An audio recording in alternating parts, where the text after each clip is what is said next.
Hey there! Tonight's story is about bloodlines, the kind that carry not just names, but curses. Long, winding legacies of betrayal, hubris, vengeance, and tragedy that pass from generation to generation like a poisoned inheritance. This is the story of the most cursed families in Greek mythology, where fathers fall, sons avenge, daughters suffer, and fate watches silently from the wings. You won't need to keep track of every name. Just follow the pattern. Glory, downfall, and the long echo of ancient sins. If this kind of storytelling helps you rest, feel free to like the video and subscribe. But only if it actually brings you peace. And let me know in the comments where you're listening from and what time it is right now. It's always strangely comforting to know who else is drifting off to the same quiet story. So, settle in, let the torchlight flicker, and trace the lineages that history couldn't forget, no matter how much they begged it to. We begin our journey into the most cursed families of Greek mythology with a dinner invitation. But this is not the sort of feast you'd like to attend. It is the sort of meal that becomes legend for all the wrong reasons. At its head sits Tantalus, king of Lydia and favoured son of Zeus, at least once upon a time. Now, Tantalus wasn't your average mortal.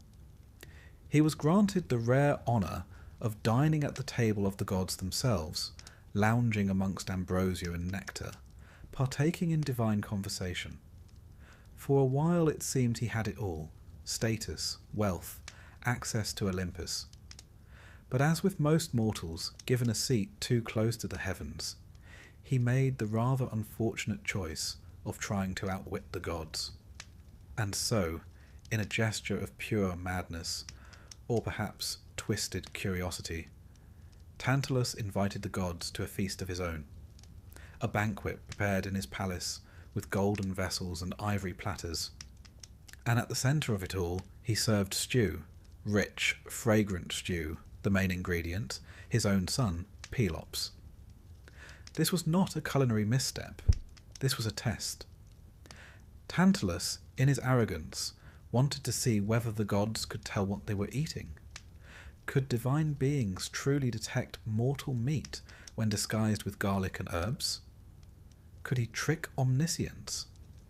As one might expect, the gods were not amused. Most recognized the atrocity immediately and refused to partake. Poseidon pushed away his bowl in disgust. Hermes turned pale. But Demeter, distracted by grief over her abducted daughter Persephone, absent-mindedly nibbled on a shoulder before anyone could stop her. The gods, horrified, brought Pelops back to life, reassembling him like a macabre puzzle, and replacing the missing shoulder with one of ivory. The young man, to his credit, returned to the land of the living with remarkably little complaint. But Tantalus was cast into the deepest pits of Tartarus, where he would forever stand in a pool of water beneath fruit-laden branches, unable to drink or eat. The water always recedes, the fruit always pulls away. Thus we have the word tantalize, to reach forever and grasp nothing. And so begins the tragedy of the House of Atreus. A tale so thoroughly soaked in treachery, vengeance, and familial bloodshed that it makes other dynasties look positively functional by comparison. Pelops, restored and glistening with his new ivory shoulder, went on to marry Hippodamia, the daughter of King Oenomaus. But even that came at a cost. King Oenomaus, fearing a prophecy that his son-in-law would kill him, devised a deadly courting ritual. He would challenge each of his daughter's suitors to a chariot race. If the suitor lost, he'd be killed, usually rather spectacularly, and his severed head nailed to the palace walls for display. Many tried, None succeeded, until Pelops came along. Clever rather than brave, Pelops decided to stack the odds in his favour. He convinced the king's charioteer, Myrtilus, to sabotage the king's vehicle, replacing the bronze linchpins with ones made of wax. During the race, the heat melted the wax. The chariot collapsed. Oenomus died in a tangle of limbs and horses. Pelops married Hippodamia, and Myrtilus, expecting a reward, reminded Pelops of their deal, which, depending on the version, included a promise of one night with the bride. Pelops did what many mythological heroes do when someone becomes inconvenient. He pushed Myrtilus off a cliff. As the charioteer plummeted to his death, he laid a curse on Pelops and all his descendants.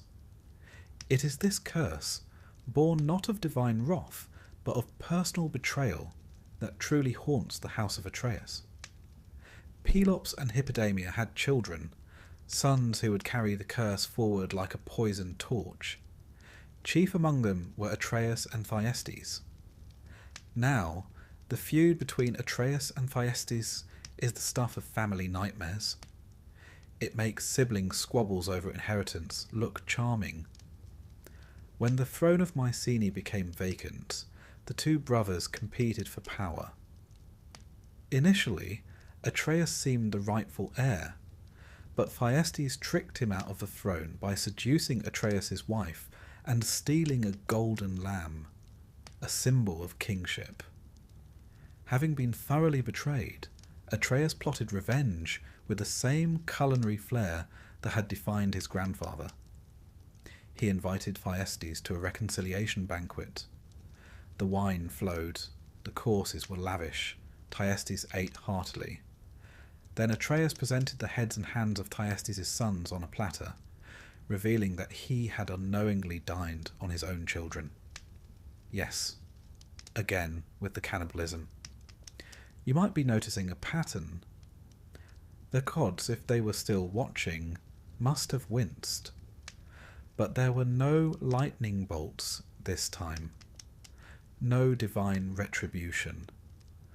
Only the heavy silence of a curse continuing to seep into the stonework of the palace.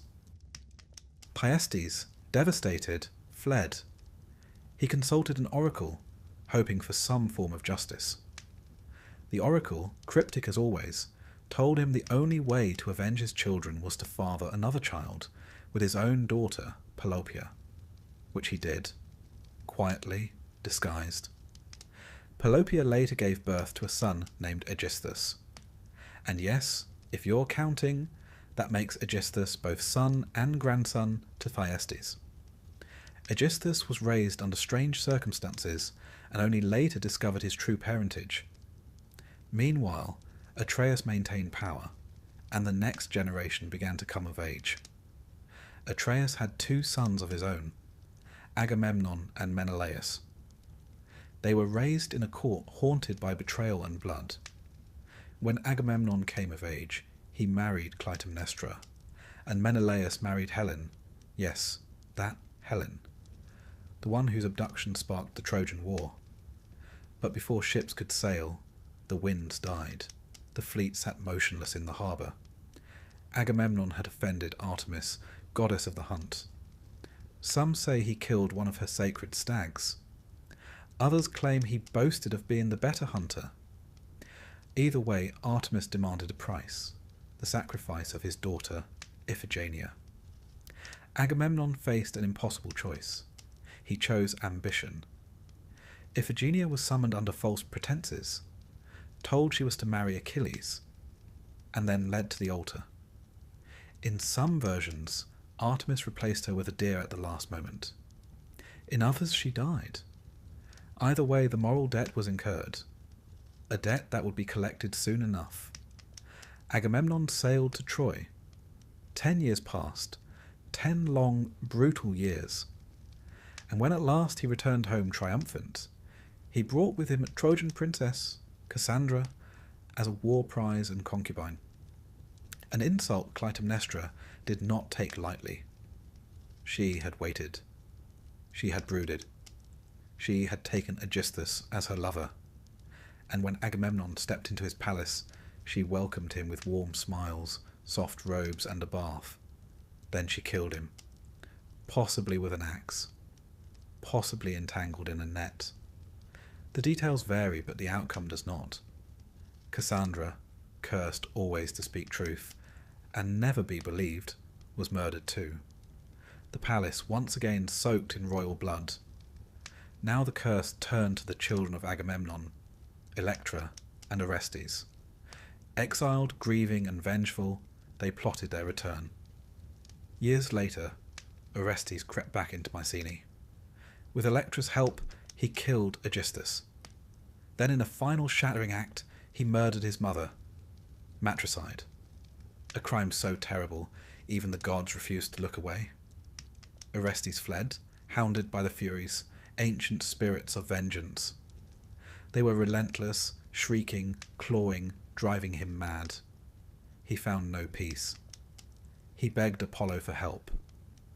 The gods sent him to Athens, where the matter was put before a court, the Areopagus. This trial, recounted in Aeschylus's Eumenides, is more than a mythic episode. It marks a cultural shift, from blood vengeance to civic justice. Athena, goddess of wisdom, cast the deciding vote. Orestes was acquitted, and the Furies, soothed and renamed the Kindly Ones, were given a new role as protectors of justice rather than instruments of wrath. And so, the House of Atreus, after generations of horror, finally found a form of peace. Not through revenge, but through law. Through a jury, not a sword. The curse, it is said, was broken. But of course, stories never end so neatly. The legends of Atreus remained alive in the Greek mind for centuries. The family became a symbol of how wrongdoing echoes down generations, how the past grips the present, and how even the greatest houses can rot from within. They were reminders that pride, ambition, and betrayal never go unpunished. Not by gods, not by fate, not by memory. And so we leave them now. Picture the palace of Mycenae, its golden halls dimmed, its stones bearing silent witness to secrets too old to speak. The dining table sits empty. Somewhere in the shadows, a servant sweeps the floor where kings once bled. Outside, the wind rustles through olive trees, and above, the stars flicker with quiet indifference. The house is still, but the echoes remain. When we last left the House of Atreus, the air in Mycenae was thick with blood, curses, and the smell of reheated vengeance. Atreus had fed his brother his own children, the gods had largely stepped back in exhausted silence, and Agamemnon, Atreus' son, was preparing for war. Now we turn our attention more closely to Agamemnon himself. You may have heard of him in passing, most likely as the leader of the Greeks in the Trojan War, or that king with the daughter sacrificing problem.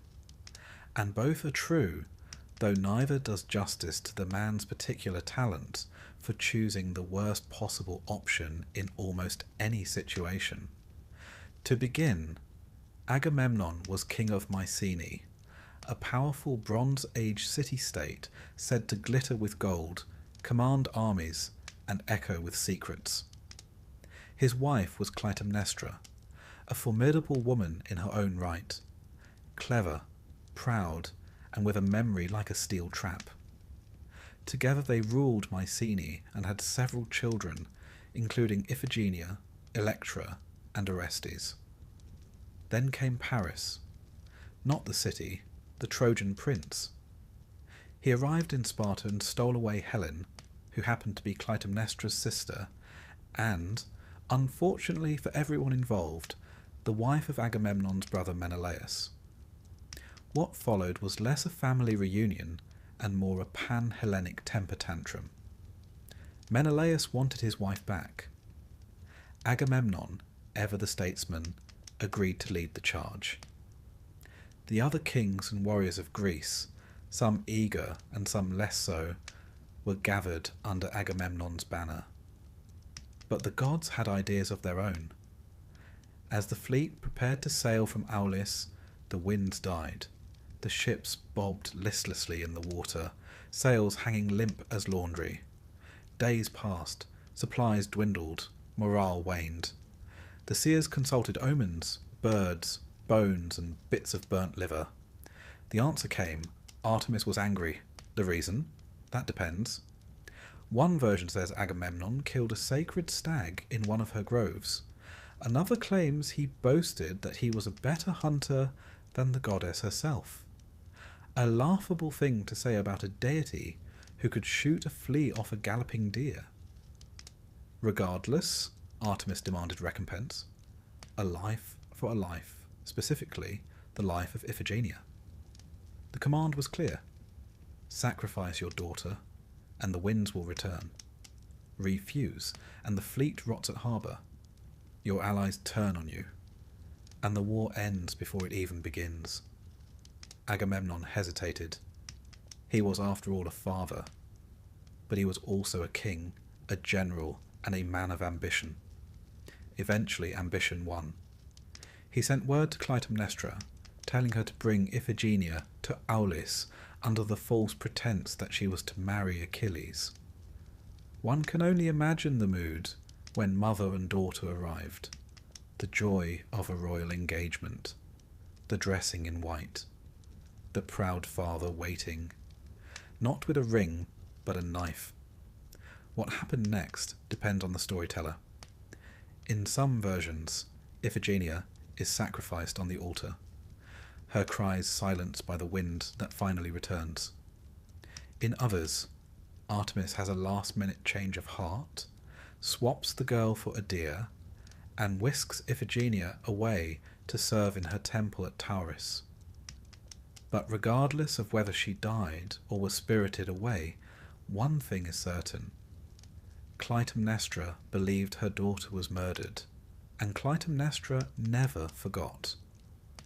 Agamemnon went on to Troy, a city with high walls, high drama, and an unfortunate tendency to attract divine attention. There he clashed swords, shouted orders, and argued constantly with Achilles, whose ego could probably have sacked the city on its own. Years passed, 10 of them in fact. During that time, Agamemnon took a concubine, Cassandra, a Trojan princess cursed by Apollo. She had the gift of prophecy, but was doomed never to be believed, which made her something of a tragic Cassandra, in the original and most literal sense. Eventually, Troy fell. Agamemnon returned home in triumph. He brought spoils, stories, and Cassandra. What he did not bring was humility, remorse, or even a basic grasp of tact. Let us now turn to the Palace of Mycenae. Imagine it looming on the hill, built of great stones so massive that later generations would claim they were placed by giants. Cyclopean masonry, they called it. Inside, the hearth glows faintly. Servants whisper, and in the hall stands Clytemnestra, waiting. For a decade, she has ruled in his absence. She has run the palace, raised the children, and endured the whispers about Iphigenia.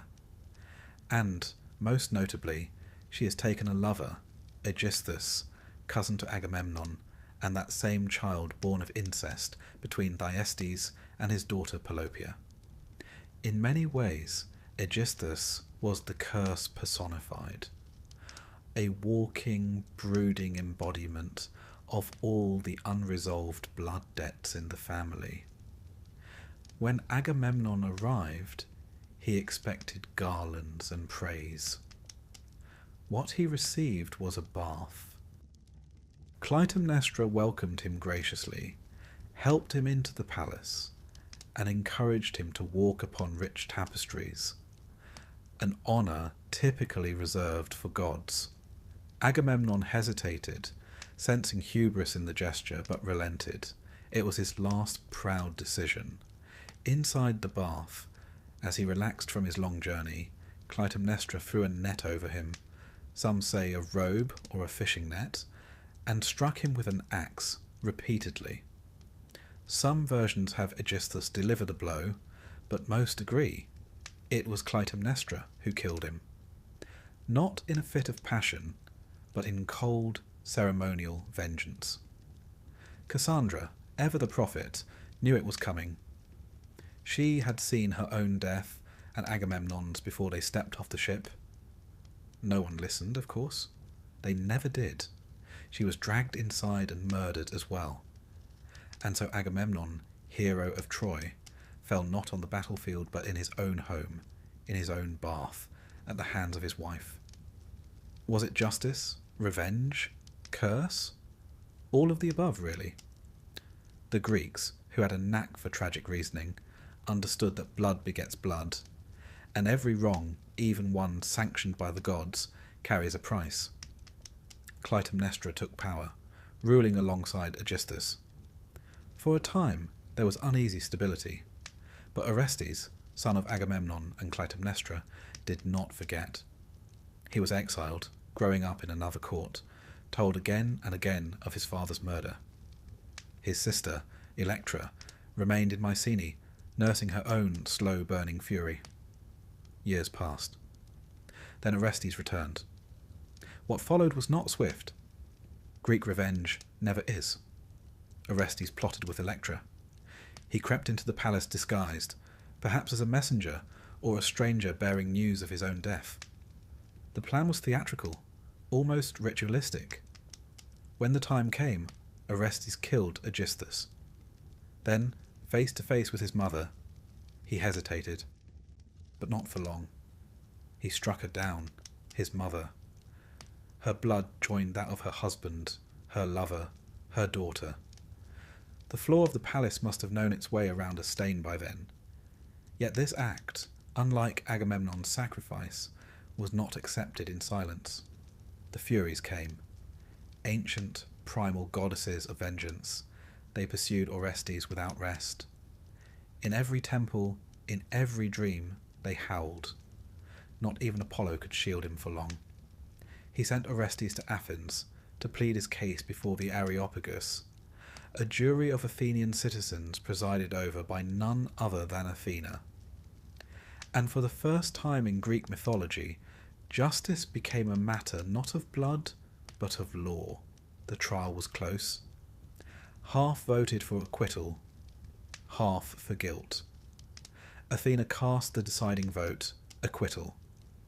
She reasoned that the bond between mother and child, while sacred, was not greater than the father's claim, especially in matters of kingship and legacy. A legal decision, if not a warm one. The Furies, initially enraged, were given a new role, transformed from vengeful spirits into the Eumenides, the kindly ones. They would no longer torment, they would protect. A tidy ending, if you believe in such things. But the house still stood. The curse, perhaps lifted, perhaps merely dormant, lingered in the stones. And what of Agamemnon's folly? To the Greeks, he was both hero and cautionary tale. A great king brought low by arrogance, by sacrifice, by the inability to see past his own ambition. He led 1,000 ships, toppled a city, and returned to nothing. His story was told again and again, in Homer, in Aeschylus, in whispers beneath flickering torchlight. Not because he was noble, but because he was inevitable. The sort of man who always appears where curses linger. The kind of king who mistakes blood for legacy. So now, as you close your eyes, picture the palace once more, the bath water cooling, the axe leaning quietly against the wall, a woman stepping into shadow, a boy watching from the stair, and somewhere beyond, the gods exhale, tired of mortals and their endless inability to leave well enough alone. Picture, if you will, the quiet after a storm. Not the peaceful kind, but the thick, disquieting stillness that follows after something terrible has happened. The palace of Mycenae stands heavy with silence. The king lies dead. The queen too. The gods say nothing. The servants say even less. Orestes, son of Agamemnon and Clytemnestra, has done what no son should do. He has killed his mother. Now, one might argue, indeed, the entire city whispers it, that she had it coming. Clytemnestra murdered her husband after all, not with subtlety, but with a bath, a net, and an axe. For years she ruled with her lover Aegisthus, whose own birth was the product of incest, and whose presence at court never failed to irritate anyone still loyal to Agamemnon's memory. But in Greek thought, morality wasn't a neat ledger of he started it and she deserved it. It was far messier, soaked with blood and layered with expectation. Clytemnestra, for all her crimes, was still a mother. And the Greeks, much like the gods they worshipped, frowned severely upon matricide. When Orestes committed the act, when he lifted the blade, when his mother looked him in the eyes and called him her son, he set into motion one of the most haunting consequences in all of Greek mythology. He became prey to the Furies. They did not arrive with thunder or fanfare. The Furies are not showy, like Zeus with his lightning or Poseidon with his waves. They are quiet, persistent, unrelenting. Often called the Erinyes, they are older than the Olympians. Born from the blood of Uranus when Cronus castrated him, yes, that again, they serve a singular purpose, to punish those who violate the deepest taboos. And few taboos are deeper than the murder of one's own blood. They find Orestes quickly. No matter where he runs, they follow. Not walking, but swarming.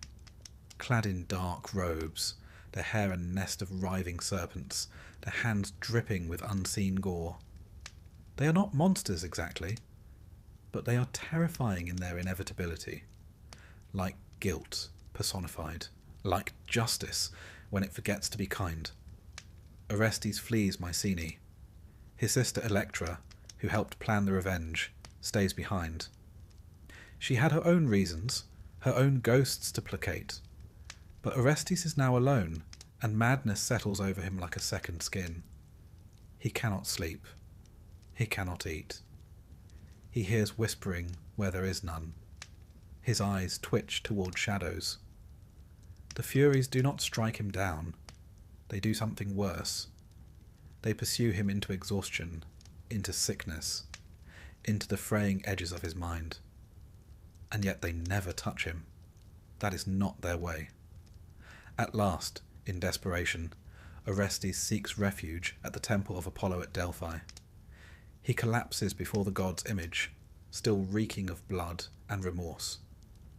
He begs Apollo for help, for protection, for forgiveness. Apollo, to his credit, takes responsibility. After all, it was he who told Orestes to avenge his father.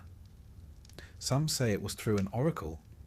Others say Apollo himself whispered it into the boy's ear. Either way, the god cannot very well abandon him now. Apollo tells Orestes to go to Athens. There, he will be judged. Not by gods, not by curses, but by mortals. A trial will be held. And for the first time in Greek myth, justice will be a question of law, not vengeance. Now this is rather important, because up to this point in the long, bleeding tale of the House of Atreus, there's been very little room for balance. Justice was personal. If someone murdered your father, you murdered them. If your brother stole your throne, you cooked his children. And if you were wronged by the gods, you'd better hope you had a daughter left to sacrifice. But Athens, glorious, infuriating, democratic Athens, was different, at least in principle. They believed in courts, juries, deliberation. Not perfect, certainly, but better than nets and axes in the bath. So Orestes travels to Athens, a fugitive dragging his curse behind him. There, in the shadow of the Acropolis, the goddess Athena herself agrees to oversee the trial. The court is the Areopagus, a rocky hill near the centre of the city, still visible today, where in myth and memory the first murder trial was said to take place. The jury is composed of Athenian citizens. The prosecutor? The Furies themselves. And they are not subtle. They stand, cloaked and dreadful, eyes like smouldering coals. They accuse Orestes of matricide, and they are correct. He did kill his mother. The facts are not in dispute, but they do not argue reason. They invoke ancient law, blood for blood, no exceptions. Apollo, in turn, speaks for their defence. He argues that Orestes was avenging a greater wrong, the murder of Agamemnon, king and father. He even adds, somewhat awkwardly, that the bond between a father and son is stronger than that between a mother and child, since the mother is merely a nurse of the seed, while true parentage comes from the father. A bold argument, and one that reflects the uncomfortable gender views of the time, but it sways some of the jurors. The vote is taken, the results are split, a tie, the matter hangs like smoke. Then Athena steps forward. As goddess of wisdom, strategy, and law, she casts the deciding vote. She votes to acquit. Orestes falls to his knees. The Furies howl in protest, their shrieks echoing through the stone. But Athena does not silence them with threats. She speaks to them respectfully, offering them a new role in Athens. No longer vengeful spirits, they shall be honoured as the Eumenides, the kindly ones. They will protect the innocent, guard oaths, and ensure harmony. It is a political solution as much as a mythological one, a transition from the old world of retribution to the new world of civility. Whether the Furies are truly appeased or simply exhausted, they accept. Orestes is free, but the curse, one suspects, does not vanish so much as shift. The House of Atreus has spilled its poison across generations, and while Orestes may walk away, the stain remains. Let us pause for a moment here, because this trial, this strange little courtroom drama with gods on the witness stand, holds an odd significance. To the ancient Greeks, the story of Orestes wasn't just a myth, it was an allegory for the evolution of their society. From chaos to order, from family vendettas to civic responsibility. It told them that even the darkest crimes could be addressed without bloodshed, that a jury, not a sword, could end a cycle. Of course, whether the jury always got it right is another matter. But myth, like law, is as much about hope as it is about precedent. And what of Orestes? His life after the trial was not peaceful, but it was quieter. He returned to Mycenae, reclaimed the throne, and eventually married Hermione, daughter of Menelaus and Helen, which, yes, made her his cousin. But by Greek royal standards, that was practically progressive. Some stories say he later killed Neoptolemus, the son of Achilles, over a territorial dispute or possibly over Hermione herself. Others say he died peacefully, bitten by a snake in Arcadia. Either way, his life remained entangled in myth, a half-hero wandering the edges of a world that never quite forgave him. And the Furies, they lingered too, transformed but never forgotten. In tragedy, in temple rites, in whispered prayers before oath-taking, they stood in the background, dark, waiting, occasionally merciful. Even today, when we speak of someone being hounded by guilt, we invoke something very old, a sense that conscience is not just internal, but ancestral. That some voices come not from within, but from the past, dragging iron chains and ancient expectations. So now, close your eyes and imagine Athens at dusk. The sun sinks low over the marble columns. The streets hum with quiet life, merchants closing stalls, children chasing goats, philosophers squabbling over olives. On the Areopagus, a breeze stirs the dust where gods once stood, and mortals cast votes that changed history. And somewhere, far away but still watching, the kindly ones murmur. Not to punish this time, but simply to remember. Justice, once born in blood, now wears a robe and carries a scroll. And if that isn't cursed, perhaps it's progress. Let us now take a quiet walk eastward, away from the blood-slick stones of Mycenae and toward the hills of Boeotia, where the proud city of Thebes once stood. A place crowned with towers, thick with myth, and so thoroughly entangled with divine wrath and human foolishness that it seems almost a miracle anyone lived there at all. Thebes, you see, was cursed from the very moment someone thought, what if we built a city here? Our story begins not with a king, but with a cow.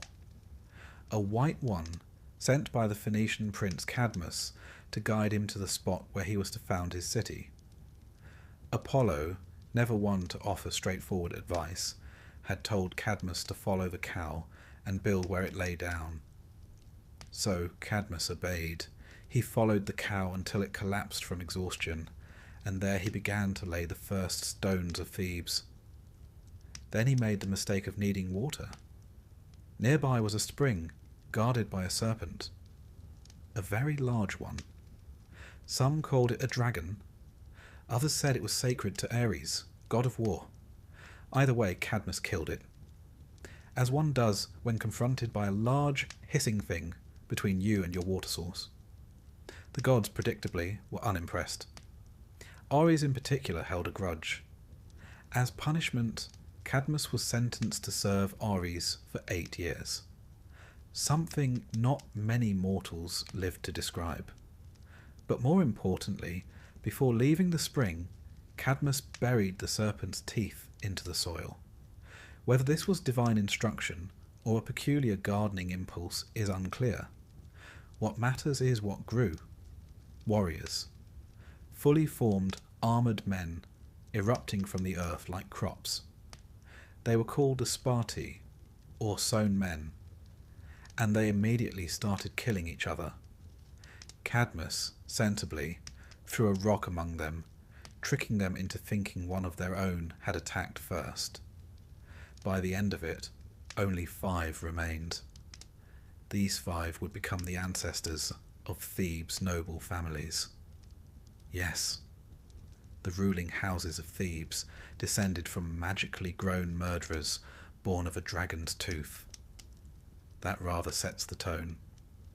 Cadmus eventually completed his punishment and was allowed to marry Harmonia, daughter of Ares and Aphrodite. A diplomatic union if ever there was one. Their wedding was a grand affair. The gods attended. They brought gifts. Harmonia received a necklace from Hephaestus, the god of the forge.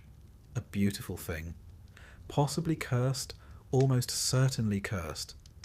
Because you see, nothing given by a wronged god is ever free of strings. And Hephaestus had reason to be bitter.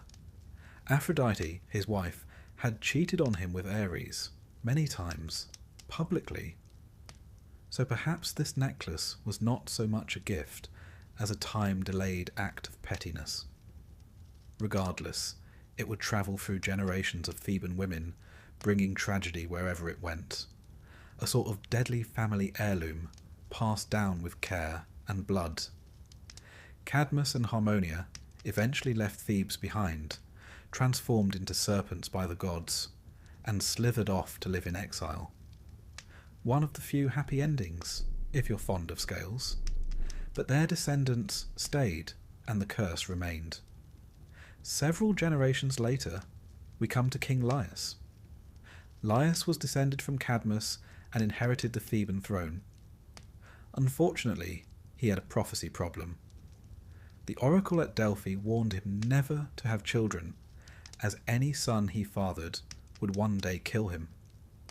Now, Laius might have avoided this fate if he had followed the very basic rule of not angering both the gods and his wife. But alas, he failed at both. He assaulted a young man named Chrysippus. Yes, assaulted, which earned the wrath of both the gods and the boy's father, King Pelops. And then, despite the prophecy, he fathered a child with his queen Jocasta. Upon the boy's birth, Laius panicked. He ordered the infant to be exposed on a mountainside, abandoned to die with a spike through his ankles. A shepherd was tasked with the deed, but in true mythological fashion, he passed the boy to another shepherd, who passed him to another, and eventually the child ended up in Corinth, raised by the king and queen there, who had been childless and were delighted by the mysterious bundle of doom. They named him Oedipus. Yes, that Oedipus. His name, incidentally, means swollen foot, in reference to the wounds from the spike, a charming reminder of infant trauma. He grew up thinking he was the Prince of Corinth, until one day someone at a party called him a bastard, as one does when one has run out of wine and things to insult. Oedipus, disturbed, went to the oracle at Delphi for answers. The oracle did not tell him who his parents were. Instead it said, quite cheerfully, "You will kill your father and marry your mother." Most of us would have asked for a second opinion. Oedipus simply fled Corinth, determined never to return, and thus, he believed, to avoid his fate. And here the gods must have smiled, for nothing delights them more than a mortal trying to outrun destiny. On the road to Thebes, Oedipus encountered an older man and his entourage at crossroads. A quarrel broke out, perhaps over who had right of way, or perhaps because Greek roads seemed to encourage homicide. Oedipus, trained in combat, killed the man and continued on his way. Of course, that man was Laius, his biological father. And so, with admirable efficiency, the first half of the prophecy was fulfilled. Oedipus arrived at Thebes to find the city terrorized by a sphinx, a creature with the body of a lion, the wings of an eagle, and the face of a woman. She had parked herself outside the gates and demanded passers-by answer her riddle. What walks on 4 legs in the morning, 2 at noon, and 3 in the evening? Many had tried. Most had died. Oedipus, cleverer than he looked, answered correctly. Man, crawling as a baby, walking upright, and leaning on a cane in old age. The Sphinx, defeated, threw herself off a cliff, as was customary, and Thebes was saved. In gratitude, the Thebans offered Oedipus the throne and the hand of their widowed queen, Jocasta. Yes, she was his mother. He accepted, of course, not knowing. They married, had children, 4 of them. And for a time, Thebes prospered, until a plague struck. The crops failed, women miscarried, livestock dropped dead. The city stank of rot and fear. The people cried out for answers, and Oedipus, ever the responsible king, sent for the oracle. The answer returned.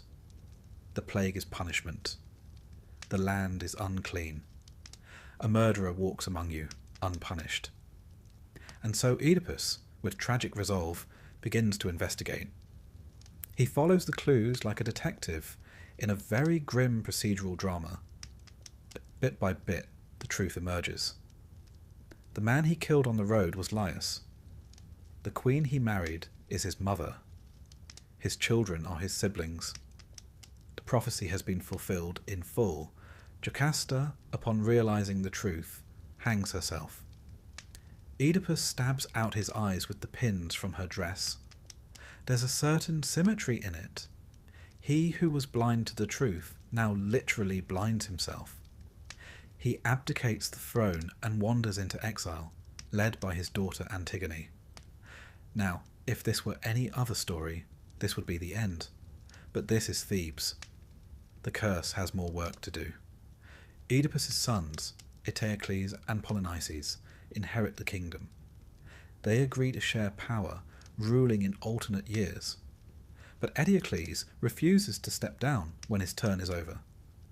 Polynices, furious, raises an army and marches on the city. This becomes the War of the Seven against Thebes, a doomed venture in which almost everyone dies, including the two brothers, who kill each other in single combat. Creon, Jocasta's brother, takes the throne. He declares that Eteocles shall be buried with honour, and Polynices shall be left to rot in the sun. Antigone, Oedipus's daughter, defies this order and buries her brother anyway. Creon, a man who has never read a single tragedy in his life, sentences her to death. She hangs herself. Her fiancé, Creon's son, kills himself beside her. Creon's wife kills herself in grief. Thebes is soaked once again in royal blood, and the gods are silent. Perhaps asleep. Perhaps simply tired of being ignored. Thebes by now is less a city and more a cautionary tale. Founded on dragon's teeth, ruled by men who try to defy fate, protected by no one. Its legacy is not glory or gold, but the soft, suffocating weight of inevitability. And still, the people endure. Brick by brick, they rebuild. Children are born. Festivals are held. The streets echo with laughter and market stalls, even if the ghosts outnumber the living. And somewhere, buried beneath the stones, is the necklace of Harmonia, glinting faintly, waiting for the next hand foolish enough to wear it. Thebes has never been known for its restful silence. For centuries, it has echoed with curses, prophecies, accidental incest, and the sort of family reunions that end in bloodshed. So it's almost comforting, almost predictable, that even after the great war of the Seven against Thebes, even after Oedipus's tragic unravelling and the bitter clash between his sons, there is still one more story to play out. A final, quiet rebellion. One that doesn't involve swords or kings, but simply a girl, a body, and a handful of dust. Antigone, daughter of Oedipus and Jocasta, which also makes her, in the tangled roots of that unfortunate tree, both the daughter and the granddaughter of her own mother. But Greek myth rarely stops to check for genealogical neatness. Antigone has always seemed set apart, dignified, unshaken. Even as a child in Sophocles' plays, she is the one who guides her father, Oedipus, into exile, shielding him from shame and harsh roads with a sort of grim, adult grace. By the time her brothers Eteocles and Polynices have died killing one another in a civil war, Antigone has already outlived most of her family and much of her faith in kings. Let's pause briefly here. The conflict between the two brothers was supposedly over power. Eteocles refused to give up the throne when his time as co-ruler was over, and Polynices brought an army to take it by force. But in a deeper sense, it was simply the next step in Thebes' family curse. Oedipus's sins falling like black snow on the next generation. The brothers fell by each other's hands, and in death they left Thebes in the hands of their uncle, Creon. Creon, by all accounts, was a competent ruler, or at least he tried to be. He had witnessed Oedipus's rise and ruin, Jocasta's death, the war, and the collapse of what little peace the city ever had. So when he came to power, he did what many leaders do when chaos surrounds them. He doubled down on control, structure, obedience, law, the kind that doesn't bend, even when the wind howls. And so, to establish order, Creon issued a decree. Aeolus, who had defended the city, would be buried with full honours. Polynices, who had attacked it, would be denied all burial. His body would lie unburied outside the city walls, exposed to the sun, the dogs, the crows. No funeral rites, no mourning, just public disgrace. Now, in ancient Greek religion, this was more than symbolic cruelty. The soul of the unburied dead could not cross into the afterlife. It would wander, lost, unable to rest, a ghost with nowhere to go, a curse within a curse. And this to Antigone was unacceptable. She stood before her sister, Ismene, and told her plainly, "I will bury our brother." Ismene recoiled, horrified. It wasn't that she didn't love Polynices, but the law was clear, and the punishment for disobedience was death. She begged Antigone to reconsider, but Antigone would not. Her reasoning was simple. There are laws older than Creon's, older than cities. The gods demand respect for the dead, and family, cursed or not, deserves dignity. Polynices may have made mistakes, but so had everyone else in this family.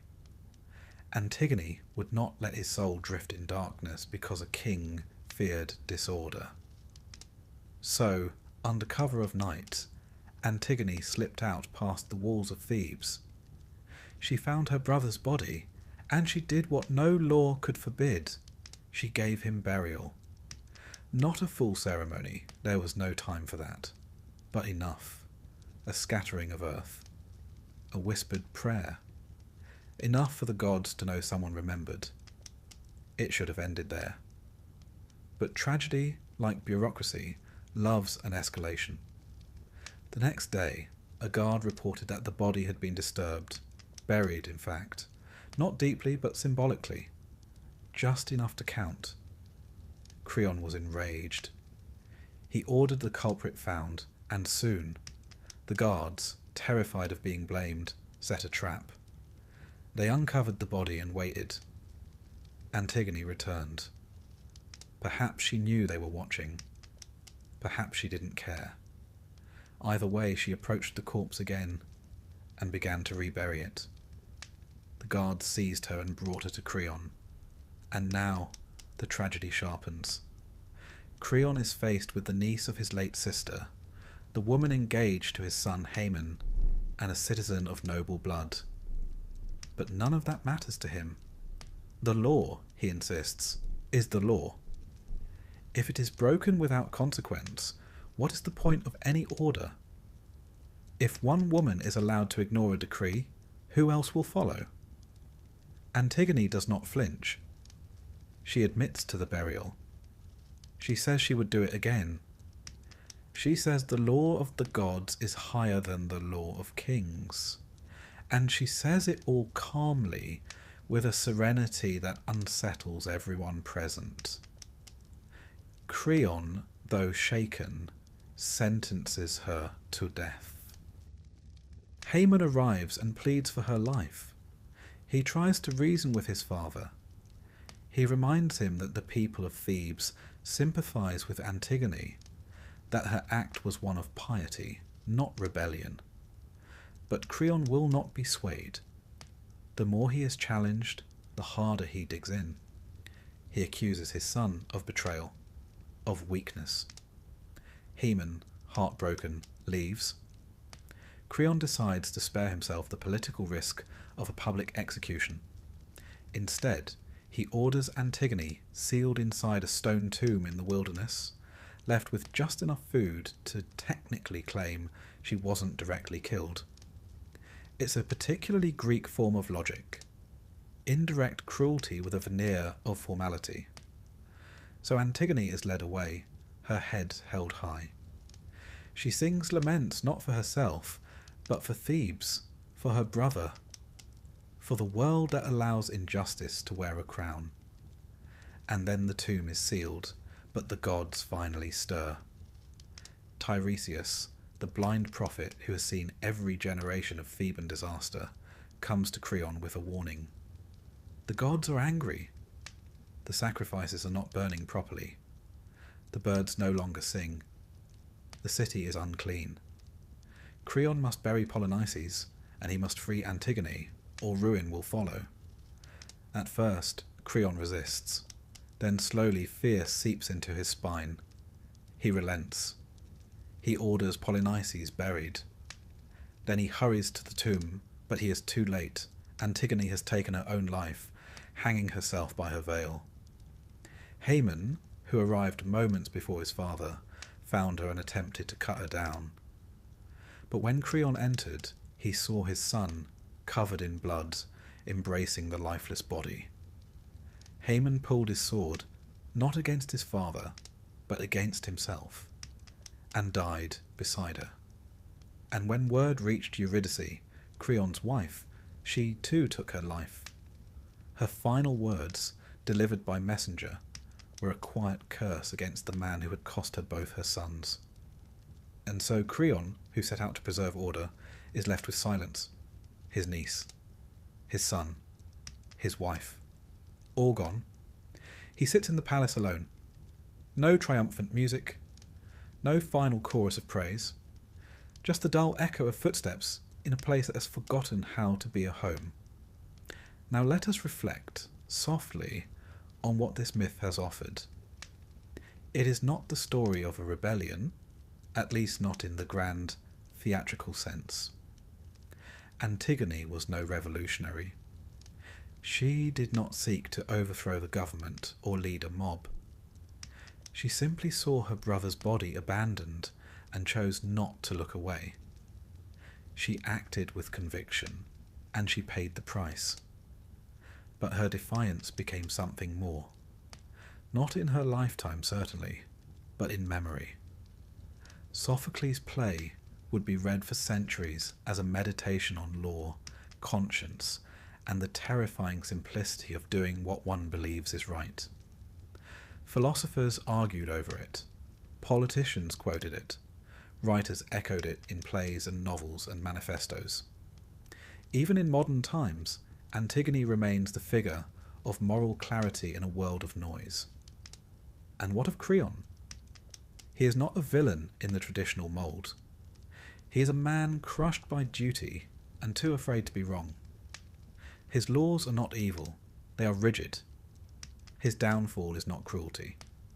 It is pride, inflexibility, and the inability to hear the quiet truth when it whispers. In this way, Creon is every leader who mistakes order for justice, and every person who punishes love in the name of rules. He, too, is a product of his time, of his city, of the long cruel echo of Thebes' legacy. Antigone's body may have been entombed, but her story walked free. So now, as you close your eyes, picture a quiet path beyond the gates of Thebes, the tomb half buried in the hillside, the trees swaying gently, the crows watching from a distance, puzzled that the feast of Polynices has finally disappeared beneath the earth. And in the city, a king with no heir, no wife, and no answer. Thebes sleeps, restless as always. If ever there were a family tree best left unplanted, it would be the House of Tantalus. Rooted in hubris, watered by betrayal, and producing fruit almost exclusively of the poisoned and patricidal variety. This noble line offers us not merely one cursed figure, but an entire dynasty seemingly dedicated to offending the gods in new and imaginative ways. Let us begin, as is often wise, with the patriarch, Tantalus, a name that would become synonymous with longing and denial, and with good reason. Tantalus was, by mortal standards, spectacularly privileged. King of Lydia, or Sipylus, depending on your source. He was a favourite of the gods. Not merely tolerated, mind you, but actually invited to dine with them. A rare honour. He sat at the same celestial table as Zeus himself. He drank ambrosia. He listened to divine secrets. He saw things no mortal should see and live to speak of them, which of course he did. Frequently, loudly. Tantalus, as it turns out, was not content with divine friendship. He wanted something more permanent, something impressive, something that would remind all the other kings that he was special. So he decided to test the gods. Now, to be clear, testing the gods in Greek mythology is rarely a good idea. They don't enjoy surprises. They're not fond of puzzles. And they've never once said, "How clever of you to challenge us." But Tantalus, perhaps emboldened by ambrosia or ego, devised a plan. He invited the gods to a feast in his palace. So far, so good, and then he served them stew, still fine, but the main ingredient was his son. Yes, Tantalus slaughtered his son Pelops, boiled the flesh, seasoned it carefully, and served it to the immortals, just to see if they would notice. It was, to put it mildly, a serious misjudgment of hospitality etiquette. The gods, fortunately, did notice. Most of them, anyway.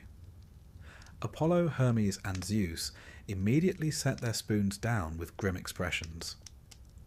Demeter, distracted by her grief for Persephone, ate a bite from the shoulder. Just the one. But even that was enough to prompt a divine uproar. Tantalus was, quite understandably, struck down and cursed. He was sent to Tartarus, the deepest part of the underworld, where he would suffer an ironically gastronomic punishment. He stands in a pool of water beneath a fruit tree, forever hungry and thirsty. Each time he bends to drink, the water recedes. Each time he reaches for fruit, the branches lift away. Temptation without satisfaction. The original endless buffet. And yet, even from his watery prison, Tantalus left behind something more enduring than his suffering. A family. Pelops, for one, did not stay dead. The gods, perhaps feeling mildly responsible, reassembled the boy and restored him to life. Demeter even replaced the missing shoulder with one made of ivory, a lovely detail that says more about divine craftsmanship than maternal remorse. Thus restored, Pelops was whisked away to the Peloponnesus, which would eventually bear his name. Now Pelops, despite his unusual beginning, grew into a handsome and ambitious young man. And, predictably, he found himself in pursuit of a princess. Her name was Hippodamia, daughter of King Oenomaus, who, like most Greek kings with attractive daughters, was deeply reluctant to let her marry. Oenomaus had been told by an oracle that he would die at the hands of his son-in-law, which put something of a damper on wedding plans. So he devised a clever system to ensure that Hippodamia remained single. Anyone who wanted to marry her had to defeat him in a chariot race. If they lost, they were killed. Simple enough. To ensure victory, Oenomaus used divine horses given to him by Ares. Fast, tireless, and rather inconvenient for any mortal with ordinary beasts. 13 suitors died trying. Pelops, however, was not like the others. He had charm, he had ambition, and he had no qualms about cheating. He bribed the royal charioteer, a man named Myrtilus, to sabotage Oenomaus' chariot, promising him half the kingdom and, disturbingly, a night with Hippodamia.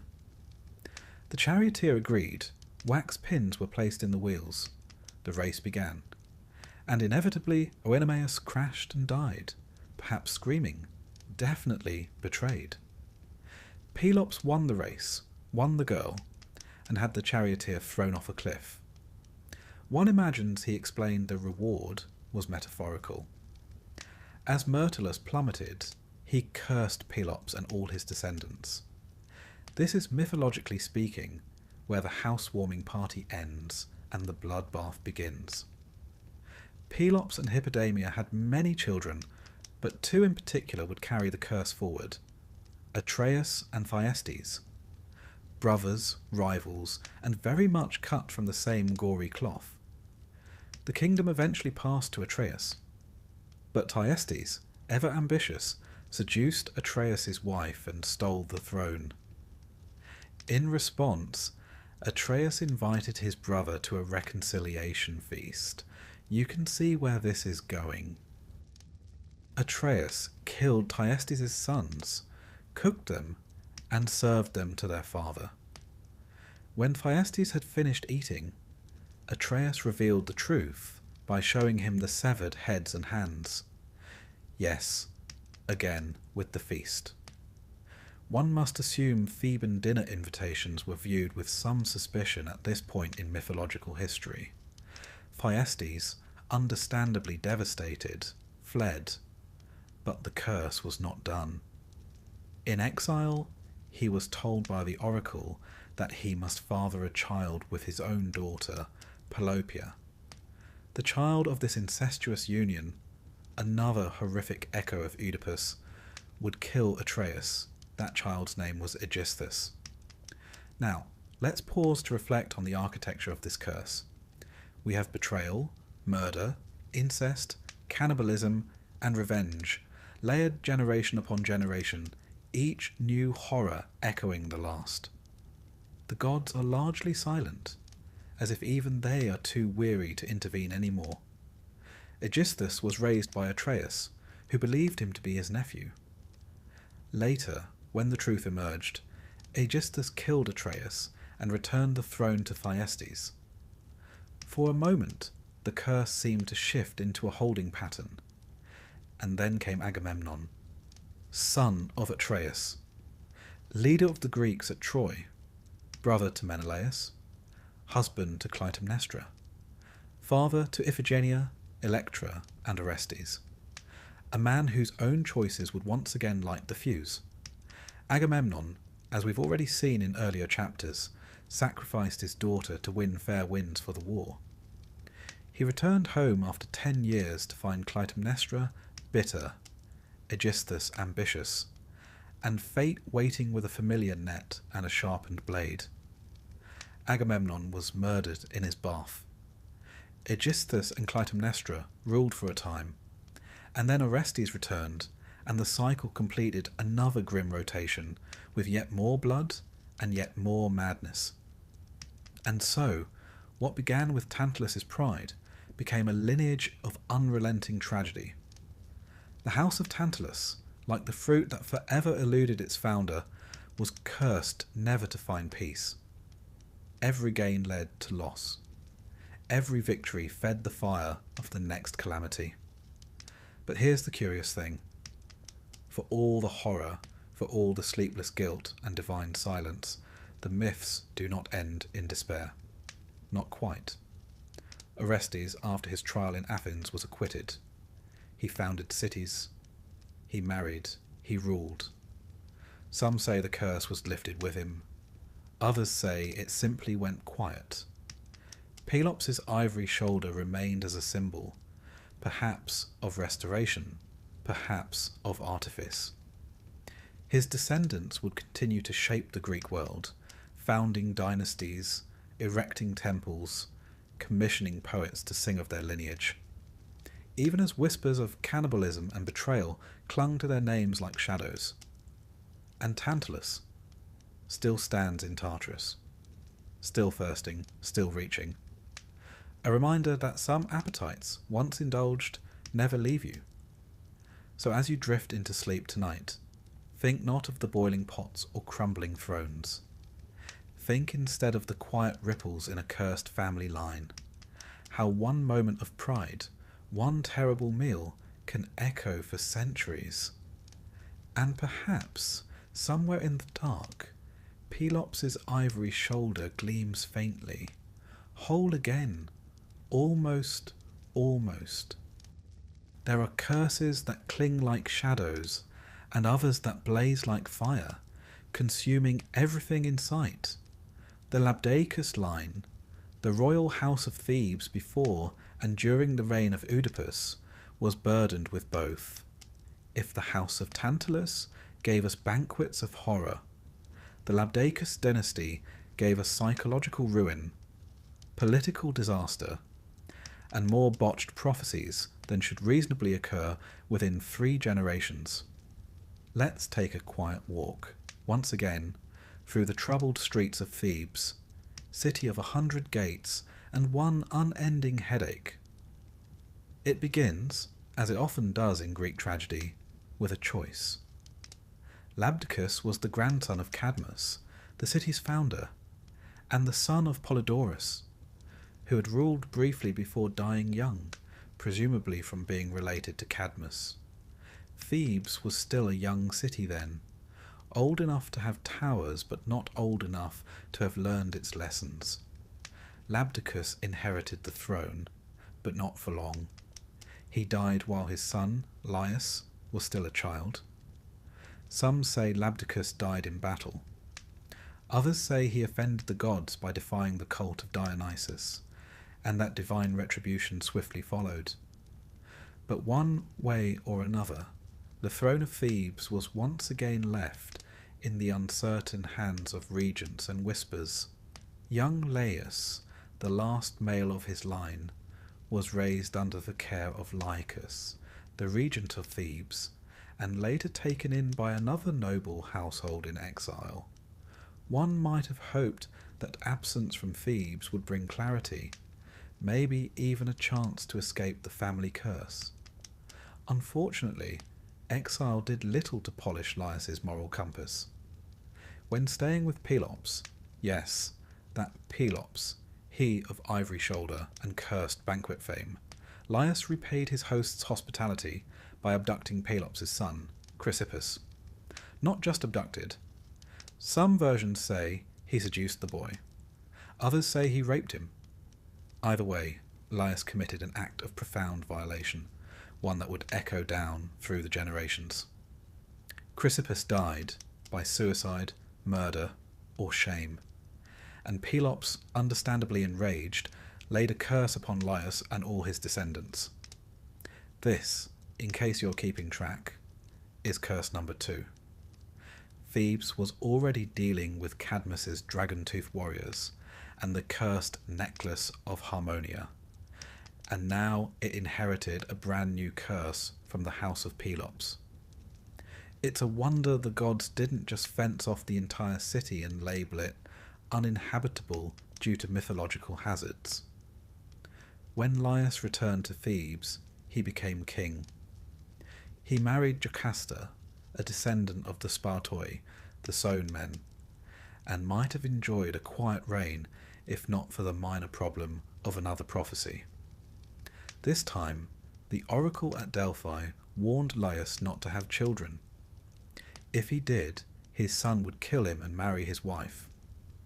Now most kings faced with this sort of prophecy either abstain, consult a priest, or ignore it entirely while preparing for disappointment.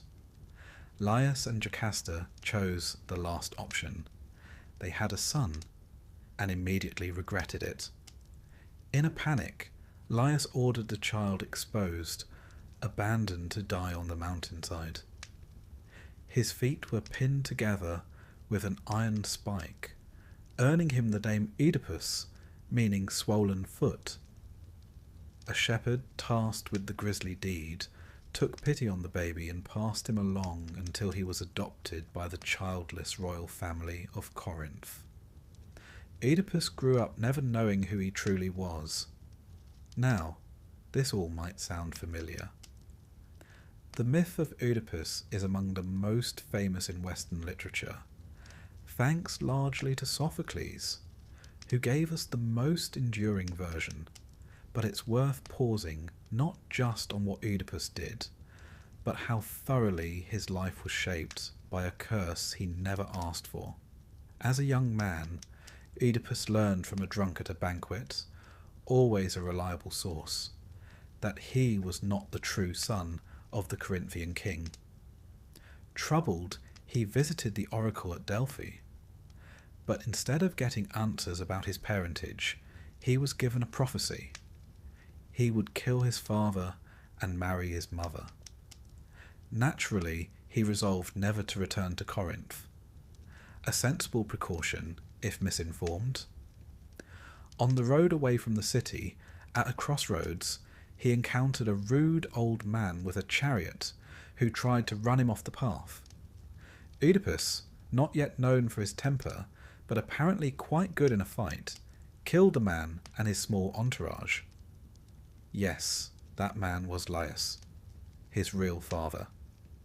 And so, unknowingly, Oedipus fulfilled the first part of the prophecy.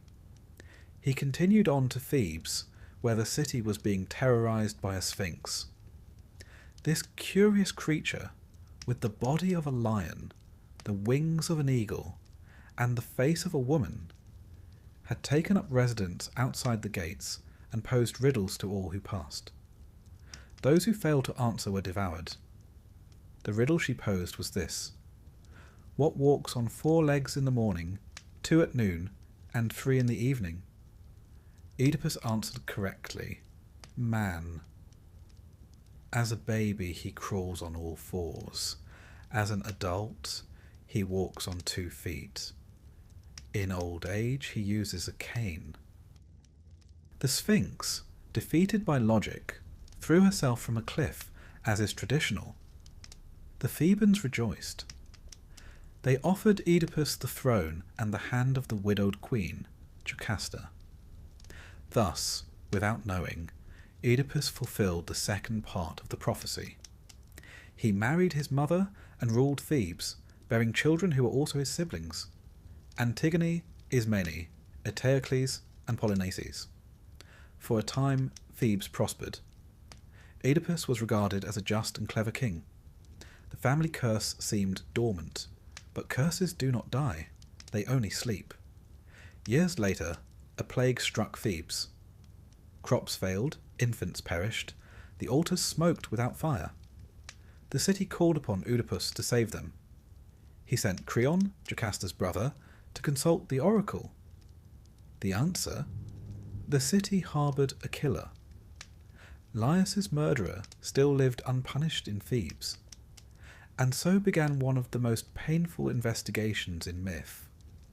Oedipus, noble and determined, swore to find the culprit, not realizing he was hunting himself. Slowly, terribly, the truth emerged. From shepherds, from oracles, from the broken fragments of memory. Jocasta realized first. She tried to stop him from digging further.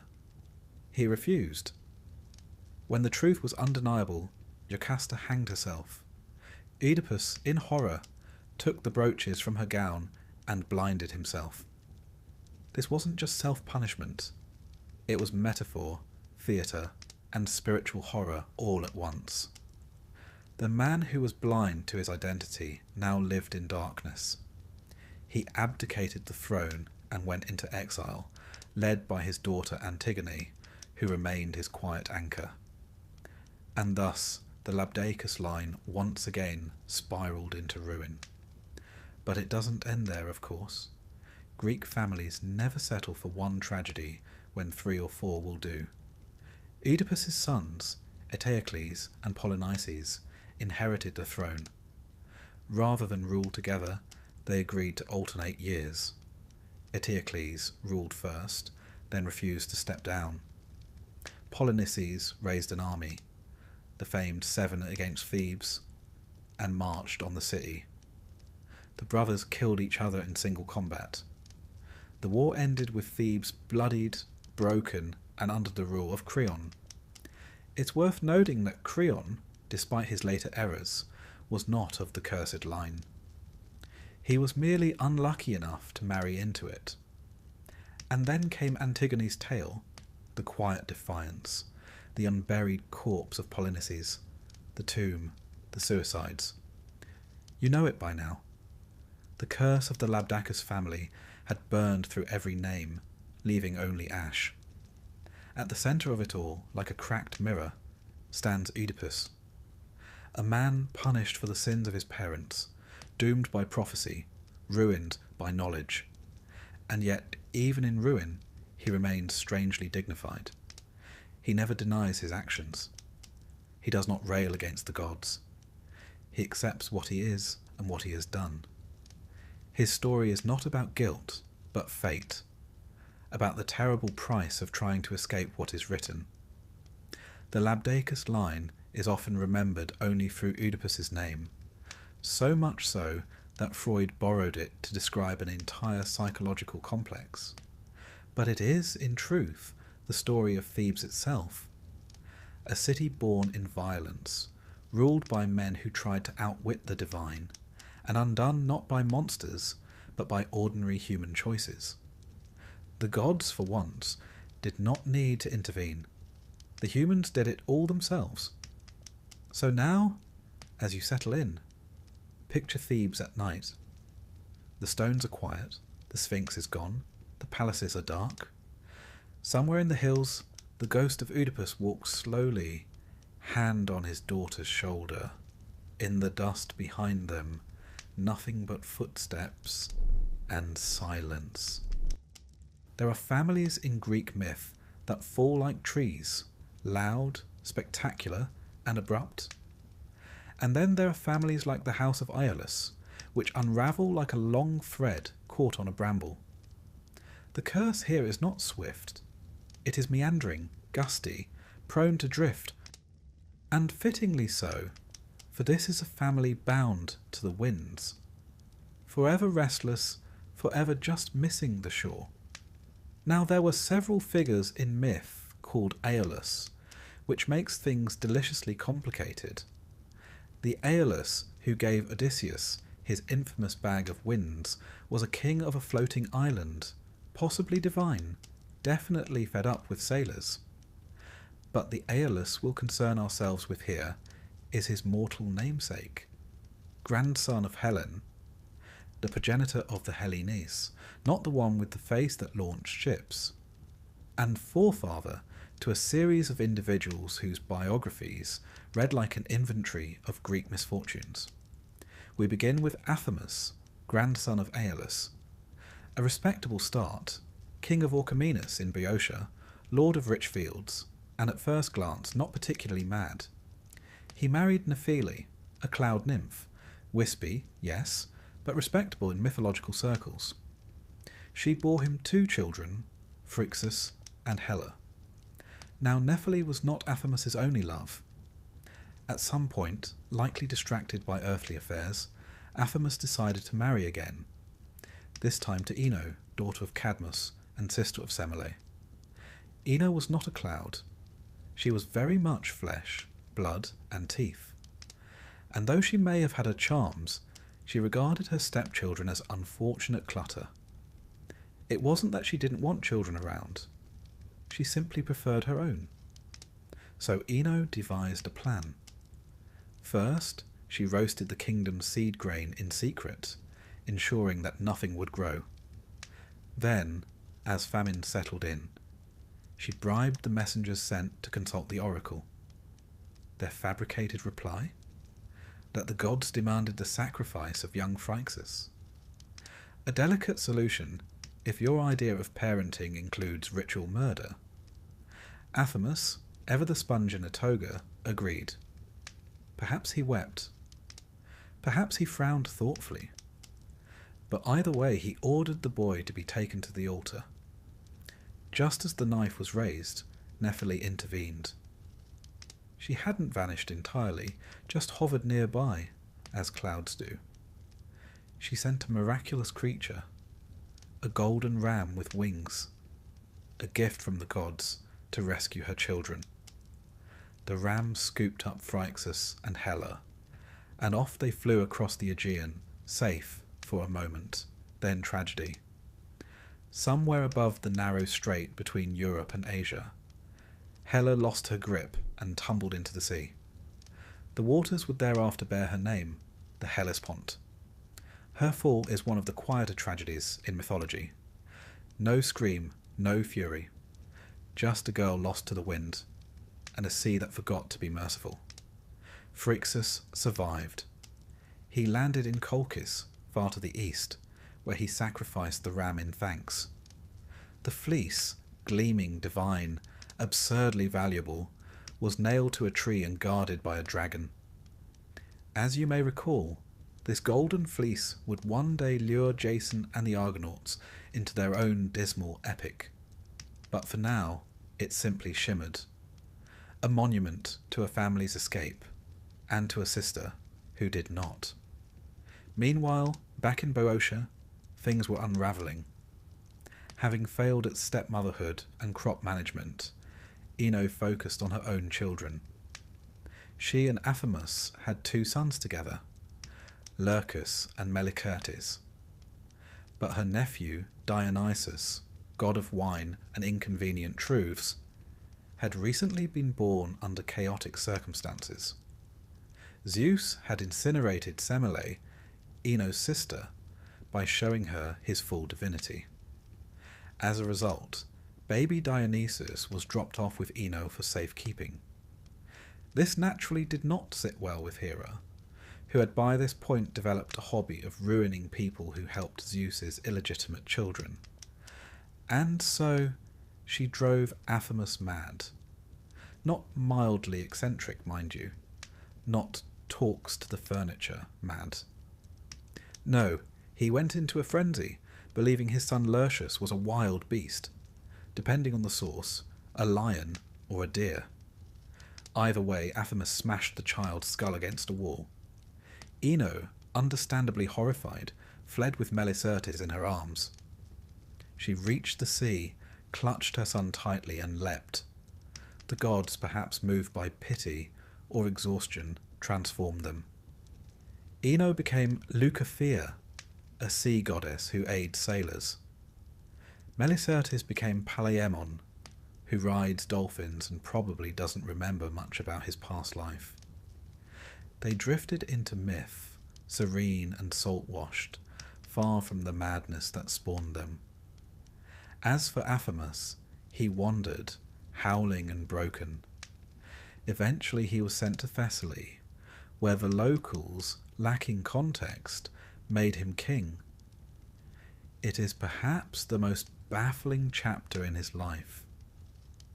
This man just killed his child under a delusion. Excellent. Give him a crown. Such were Greek monarchies. Now, if this were a modern tale, this might be the end. A mad king, a drowned queen, a son turned fish rider. But the House of Aeolus was nothing if not persistent.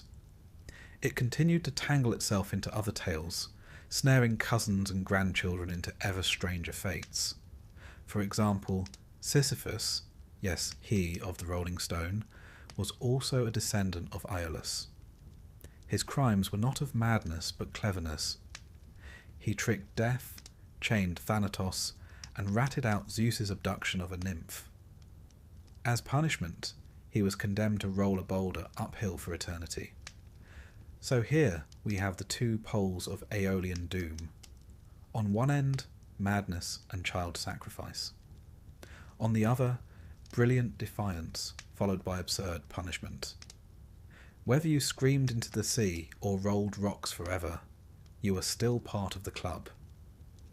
There is also Odysseus, whose lineage, according to some sources, includes ties to Autolycus, son of Hermes and another Aeolid. Autolycus was a thief, a shapeshifter, and a liar. Traits which, filtered through a few generations, became Odysseus's defining virtues. And so, when Odysseus lands on the island of Aeolia during his wanderings, he's unknowingly revisiting family. This Aeolus, keeper of the winds, is yet another bearer of the name, living on a floating bronze island surrounded by cliffs. Aeolus receives Odysseus warmly and gives him a leather bag filled with all the winds, save the west wind, which will blow him straight home. But Odysseus, being Odysseus, doesn't tell his crew what's in the bag. They assume treasure, gold, jewels, secrets. So while Odysseus sleeps, a dangerous habit of his. They open the bag. The winds burst forth, and the ship is hurled backward, away from Ithaca, to the edge of the world. They return to Aeolus, begging for help. But he, seeing their misfortune, declares that they must be cursed by the gods. He refuses to assist again. A rare moment of divine boundaries. Even the man who commands the winds knows when to walk away. The Aeolian family's curse, then, is not a single blow like the House of Atreus. It is a weather system. Sudden gusts of disaster, lulls of hope, and then another gale. Children are lifted into the sky, only to fall into the sea. Kings go mad. Queens become gods. Sailors are blown off course. And always somewhere, a golden fleece glitters on a distant tree, waiting to lure someone new into the storm. And while their fates vary, madness, misadventure, metamorphosis, there is a shared instability.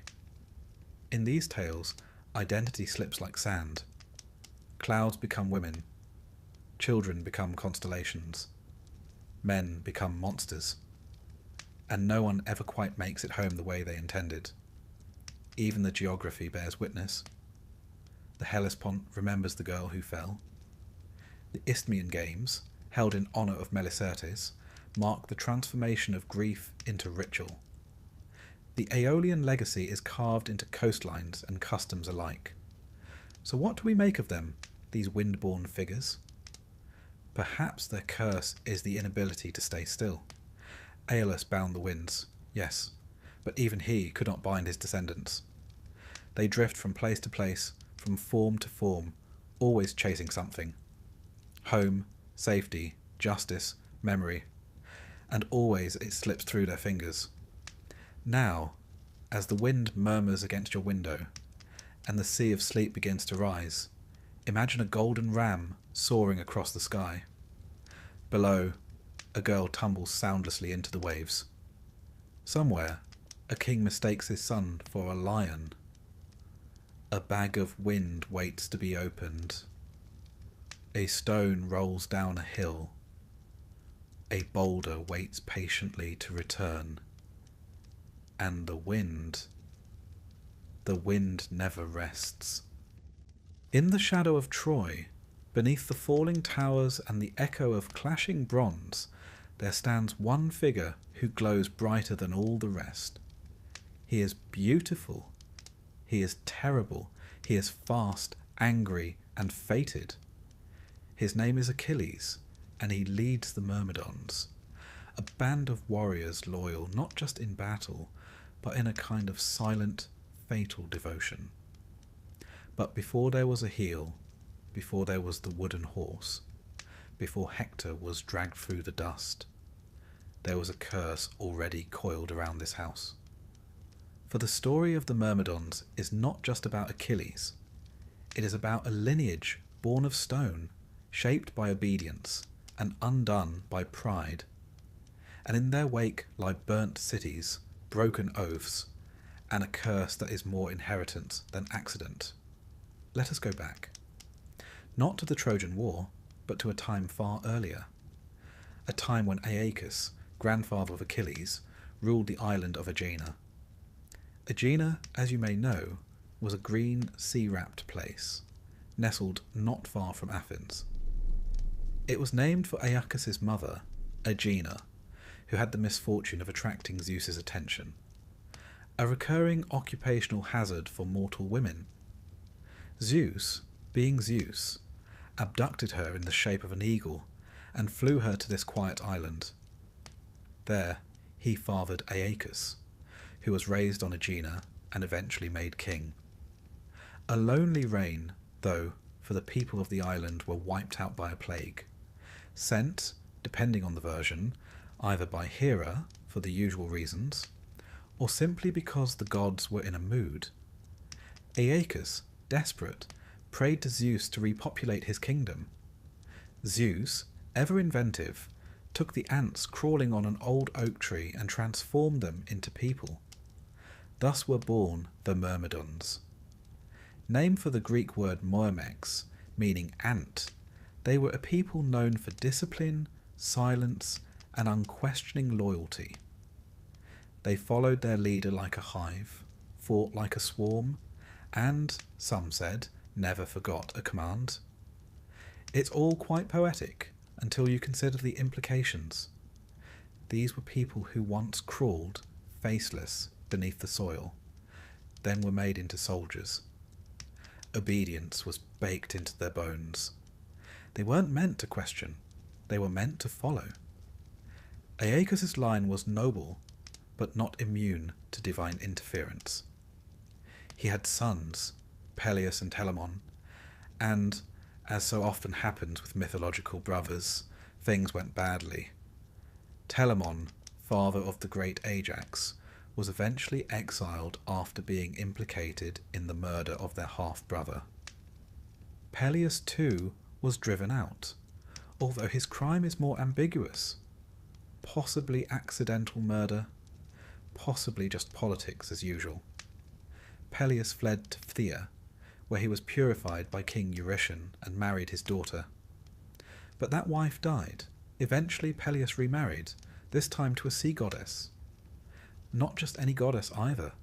Thetis, daughter of Nereus, shapeshifter of the sea, and former companion of Artemis. This union was not born of romance. Thetis had once caught Zeus's eye, but prophecy warned that any son born to her would outshine his father. So, rather than risk a divine uprising, Zeus married her off to a mortal. One could argue that Thetis never quite forgave him for it. Her wedding was legendary. The gods came down from Olympus, bringing gifts, wine, and unfortunately, Eris, goddess of strife. Denied a seat at the banquet, she tossed in a golden apple inscribed, "To the fairest." You know what came next? A beauty contest, a bribe, a stolen queen, and a war that would consume a generation. But first, Thetis had a son, Achilles. Now, there are many versions of how she tried to make him immortal. Some say she dipped him in the river Styx, holding him by the heel. Others say she anointed him with ambrosia and placed him in fire each night to burn away his mortality. Either way, the attempt failed, or half succeeded. Achilles became nearly invulnerable, but not invincible. And Thetis, frustrated, left Peleus and disappeared into the sea. Achilles was raised by Chiron, the wise centaur. Chiron taught him medicine, music, and war. He taught him restraint, which he would later forget, and mercy, which he would rarely use. But above all, Chiron tried to teach him what it meant to be human. It didn't quite take. When war came, ignited by Paris and Helen, fueled by pride and prophecy, Achilles was summoned. But Thetis, knowing his fate, tried to hide him. She disguised him as a girl and sent him to the island of Syros, where he lived among the daughters of King Lycomedes. There he fathered a son, Neoptolemus, later called Pyrrhus, though the circumstances are hazy, and no one involved seems especially proud of it. Odysseus, clever and tireless, tracked him down by laying out weapons among dresses. Achilles couldn't resist. He reached for the sword. War it was.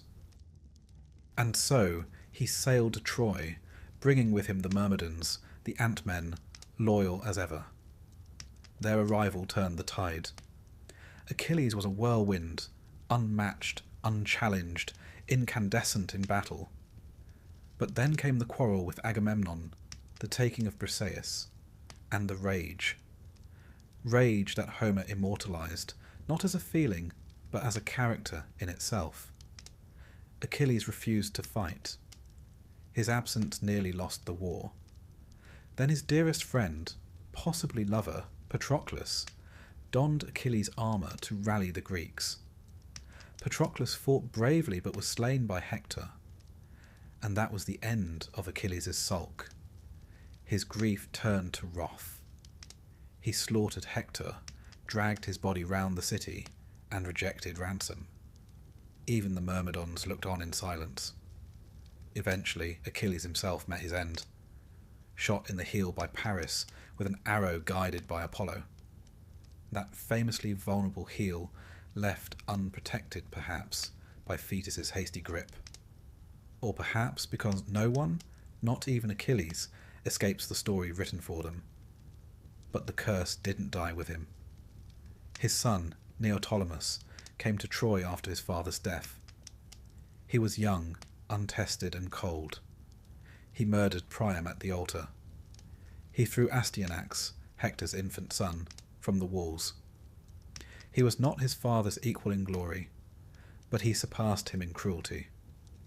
After the war, Neoptolemus took Andromache, Hector's widow, as a concubine. They had children, but peace eluded them. Later, he married Hermione, daughter of Helen and Menelaus, another fraught union. That marriage ended in betrayal, vengeance, and finally Neoptolemus's murder, either at Delphi or by a rival suitor. His remains were buried near the sanctuary, but his shade lingered. Even in death, the line of Achilles demanded attention. What, then, is the curse of the Myrmidons? It isn't divine punishment in the traditional sense. The gods do not hover overhead, flinging lightning or transforming mortals into trees. Rather, it is a curse of glory, of being made too perfect, too essential, too early. Achilles was designed for war, and so war consumed him. His son inherited that same fire, but none of the wisdom. His people, the Myrmidons, followed without question, even into slaughter. Obedience, you see, is a curse in itself. These warriors, once ants, never asked why. They were remade into men, but never taught to hesitate. They represent the human cost of greatness, the lives built not for peace or reflection, but for loyalty, silence and blood. And Achilles? He is remembered not as a man, but as a symbol. His name lives on in poetry, in tragedy, in every story where strength becomes a weakness and love turns to fury. But you'll find no statues of Patroclus, no hymns for Astyanax. The Myrmidons, so fierce in battle, fade into the background of history, anonymous as they began. And so, as night settles and the war drums fade, imagine a quiet island where ants once crawled beneath a sacred tree. A boy stands on the shore, his feet too perfect, his mother watching from beneath the waves. Far away Troy burns. A horse stands silent, and a swarm of men, born of obedience, wait for orders they no longer understand. The war is over, but the curse endures.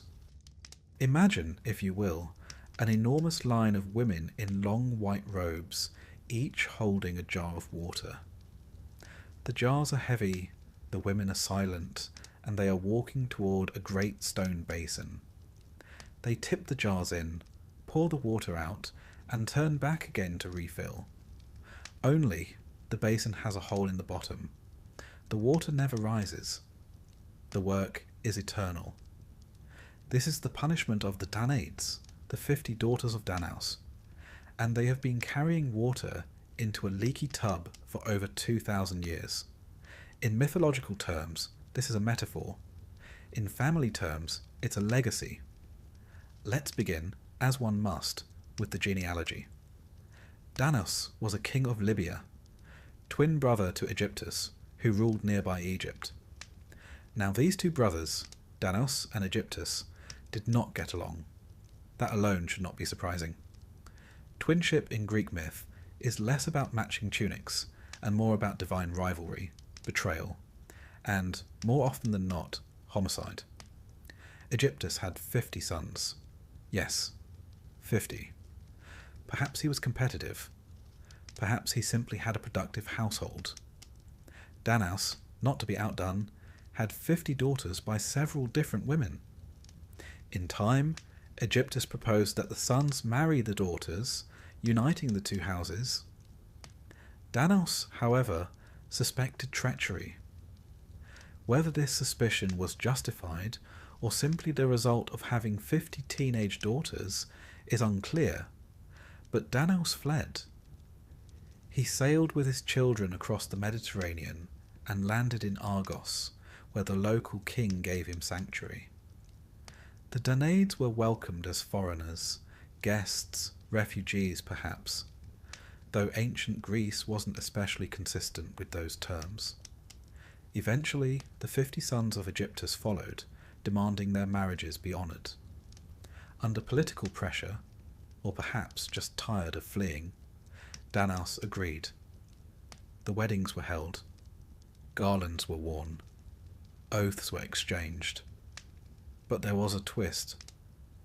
On the night of the marriages, Danaus gave each of his daughters a dagger and instructed them to kill their husbands in bed. 49 obeyed. Only one, Hypermnestra, spared her husband Lynceus because he respected her wishes and did not force himself upon her. In a story steeped in obedience, she chose mercy. The rest performed their duty, cold and silent, blades sliding in the dark. You can almost picture the moment, the wind howling across Argos, 50 bridal chambers gone still, and one girl staring into the eyes of a man who expected to die and finding something worth preserving. This act of rebellion, this single refusal, is the crack in the curse. But it's only the beginning. After the murders, Danaus is said to have punished Hypermnestra for her disobedience, imprisoning her or dragging her before a court. Eventually, Lynceus took revenge on his father-in-law, killing Danaus and claiming the throne of Argos. He and Hypermnestra founded a dynasty.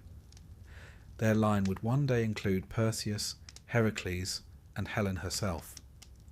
But the rest of the Danaians were not so lucky. Their punishment was eternal labour in the underworld, carrying water to a broken cistern, a task without end. The symbolism is quiet but crushing. Purification that never purifies. Effort that never pays off. It is a kind of domestic Sisypheanism, less dramatic than pushing a boulder, but no less cruel. Why, you might ask, were they punished? They followed orders. Their father commanded them. Their grooms were forced upon them. Weren't they victims? Greek myth, alas, does not always concern itself with justice. It prefers patterns. And the pattern here is disobedience cloaked as duty. A refusal to submit, followed by a submission to something darker. The Danaids became symbols, not of loyalty or rebellion, but of women caught in a net of male decisions and mythic necessity. Still, if you look closely, each Danaid had a name. The ancient poets listed them one by one in genealogies more precise than telephone books. Names like Amymone, Autonoe, Cleopatra, Eubule, Rhode, and Theano. Each had a story, however fleeting. Some were said to have children. Some vanished. A few were worshipped in Argos as ancestral spirits, but mostly they were forgotten. They became the chorus, the ones who carry poor return. Their husbands, the sons of Aegyptus, fare no better in the memory of myth. They were blank slates, symbolic figures more than individuals. It's unclear if they were cruel, passive, or simply convenient sacrifices. The story doesn't linger on their personalities. They are remembered primarily for dying on their wedding night, a different kind of matrimonial misfortune. Now, Hypermnestra and Lynceus, our lone surviving couple, became the ancestors of a notably powerful bloodline. Their descendants ruled Mycenae, Argos, and Tiryns. They were associated with the Perseid dynasty, which includes Perseus, slayer of Medusa, and his son Electrion, whose daughter Alcmaeon gave birth to Heracles after an ill-timed visit from Zeus, you might say the curse continues in strange forms. Take Perseus, for example, a hero by birth and favour, but forever shadowed by prophecy. He killed Medusa, yes, but his grandfather had tried to prevent his birth, fearing a prediction that Perseus would cause his death, which, of course, he eventually did, accidentally with a discus. Then there's Heracles, greatest of Greek heroes, who spent his life atoning for a madness inflicted by Hera. He too killed his children. He too laboured in vain for years. A man of strength, undone by forces beyond his control, echoing the quiet futility of these endless jars of water. The Danaids, then, are not just a tale of brides and blades. They are the starting note in a long chord of curses. Their story contains the DNA of every Greek tragedy: prophecy, flight, exile, obedience, regret. The image of women carrying water that will never stay is not just a punishment. It is a portrait of the human condition, painted in soft, repetitive strokes. There are also local traditions, especially in Argos, where the Danaids were revered, not reviled. Springs were named after them. Temples bore their names. Amymone, in particular, was associated with water sources and wells, often depicted as a nymph or minor goddess. Some stories claim Poseidon loved her and struck the earth with his trident to create a spring in her honour. So perhaps they were not cursed forever. Perhaps, in some quiet version of the myth, the water finally stays in the jar. Perhaps the basin, once cracked, is mended by time or prayer. The stories contradict themselves, as Greek myths often do. One moment they are murderesses. The next they are deified. The truth, as ever, rests somewhere in between. It's worth noting that the Danaid story was frequently adapted into Greek tragedy. Aeschylus wrote a play, The Suppliants, in which the daughters of Danaus flee to Argos, begging for sanctuary from forced marriage. In this version, they are not brides but refugees. The city must decide whether to defend them or send them back. It's an ancient reflection on asylum, agency, and the strange, thin line between sanctuary and sacrifice. We, the listeners, know what comes next. We know that murder waits beneath the veil. But for a moment in the city square, they are simply women seeking a place to live freely. And Argos, noble Argos, chooses to protect them. That brief mercy may be why they were remembered with altars instead of curses. Greek myth, after all, are not fixed. They breathe, they contradict, they forget. The same Danaids who are damned in Hades might also be worshipped in a grove on a spring morning. The same dagger that ends a marriage might also mark the start of a legend. The punishment in one version is the origin of water in another. And so, as we close this quiet book of curses, let us return to that line of women walking softly with their jars. It is neither day nor night. The underworld is not cruel. It is simply indifferent. They lift, they pour, they turn again. But now, perhaps one looks up. She sees the stars. She thinks of Argos. She remembers the sea breeze. And though the water still vanishes, she begins to hum. Because in myth, as in life, the curse is not always what it seems. Sometimes the endless labour becomes rhythm. Sometimes futility becomes ritual. And sometimes the quietest voice, like Hypermnestra's, is the one that endures. Let us begin, as all good cautionary tales do, with a marriage. Not just any marriage, mind you, but the sacred union between the king and queen of the gods themselves, Zeus and Hera. On Mount Olympus, their relationship was held up, not as an ideal, but more as a constant source of divine tension, storm clouds, and the occasional herd of transformed cows. Now, marriage in the ancient Greek world was considered a societal pillar, albeit one built on decidedly patriarchal stone. It involved alliances, dowries, and heirs. Love was optional. Respect was negotiable. Fidelity, well, let's not be silly. And in that regard, Zeus and Hera were deeply traditional. Their marriage began inauspiciously. Zeus, the thunder-wielding lord of the skies, had first attempted to court Hera politely. She was unmoved. So, in a move that tells you everything you need to know about him, Zeus transformed himself into a shivering little bird. Hera, ever maternal, took pity and held the trembling creature to her breast. Whereupon Zeus promptly transformed back and took advantage of her sympathy in a way that would not pass muster in any modern courtroom. Hera, shamed and cornered, agreed to marry him. The gods celebrated for 300 years, and the two were considered a cosmic match. But from the very start, their union was less a story of divine harmony and more an extended exercise in competitive vengeance. Zeus was, to put it mildly, not faithful. He pursued mortals, nymphs, and even the occasional divine relative with an enthusiasm bordering on the athletic. Danae, Io, Leda, Semele, Europa.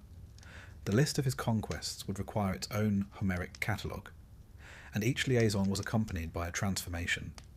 A golden shower, a swan, a bull, even a particularly aggressive cloud. This was not mere philandering. This was performance art.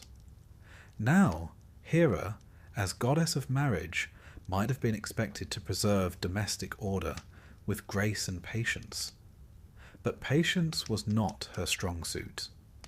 No, Hera's love language was spite, and her preferred method of communication was targeted torment.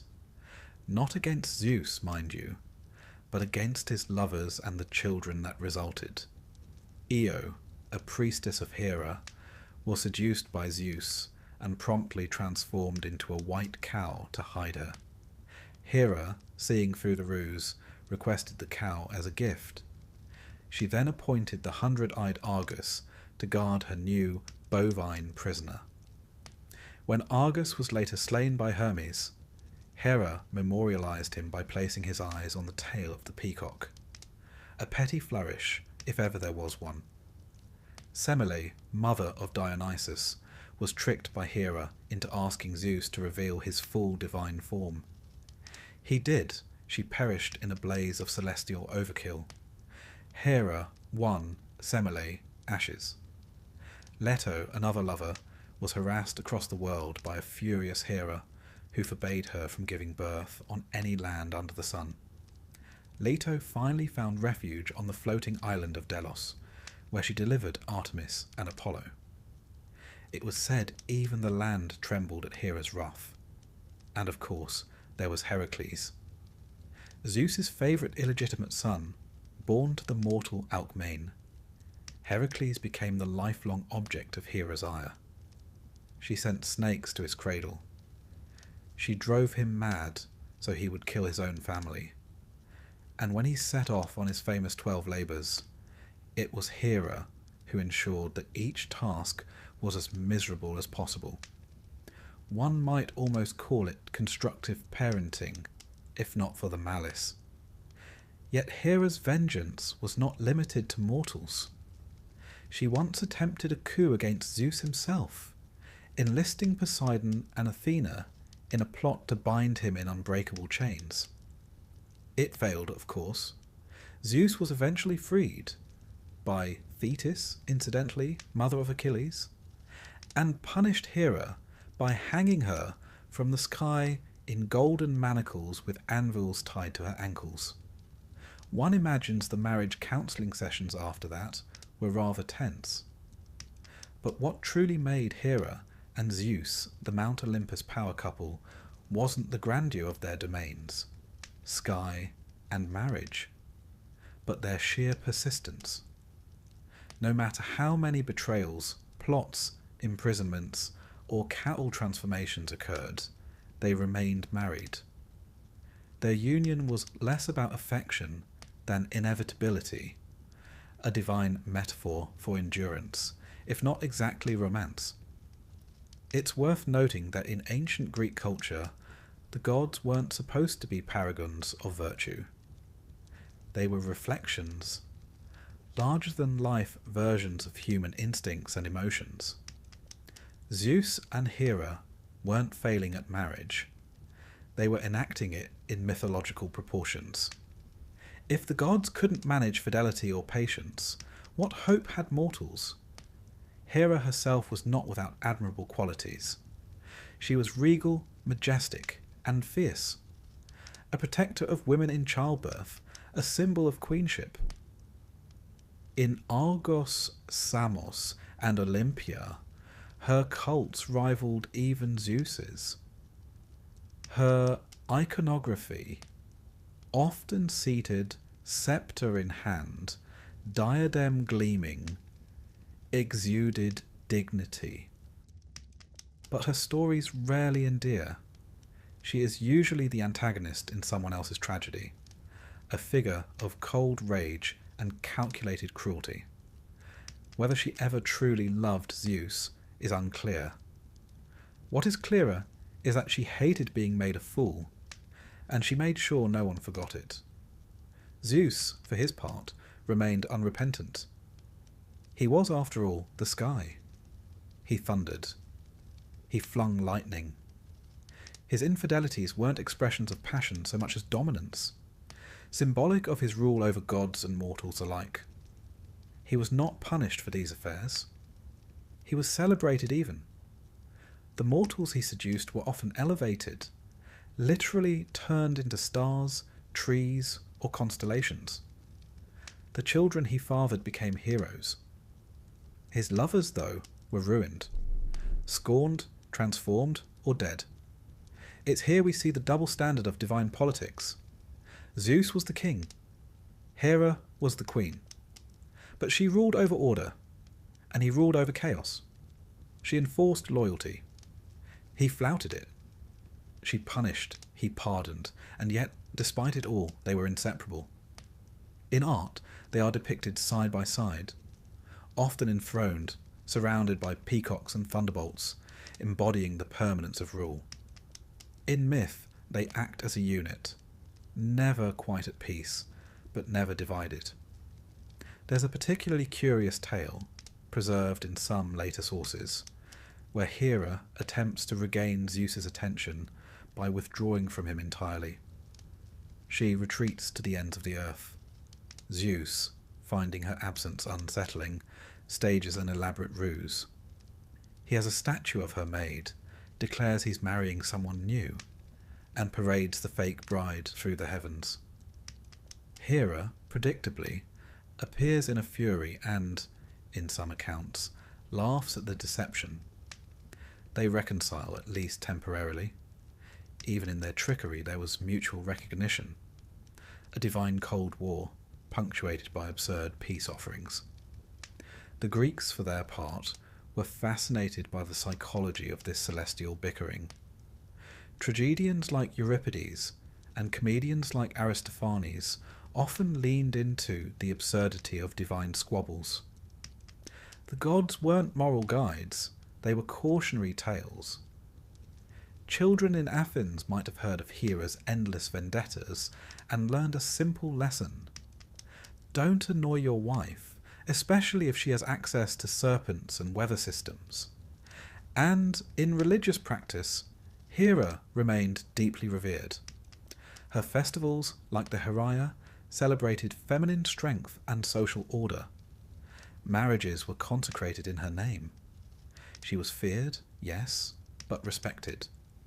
She was a reminder that power in the divine realm wasn't just about thunderbolts. Sometimes it was about endurance and memory and a grudge that could outlast empires. Zeus and Hera's marriage was not a love story in any modern sense. It was a mythological battlefield where fidelity and punishment danced a slow, endless waltz. Yet perhaps their staying power, their refusal to separate no matter the outrage, was a kind of loyalty in itself. An exhausting, toxic, theatrically dysfunctional loyalty. Their quarrels were never resolved. They simply paused between episodes. The ancient Greeks, watching from their temples and altars, would have recognized the truth in that. Because on Mount Olympus, as on earth, the most bitter arguments are not always the ones that end. They're the ones that keep going. Century after century, myth after myth, husband after husband. On the rocky slope of the Acropolis, amidst marble columns and cicada songs, lies the heart of ancient Athens, a city named not for a king or a warlord, but for a goddess. Not just any goddess, of course, but Athena herself.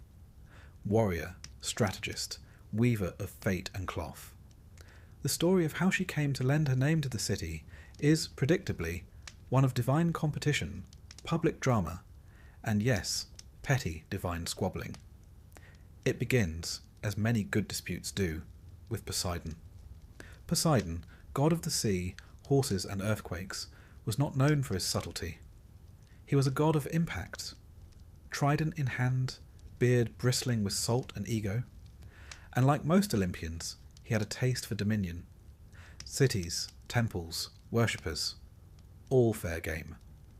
And when he looked upon the still unnamed city rising near the Saronic Gulf, he saw opportunity. So, naturally, did Athena.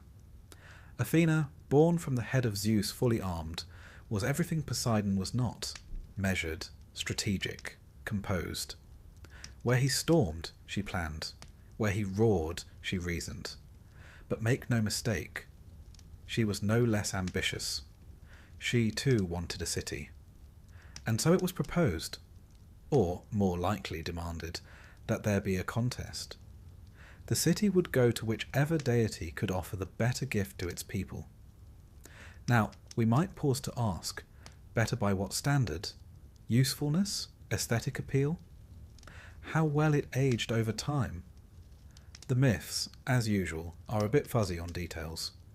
But the contest, according to tradition, took place on the Acropolis itself, with the 12 gods present to observe, and King Cecrops, a rather snake-legged fellow, if we believe the stories, serving as judge. Poseidon went first. In true Poseidon fashion, he struck the ground with his trident, and a spring erupted. Depending on the version, it was either seawater or salt water. Not the most refreshing of beverages, mind you, but impressive nonetheless. Some versions say it gushed violently. Others say it formed a small lake, later called the Erectheis. He looked about expectantly. A crowd-pleasing move, certainly.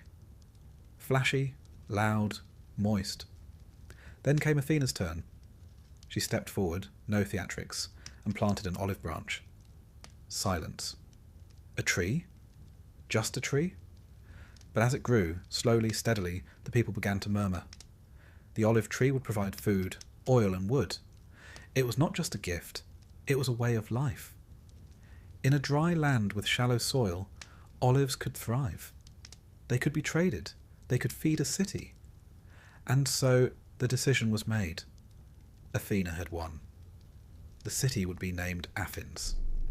Her temple, the Parthenon, would rise above it. The olive tree would become its symbol. And Poseidon? Well, Poseidon did not take the loss well. He was a sore loser, our sea god. Petulant, some would say. Upon losing, he flooded part of the Attic plain in a fit of divine pique. A wet tantrum, if you will. Others say he merely withdrew, grumbling, back to the depths. But the result was the same. The rivalry lingered. Yet despite the contest's outcome, Poseidon was not entirely banished from Athens. Far from it. A sanctuary to both gods stood atop the Acropolis. The Erechtheion, an ancient temple beside the Parthenon, housed sacred relics of the contest, the saltwater spring known as the Sea of Erechtheus, and Athena's olive tree, said to be the very one she planted. It was a diplomatic compromise. Ancient city-states were deeply religious, and hedging one's divine bets was a prudent move. After all, you never knew when the god you slighted might send a drought, an earthquake, or a vengeful kraken. But the tension between Poseidon and Athena did not end with naming rights. Their rivalry extended to patronage, values, and even aesthetics. Poseidon represented force, passion, raw nature. Athena, meanwhile, embodied intellect, order, and restraint. One was the untamed ocean, the other the measured battlefield. And in many ways, Athens chose the latter, becoming a centre of learning, art, and structured warfare. This symbolic divide was no accident. The Greeks were deeply invested in what their gods represented, and which deities a city honoured told you a great deal about its identity. Sparta, for instance, leaned more toward Ares. Corinth had Aphrodite. Delphi had Apollo. Athens had Athena, and by choosing her, they chose an image of rational strength, of strategy over brawn, of olive branches over tidal waves. But one must not forget, the Greeks loved a grudge. Poseidon, denied Athens, found other cities to favour. Corinth, notably, built temples in his name. He remained a powerful god in coastal areas, worshipped by sailors and merchants alike, and his feuds with Athena spilled over into myths, each more ridiculous than the last. In one tale, Poseidon accuses Athena of helping the hero Perseus, who famously decapitated Medusa. A Gorgon Poseidon himself had once, shall we say, become involved with, under unfortunate circumstances, in a temple of Athena. Athena, ever the perfectionist, was not amused. She punished Medusa with serpents and a petrifying gaze.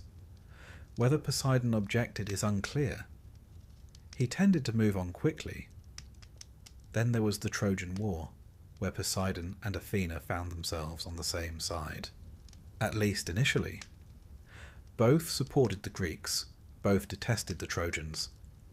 But during the long siege, their cooperation frayed. Poseidon, irritated by perceived slights, began to waver in his support. Athena, as always, remained strategically vengeful. Even after the war, their divine paths diverged. Athena aided Odysseus, guiding him home. Poseidon did the opposite, delaying, punishing, sending storms, and making the poor man's journey a decade-long exercise in patience. That Odysseus survived at all is a testament either to Athena's cleverness or to Poseidon eventually getting bored. Back in Athens, the olive tree endured. It was said that even when the Persians sacked the city in 480 BCE and burned the Acropolis, the tree miraculously sprouted again the next day. A sign, the Athenians believed, of their goddess's continued favour. To the Greeks, the tale of the contest was not just myth. It was a foundational story explaining not only the city's name, but its values.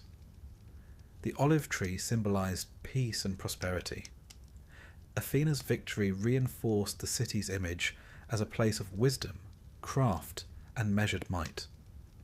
Poseidon's loss, meanwhile, served as a kind of cautionary tale, a reminder that flashiness and force do not always win the day, that sometimes the quiet gift, the tree instead of the spring, can shape history. Of course, one might argue that the real pettiness lay in the fact that the gods needed a contest at all. Why not share the city? Why not co-patron it peacefully? But this is Olympus we're talking about, where compromise is considered suspicious and grudges are passed down like heirlooms. The rivalry between Athena and Poseidon may have started with a city, but it came to embody two opposing philosophies. In art and literature, their contrast was drawn again and again. The spear versus the wave, the shield versus the trident. And yet, they were bound together, forever etched into the mythology of Greece, forever circling each other like opposing stars in a constellation of divine egos. Their feud, in its own way, became a kind of collaboration. For what is a good story without a worthy rival? Without someone to shake the foundations? Or, in Poseidon's case, flood them? So the next time you see the ruins of the Parthenon, or walk among olive groves under the Mediterranean sun, remember, this place bears not just Athena's name, but Poseidon's resentment. A silent spring, still said to glisten in the rock, is all that remains of his offering. And above it the olive tree quietly thriving, as if to say, thank you for playing. It began, as many divine quarrels do, with pride, Apollo's to be precise.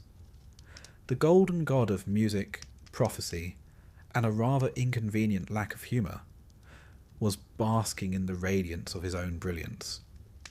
His sacred cattle were grazing contentedly in the sun-drenched fields of Pieria. The lyre was tuned, the sky was clear. The chariot of the sun would soon trace its arc across the heavens. In other words, all was well in Apollo's shining world, until it wasn't. You see, someone had stolen his cattle. Not a few. Not a calf here or there. The entire herd had vanished overnight. Now, Apollo, being a god, was not used to losing things. Least of all things that mooed melodiously and glowed faintly with divine energy. He was, to put it gently, incensed. Naturally, he assumed the culprit must be mortal. Mortals were always poking their grubby fingers into divine affairs. Or perhaps a satyr, or a lesser god with nothing better to do.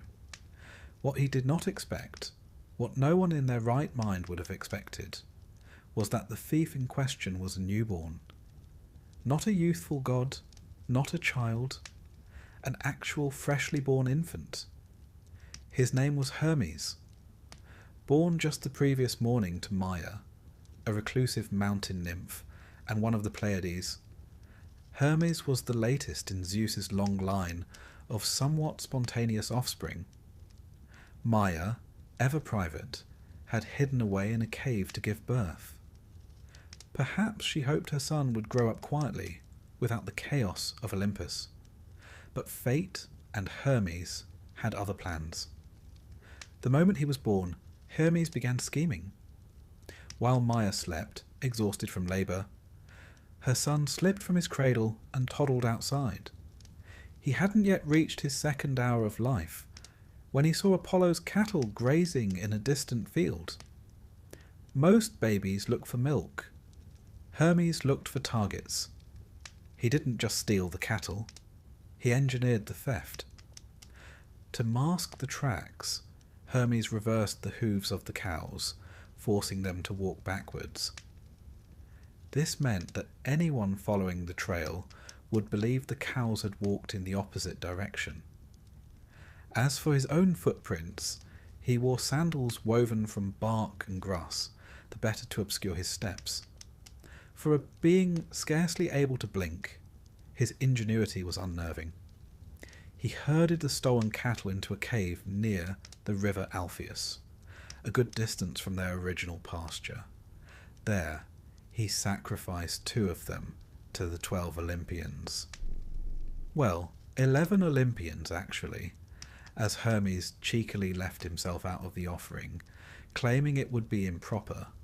Then, ever the criminal mastermind, he returned to Maia's cave in Arcadia, tucked himself neatly back into his cradle, and waited. Back in Pieria, Apollo was attempting to remain calm. He examined the field. He followed the trail. He frowned. Something didn't make sense. The hoof prints led the wrong way.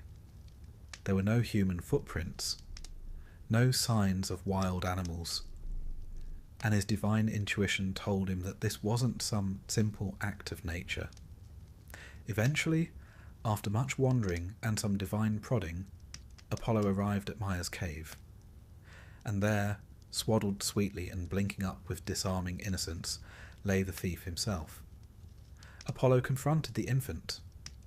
Hermes denied everything. Using the ancient art of baby talk and wide-eyed blinking, he protested his innocence. He claimed he could not possibly have walked, much less managed a complex cattle-rustling operation. "Look at me," he cooed. "Do I look like someone who can steal livestock?" Apollo was not amused.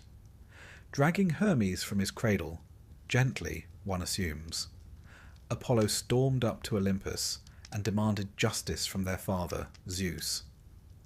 The king of the gods listened intently as Apollo laid out his case. A theft had been committed. A herd had been rustled.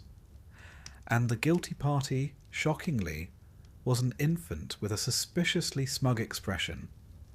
Zeus, hearing this tale, did what many fathers do when one child accuses another of improbable mischief. He laughed. The thought of his newborn son outwitting Apollo, stealing divine cattle, and returning to bed undetected was simply too amusing. But Apollo, who didn't often find himself the punchline, was insistent. He wanted his cattle back. He wanted the truth. And preferably, he wanted it without further mockery. Hermes, recognizing that the jig was up, decided to change tactics. Instead of denial, he offered a gift. During his brief period as a fugitive, Hermes had invented something entirely new. A musical instrument made from the shell of a tortoise, with strings stretched across its hollow back. It was the lyre, and it made a sound unlike anything the gods had ever heard. Hermes plucked the strings. The melody filled the hall. It was gentle and strange, a sound that seemed to shimmer with the very essence of twilight. Apollo, god of music, felt his anger soften. His heart, if not his pride, was moved. Hermes offered him the lyre. In return, he asked only for peace, and perhaps a formal role among the gods. Apollo, grudgingly impressed, accepted. The cattle were returned, minus the 2 that had been sacrificed, of course. The lyre was now his, and Hermes had pulled off one of the greatest career launches in divine history. Zeus, thoroughly entertained, formally recognized Hermes as an Olympian. He would become the messenger of the gods, the patron of travellers, merchants, thieves, and those who operated in the grey areas of life. Apollo, for his part, would now wield the lyre as his signature instrument, a symbol of his dominion over music, courtesy of the baby who had once robbed him blind. Their relationship never fully recovered. Apollo, despite the music, never forgot being made a fool of, and Hermes, never one to let a joke die, continued to test the limits of what he could get away with. In one later tale, Hermes stole Apollo's bow. In another, he taught a group of shepherds how to cheat in dice games. He lied with charm. He spoke in riddles. He moved between worlds with a wink and a nod. But for all his mischief, he served a purpose. He was the god of thresholds, of beginnings, boundaries, and in-between places. Roads, doors, deals, and dreams. Apollo, in contrast, was the god of clarity, of light, of laws and reason. The sun in his golden chariot, the healer, the prophet, the musician. Their feud was never violent, but it was enduring. Apollo represented what was fixed, Hermes what was flexible. Apollo was poetry, Hermes was prose. One wrote odes, the other wrote contracts, with clauses in very small print. Yet, in a strange way, they complemented one another. Apollo taught Hermes the art of augury, interpreting omens from birds. Hermes, in turn, shared with Apollo the flute, the shepherd's pipe, and other musical tricks.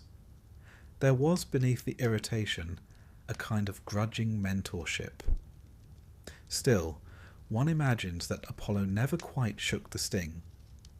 To be bested by a peer is one thing. To be outwitted by someone in swaddling cloths is quite another, especially when they do it with such flair. But that, perhaps, is what made Hermes so enduring. To the Greeks, Hermes was not just a god. He was a type, the fast talker, the trickster, the charming rogue who bends the rules but somehow makes it work. He was the one you prayed to before a journey, and before a gamble. And Apollo? He was the brilliance you aspired to, the order you relied on. But it was Hermes who made you laugh. Their myth speaks to something timeless. The clever underdog against the powerful authority. The younger sibling with something to prove. The idea that intellect, creativity, and a bit of nerve can overcome even the most radiant power. It also serves as a reminder that even gods, for all their grandeur, are prone to embarrassment, that divine dignity can be punctured, and that sometimes peace is best negotiated over a good tune. In art and poetry, the lyre became synonymous with Apollo, but it was Hermes who made it, who invented music, who found, in the shell of a tortoise, the song of the cosmos. And so, when you hear the twang of strings or see the image of a winged sandal, think of that day when the sun god was humbled and the god of crossroads found his way to Olympus, not through conquest, but through comedy, cunning, and composition. Because in the end, Hermes didn't win with strength. He won with style. If you were to picture the most awkward family gathering on Mount Olympus, and there were many, you'd do well to imagine Artemis seated stiffly at one end of the divine banquet table, arms crossed, gaze pointedly away, while Aphrodite lounged at the other end, flicking grapes into her mouth and pretending not to notice. It wasn't just a clash of personalities. No, that would have been manageable.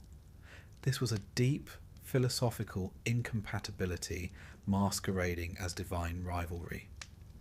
A contest not of thunderbolts or transformations, well, not usually, but of values, lifestyles, and the distinct belief that the other was utterly insufferable. On one side, Artemis, goddess of the hunt, guardian of the wild, and protector of maidens. Stern, self-possessed, with a bow always within reach, and absolutely no time for romantic entanglements of any sort. Her vow of chastity was not so much a lifestyle choice as a personal crusade. If she'd had a no soliciting sign, it would have been made of bronze and enchanted to shoot arrows. On the other, Aphrodite, goddess of love, beauty, and the gentle chaos of desire. Lush, languid, and delighted by mischief of the heart, she was as comfortable orchestrating a love affair as Artemis was decapitating a stag. Wherever she went, sighs followed, and wherever Artemis went, silence did. And therein lies the problem. Their feud wasn't built on a single moment of betrayal or a slight at a banquet, though those certainly helped. It was a slow-burning tension, an unspoken but mutually understood truth. They simply could not stand each other's company. Let's begin with the basics. Artemis valued discipline, purity, and autonomy. Her band of nymphs swore loyalty and abstinence, roaming forests far from prying eyes. She despised the messiness of attraction. It was beneath her, uncivilized, irrational, and most importantly, distracting. Aphrodite, meanwhile, viewed such resistance as not just puzzling, but offensive. Love, in her view, was the highest form of life's pleasure. To deny it was to deny nature itself. Artemis's cold rejection of such things, a slap in the face of everything Aphrodite stood for. Their divine duties often brought them into conflict.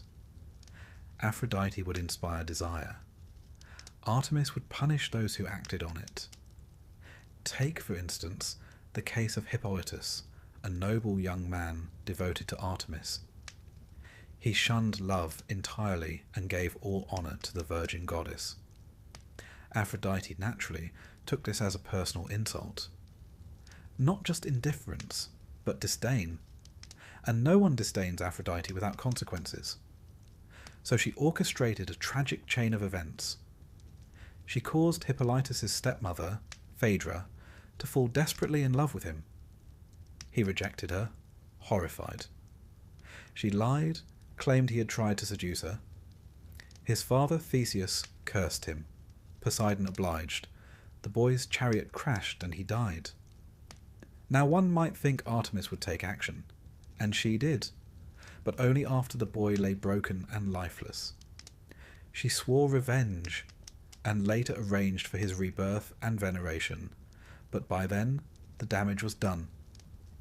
Aphrodite, for her part, felt perfectly justified. You honour the gods, or you suffer the consequences, especially if the goddess in question is the very embodiment of love, and you are loudly abstinent. Another example? Callisto, a loyal follower of Artemis, sworn to chastity like the rest. Unfortunately, she caught the eye of Zeus, who, in true Olympian fashion, disguised himself, this time as Artemis herself, and seduced her. Callisto became pregnant, something she couldn't hide forever. When Artemis discovered this betrayal, she cast her out, furious. To Artemis, the vow had been broken. To Aphrodite, this was proof of the futility of resistance. Desire, after all, was inevitable. Try to run from it, and it would wear your face and meet you in the woods. Even myth itself often reflected their antipathy. In epic after epic, love and the wild are at odds. Beauty blooms in the court, not the forest. And women, especially mortal ones, are punished more often than praised for trying to live outside Aphrodite's realm. Artemis's world is harsh but clear. Rules are known, boundaries respected. There are no ambiguous invitations, no confusing glances. Her followers run with wolves and live by the moon's cold light. Aphrodite's world is a tangle of tension and velvet. Lines blur. Emotions rise and fall like tides. And her devotees, they rarely come out unscathed. Both realms are powerful, and neither tolerates interference from the other. There's also the matter of masculinity, and how each goddess responded to it. Aphrodite, of course, embraced the entanglements of men. Gods and mortals alike fell at her feet. She had Ares, the god of war, wrapped around her finger despite his iron temperament. She inspired desire with a look, toppled kingdoms with a sigh, and made even the most rational of kings lose their composure. Artemis, conversely, had no patience for male attention. None. Ask Actaeon, a hapless hunter who stumbled upon her while she bathed. It was an honest mistake, or so he might have claimed, had he not been immediately transformed into a stag and ripped apart by his own hounds. The lesson was clear: keep your distance. And yet, the myths often seem to conspire to place these two goddesses in each other's orbit, perhaps because they represented such opposing forces. virginity and lust, self-control and indulgence. The Arrow and the Rose, there's a curious tale of the judgment of Paris, that infamous divine beauty pageant. Here, Aphrodite competed directly against Athena and Hera, not Artemis, but it's hard not to imagine Artemis watching from the sidelines, arms crossed, unimpressed. The idea that a mortal man should judge a goddess on appearance, that Aphrodite would bribe him with the most beautiful woman in the world. Artemis likely saw the whole affair as a farce, and, one suspects, she was not entirely wrong. What's notable is how their feud was largely ideological. They didn't attack each other directly. Artemis didn't challenge Aphrodite to a duel. Aphrodite didn't cast love spells on Artemis's followers to spite her. Well, not often. But their values were so opposed that every action felt like an affront. They were two queens of two incompatible realms, and the mortals caught between them, especially women, often bore the consequences. You see, ancient Greek society had a complicated view of women. They could be devoted wives or dangerous seductresses, faithful daughters or wild forest maidens. Aphrodite and Artemis embodied those extremes. A woman might pray to Artemis during childbirth. Though a virgin, she was also protector of women in labour. But that same woman might also beg Aphrodite to restore her husband's affection or make her desirable again. To please one goddess often meant offending the other. In this way, the feud between Artemis and Aphrodite became symbolic. Not just a divine cold war, but a reflection of every woman's struggle between independence and intimacy, restraint and romance, the clarity of solitude and the chaos of connection.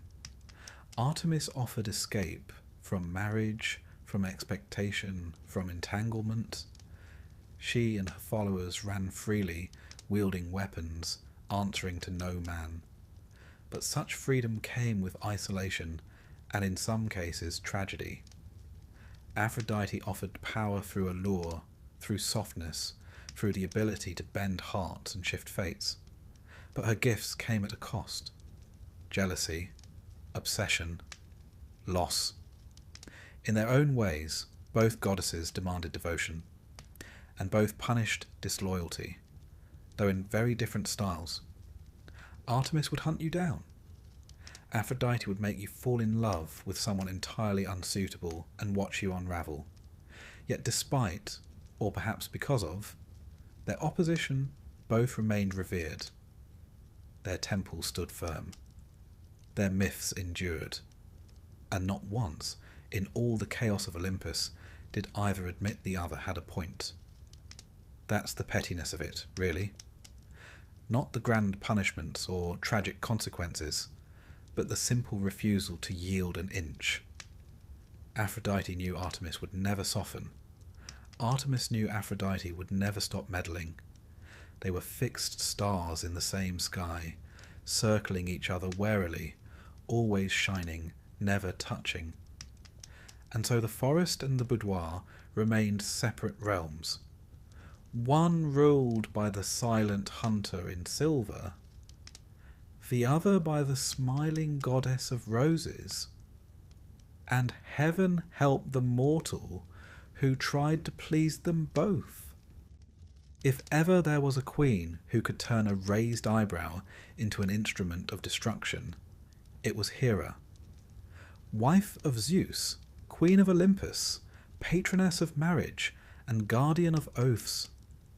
Hera had the sort of regal bearing that made you apologize simply for standing near her.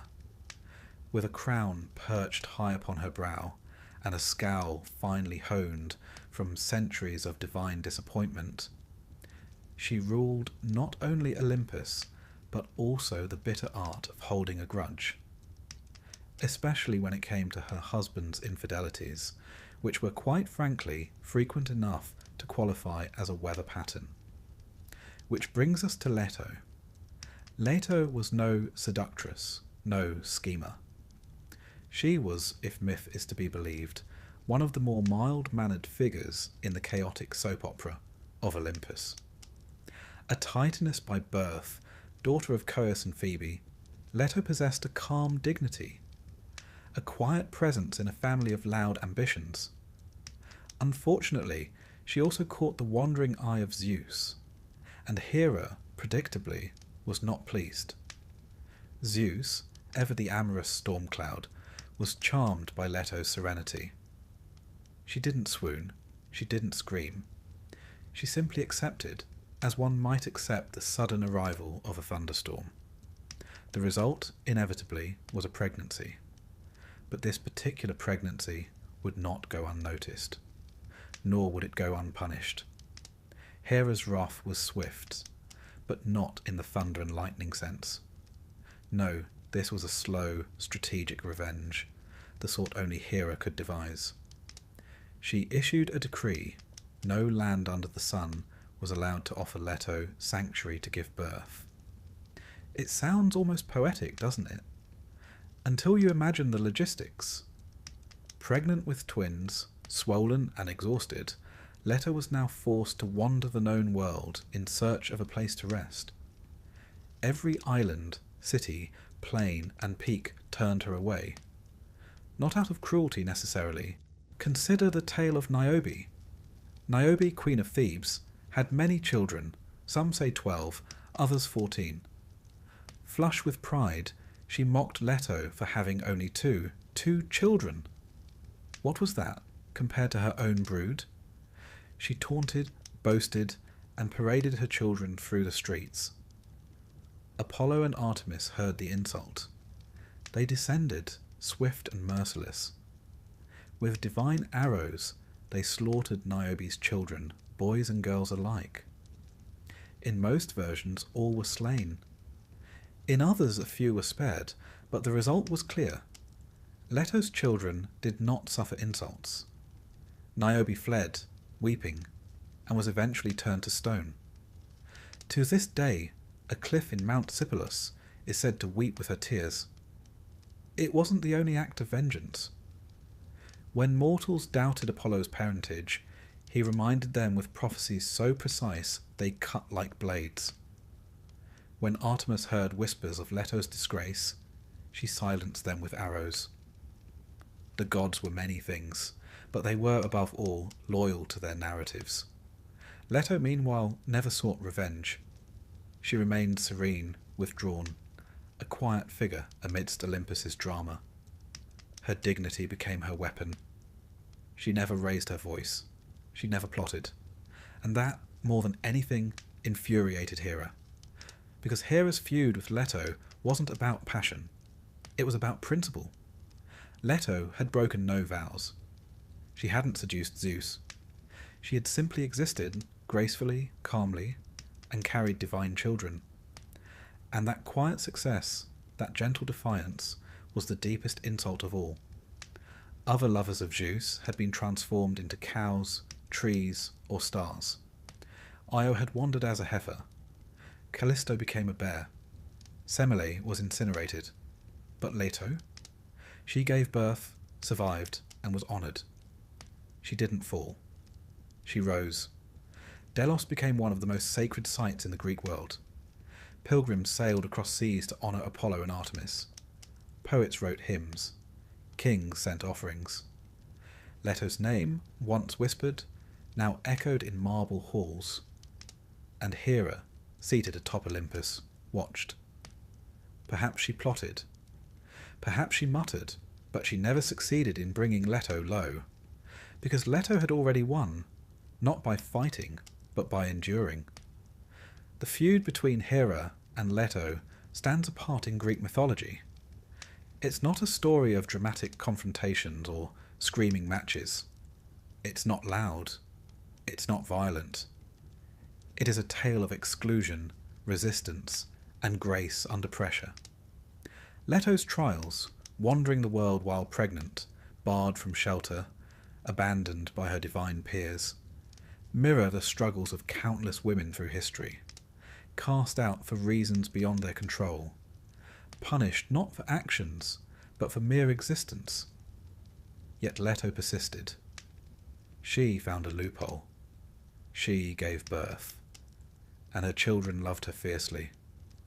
In many ways, Leto became the goddess of quiet triumph.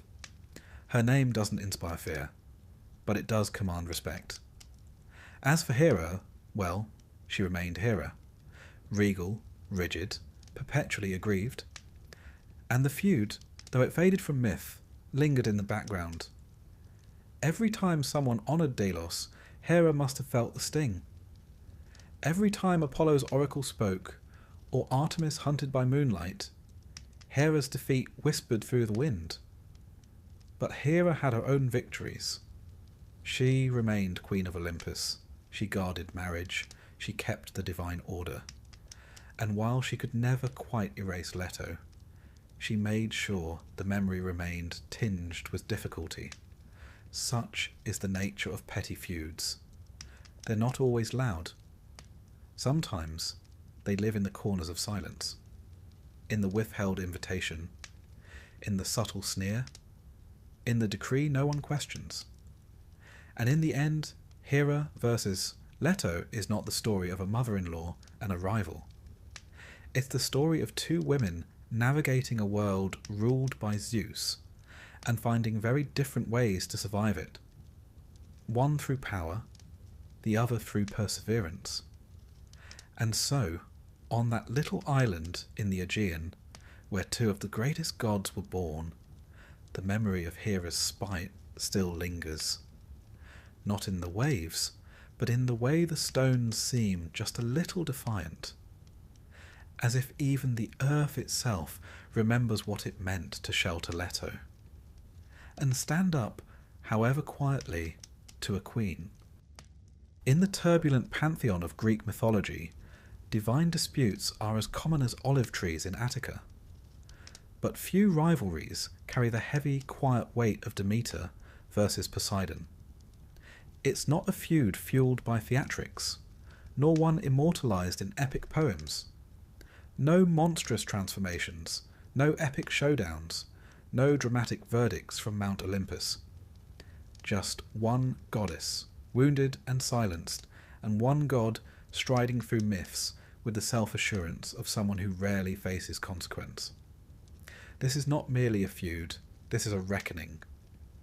Demeter, the goddess of grain, harvest, and fertility, held a power unlike any other deity. She didn't hurl thunderbolts. She didn't stir tempests, but without her, nothing grew. Her influence stretched across the mortal realm in a way few gods could claim. She made civilization possible. Cities were built, laws formed, temples raised, all because the earth could feed the people. And it fed them because Demeter willed it. Poseidon, on the other hand, ruled the seas. He was tempestuous, wild, and profoundly proud. Earthquakes, floods, horses, and even certain rivers fell under his jurisdiction. He was not subtle. His moods shaped coastlines. And when he desired something, or someone, he pursued it with the insistence of an incoming tide. Which brings us to the crux of this myth. In one of the darker corners of the mythological canon, Poseidon became obsessed with Demeter. Why? The sources never say precisely. Maybe it was her beauty, often described as serene and maternal. Maybe it was her aloofness. Demeter didn't cavort with the other gods much. She stayed in her groves, her fields, her sanctuaries. Or maybe Poseidon, ever drawn to the untamed, saw something he could not possess and decided to make it his. Demeter rejected him, clearly, unequivocally. But rejection to Poseidon was never the end of the story. When his advances turned aggressive, Demeter ran. She transformed herself into a mare and hid among a herd of wild horses in Arcadia. This wasn't a playful transformation. It was an act of desperation. A goddess of immeasurable power reduced to flight and disguise. Her very divinity couldn't protect her from what was coming. Poseidon found her. He changed into a stallion, tracked her down, and mounted her. Even in the form of a horse, his violation could not be softened. There are no polite euphemisms here. It was rape, plain and brutal. And Greek mythology, so often focused on heroes and monsters, barely flinches as it moves past the event. But the consequences linger. From this act came 2 children. Arion, a miraculous horse who could speak and run without tiring, and Despoina, a mysterious goddess who was worshipped in secretive rites in Arcadia. While Arion became part of heroic tales, Despoina's worship was shrouded in mystery, often associated with shadows and silence. She represented something hidden, something not spoken aloud. And what of Demeter? She was shattered, but not broken.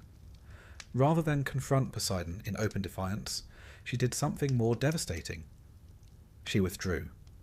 She left Olympus, left her duties, left the fields. And when Demeter is gone, nothing grows. The fertile earth turns hard. Grain withers in the soil.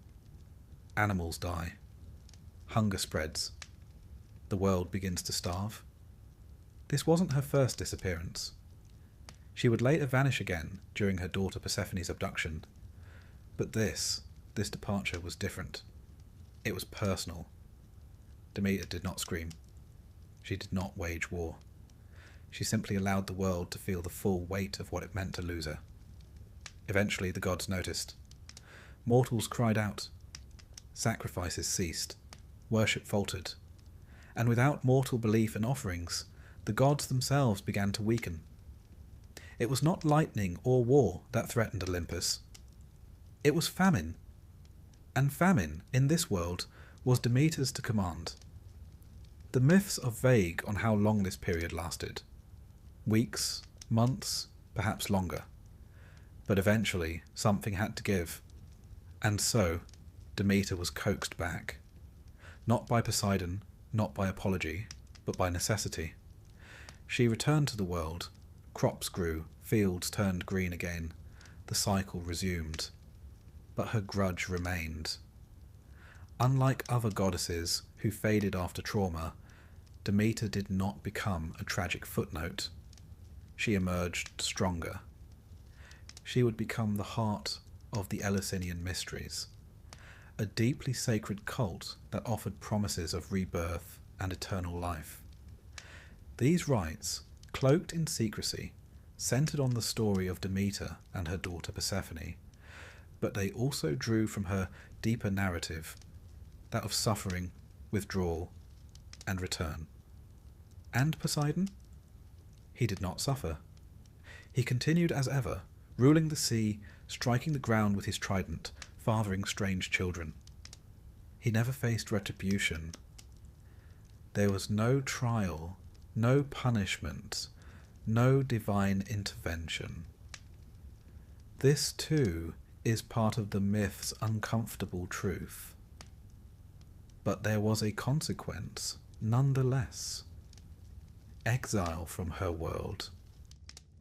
Poseidon was never again welcomed into Demeter's domain. His name does not appear in her temples. Their symbols never intertwine. Unlike the sprawling, interconnected pantheon, where gods frequently intermarry, reconcile, and conspire, Poseidon and Demeter remain distant. The silence between them is absolute, and for a god to be ignored is sometimes more painful than to be cursed. This feud, if it can be called that, is one-sided. Poseidon seems unbothered, but the myth gives us clues that he knows. He stays away. His storms avoid her groves. His waves do not lap the fields she blesses. It is as though he respects, or perhaps fears, the boundary she drew in the soil.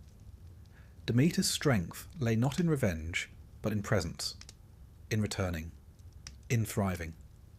She did not let Poseidon define her. She allowed herself grief, yes, and retreat. But she returned not as a victim, but as a matriarch, as a lawgiver, as a protector. Her Eleusinian rites became among the most celebrated in ancient Greece. Pilgrims travelled from far lands to seek her blessing. Kings and peasants alike revered her. In her mystery cult, participants learned that even the deepest sorrow could lead to rebirth. That descent was not the end. That silence was not surrender. In these rites, nothing of Poseidon was mentioned. He was erased, and perhaps that is where Demeter's victory lies. Not in vengeance, not in confrontation, but in outlasting him. There is a common thread in mythology where gods violate and goddesses endure. But Demeter's story feels different. It lingers. It unsettles. It reminds us that power does not always shout. Sometimes it simply refuses to look you in the eye again. In modern terms, we would say Demeter set a boundary and kept it. She did not forgive. She did not forget. And she did not allow the violation to consume her identity. She remained herself, wholly and fiercely, that Poseidon could not touch. In literature, we often crave closure, punishment, justice, balance. But in myth, closure is rare. The Greeks were honest about that. Their stories often leave wounds open. And in this case, the wound didn't close. It became part of the terrain. Arcadia, where the assault occurred, remained a sacred place. Wild, powerful. It was home to cults of Demeter and Despoina, where the rituals were performed in secrecy, and where even men had to avert their eyes from certain rites.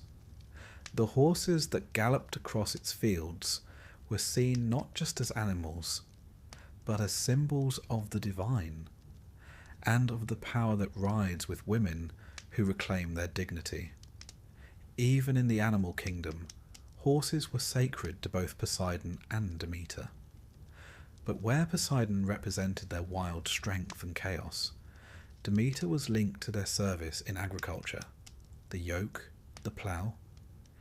In their shared symbol, the split is complete. One god rules by storm, the other by cycle. The myth also marks one of the earliest recognitions in storytelling that trauma can be survived, but not erased. That pain shapes, but does not define. And that dignity, once reclaimed, can become holy. And so Demeter continued. She watched over crops. She guided mortals in the ways of planting, harvesting, and thanking the earth. She ensured that humanity could survive the harshness of winter and the bounty of spring. Her lessons were not only of survival, but of justice. When mortals wronged her, she punished. When they honoured her, she rewarded. But she never forgot the lines that had been crossed. Poseidon may have wielded a trident and churned the seas, but Demeter, with her sickle and silence, cultivated a more lasting power. A power that nourishes. A power that remembers. A power that says, quietly but firmly, never again.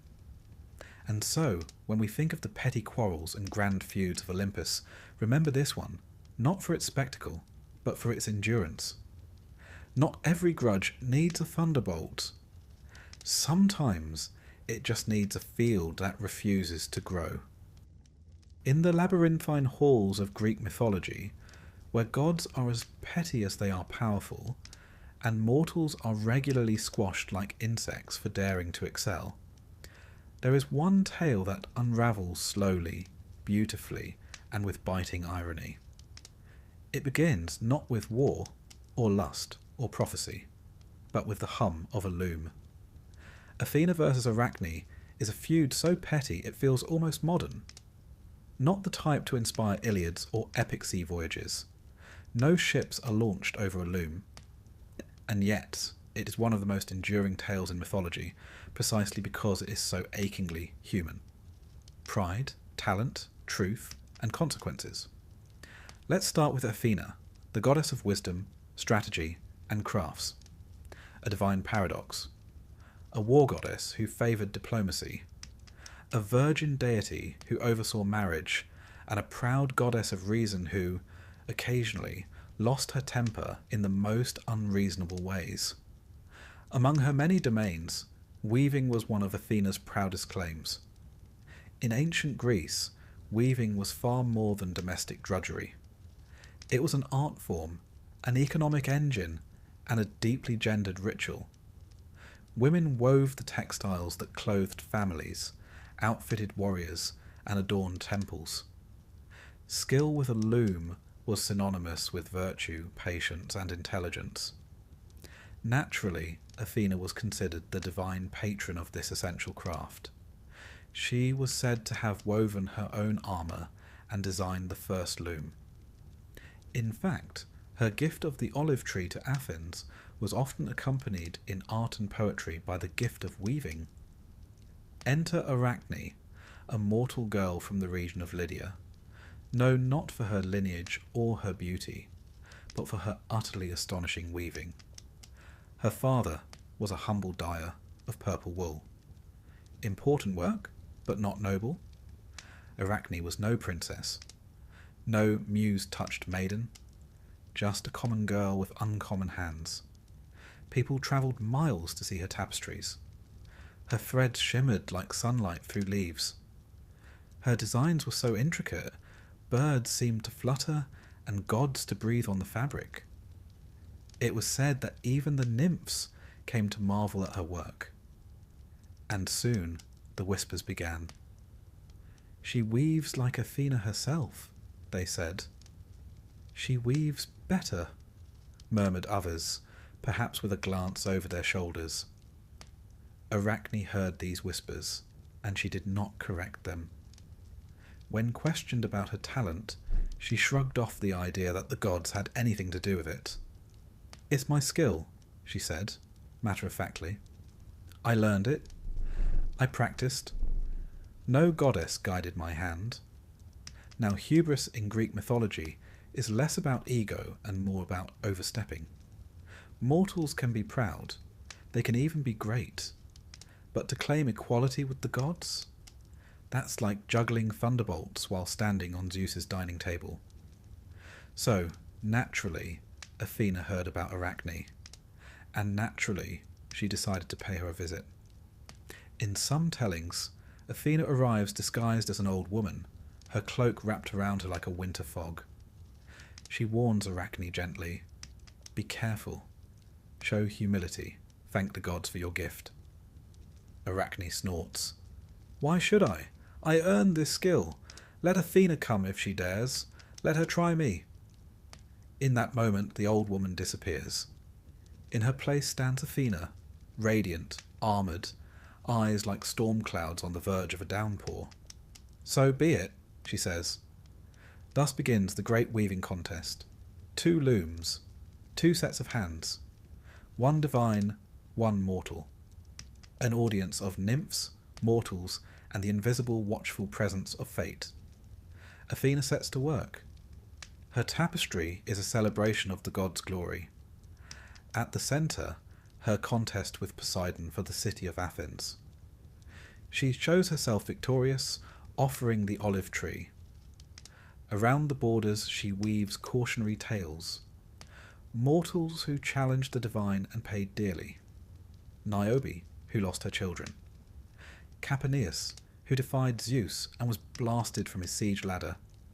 Pentheus, torn apart for mocking Dionysus. Athena's message is as refined as it is unmistakable. Know your place. Arachne, undaunted, weaves something very different. Her tapestry tells the stories that people whispered in shadows, the dark underbelly of Olympus.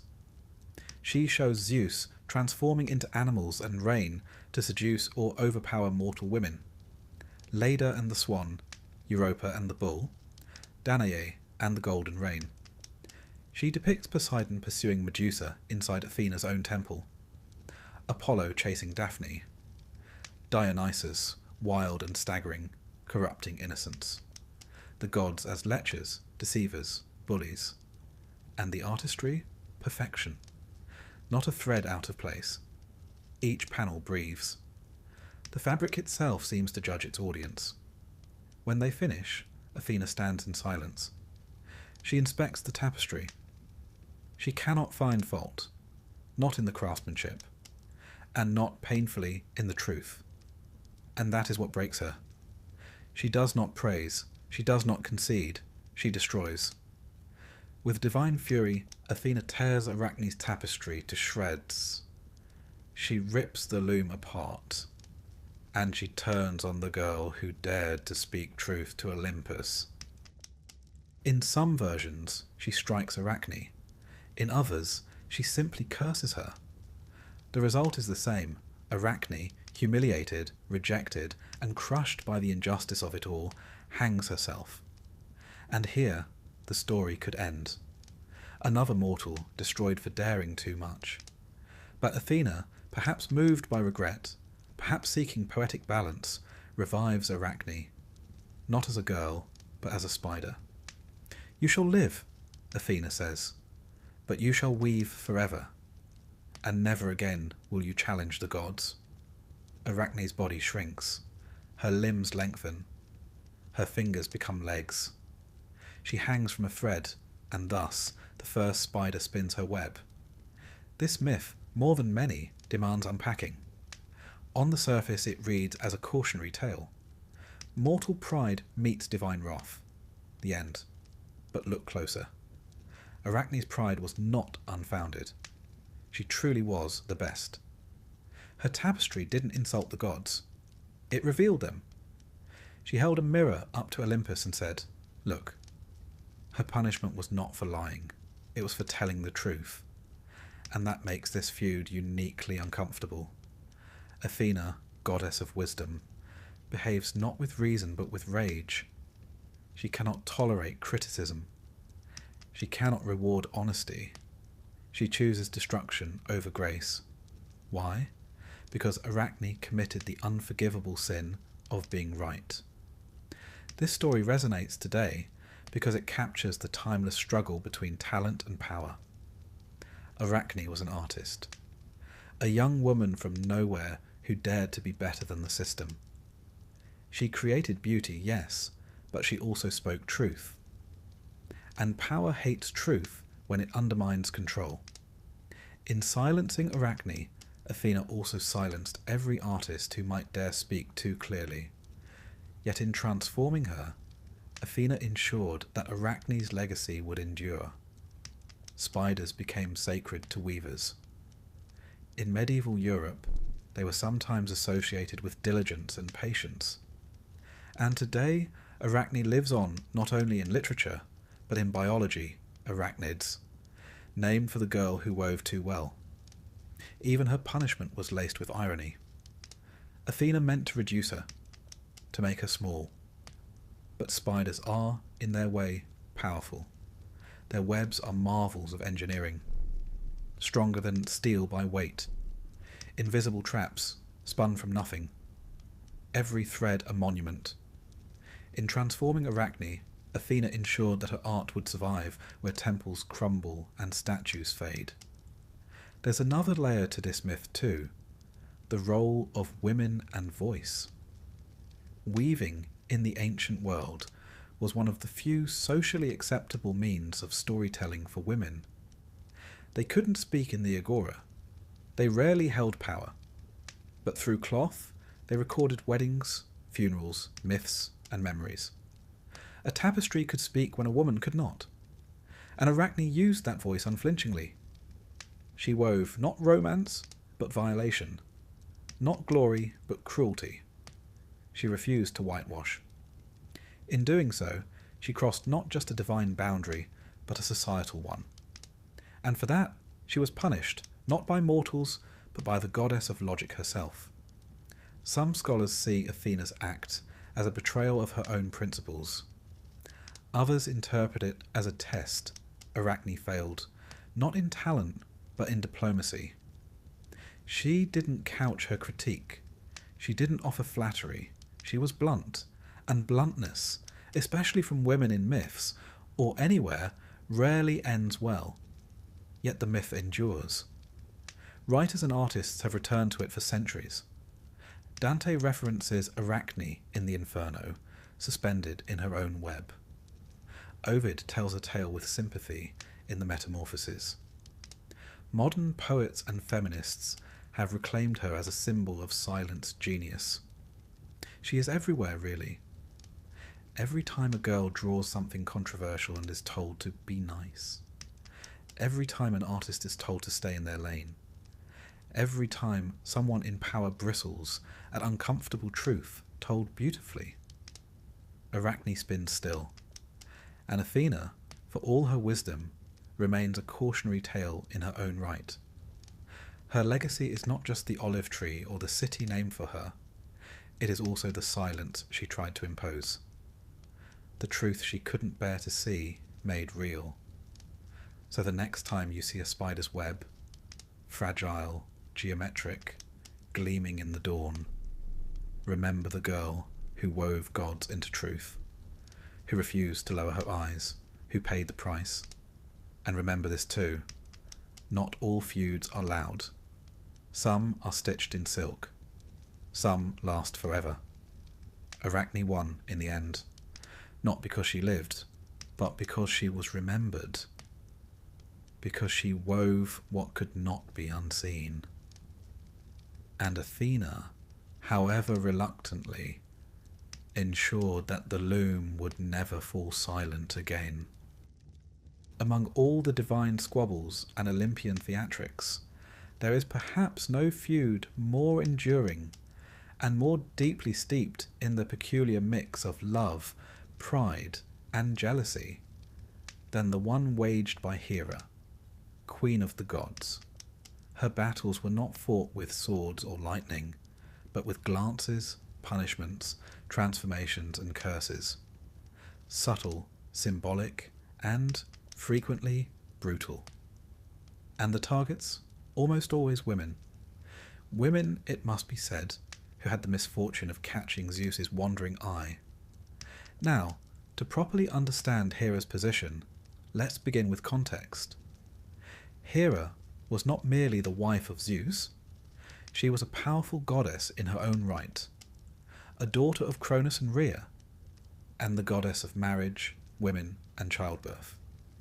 She had dignity. She had status. She had temples and priestesses and sacred animals, notably the peacock and the cow. She was a protector of matrimony and morality.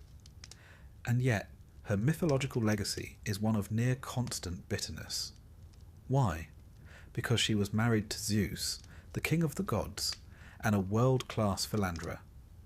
Zeus's list of romantic entanglements would make even the most seasoned soap opera writers blush.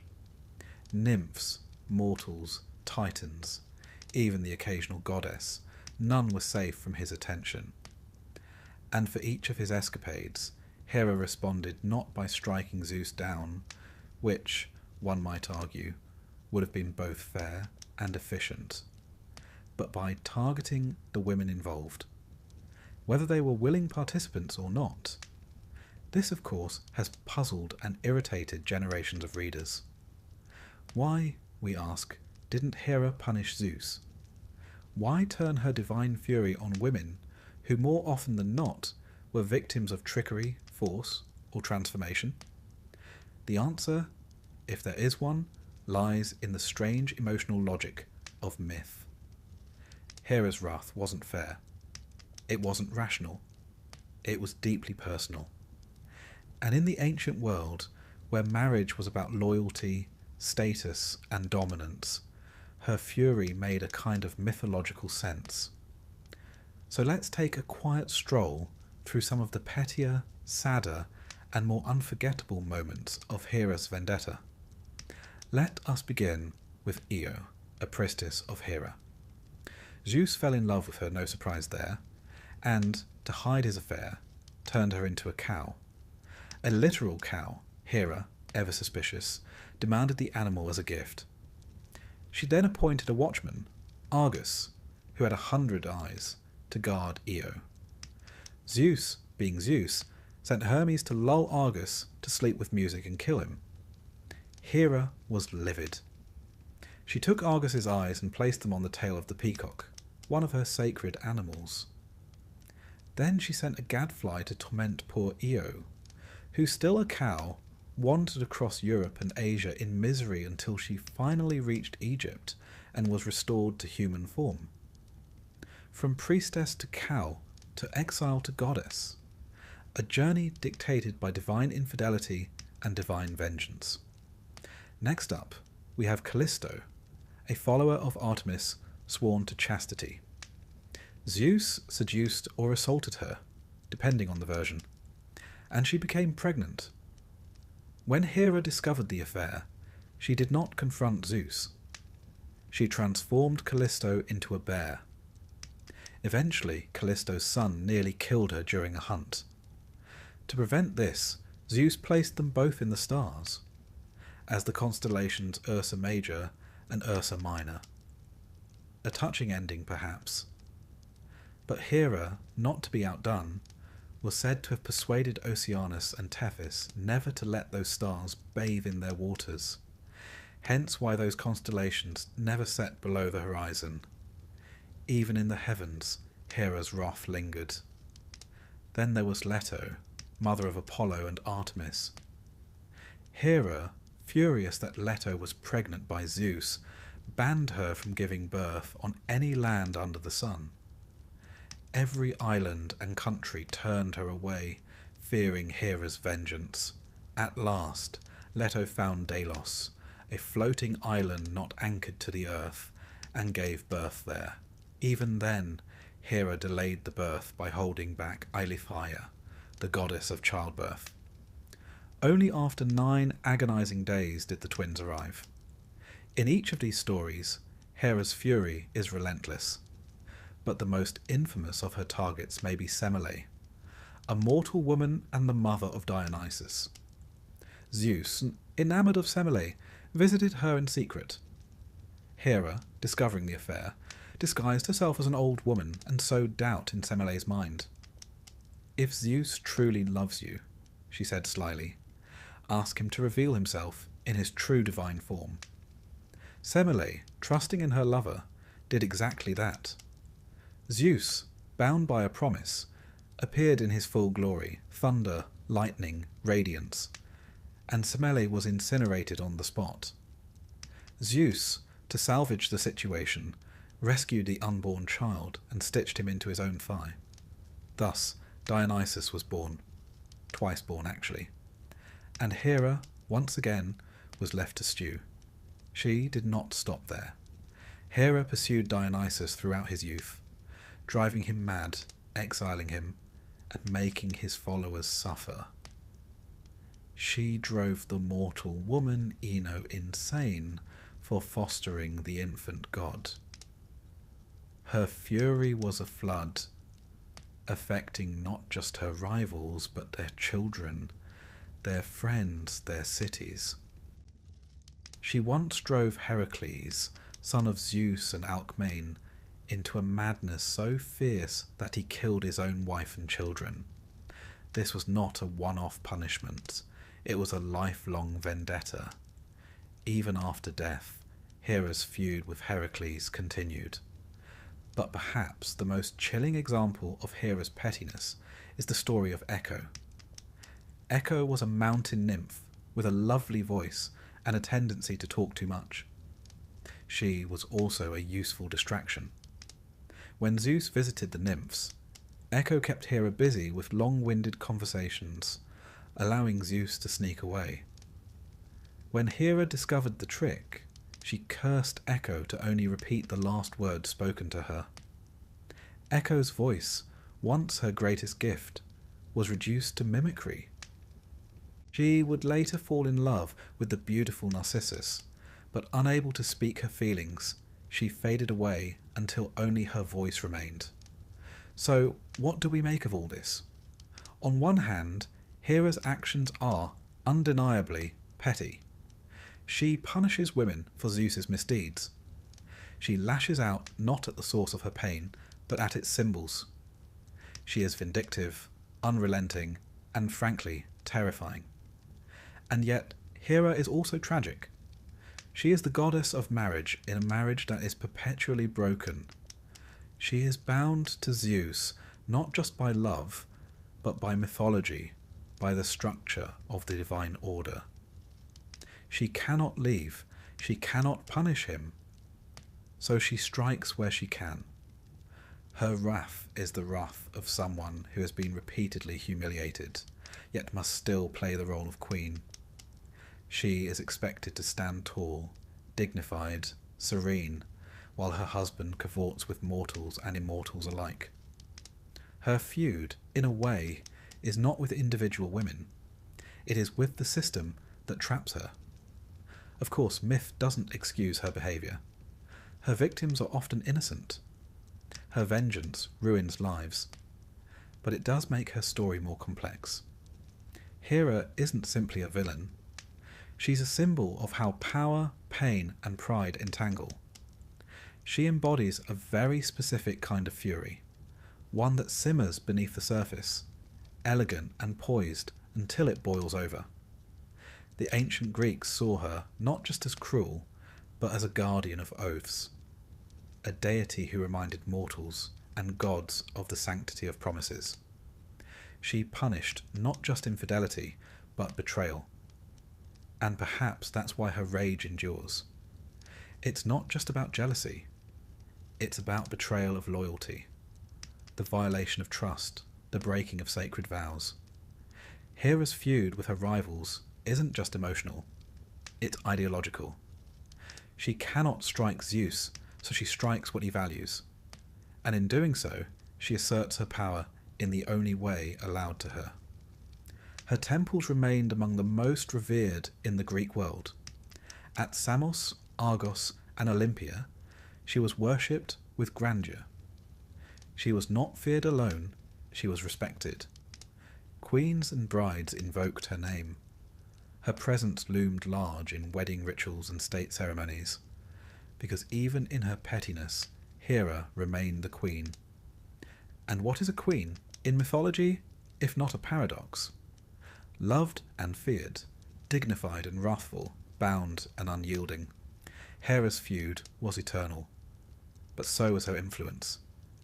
In the end, she outlasted many of her rivals. Io became a goddess in Egypt. Callisto rose to the stars. Semele died.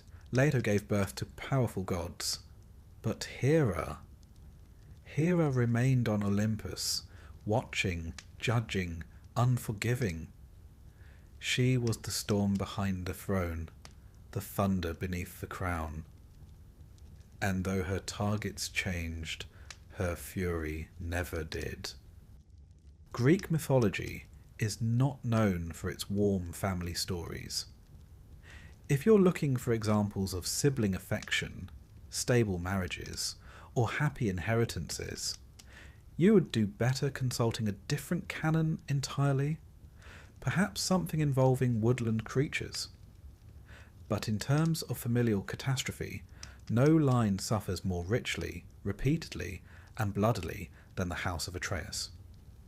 To enter their world is to enter a multi-generational horror story laced with betrayal, murder, cannibalism, and divine vengeance.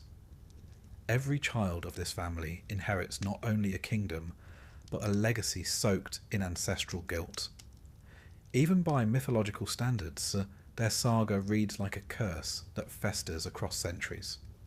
So for tonight, we turn down the oil lamp, settle into our most uncomfortable cloak, and drift into the quiet but relentless doom of one of the most cursed families in myth. It all begins, unsurprisingly, with a quarrel over power. At the root of the Atreid curse is Tantalus, a king favoured by the gods. He was even allowed to dine with them, an unthinkable honour for a mortal. But naturally he abused this privilege. In one version of his story, he steals ambrosia and nectar from the gods and shares it with mortals. In another, far darker account, he kills his own son, Pelops, chops him up, and serves him to the gods as a stew, just to see if they'll notice. It was a culinary challenge the gods did not appreciate, Most of them were, thankfully, wise to the trick. They refused to eat, all except Demeter, who, distracted by grief over her daughter Persephone, ate a portion of Pelops' shoulder. When the truth was revealed, the gods reassembled Pelops and replaced the missing bit with a shoulder of ivory. He was resurrected, gleaming and whole. Tantalus, meanwhile, was punished eternally in the underworld. His name lives on in the word tantalize, for he stands in a pool of water he can't drink, beneath fruit he can't reach. But the damage had already begun. The family was marked. Pelops, now back among the living, grew up to be a handsome and ambitious man. He sought the hand of Hippodamia, daughter of King Oenomaus. The king, however, wasn't keen on marrying her off. Every suitor had to race him in a chariot, and everyone lost and was executed. Pelops, not keen to die, turned to Poseidon, who once had a fondness for him, and received a divine chariot. He also, and here the myth gets murky, either bribed or seduced the king's charioteer, Myrtilus, asking him to sabotage the wheels. Oenomaus crashed and died. Pelops, victorious, married Hippodamia. But when Myrtilus expected a reward, Pelops killed him, hurling him into the sea. As he drowned, Myrtilus cursed Pelops and all his descendants. That's curse number 2. Pelops and Hippodamia had many children, including Atreus and Thyestes, the next bearers of doom. These two brothers would continue the fine family tradition of betrayal, rivalry, and bloodshed. When the throne of Mycenae became vacant, the brothers jostled for power. Atreus was chosen to rule, but Thyestes seduced Atreus' wife and stole a golden ram, a symbol of divine favour, and claimed the throne. Atreus, upon discovering this treachery, did not respond with diplomacy. He pretended to reconcile. He invited Thyestes to a grand feast. Thyestes arrived, ate heartily, and then learned, too late, that the meal had been made from the flesh of his own sons. Yes, it's one of these feasts again. Atreus revealed the severed heads and hands of the boys after the meal, just to make the trauma complete. Thyestes fled in horror, and the gods, not surprisingly, were appalled. The curse deepened.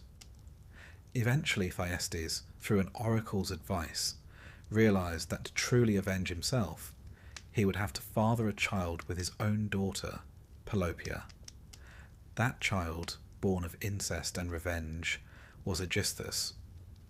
Meanwhile, Atreus raised Aegisthus as his own, unaware of the child's true origin. When Aegisthus grew up and learned the truth, he murdered Atreus, thus completing Thyestes' vengeance. From there, we enter the age of Atreus' sons, Agamemnon and Menelaus, heroes of the Trojan War.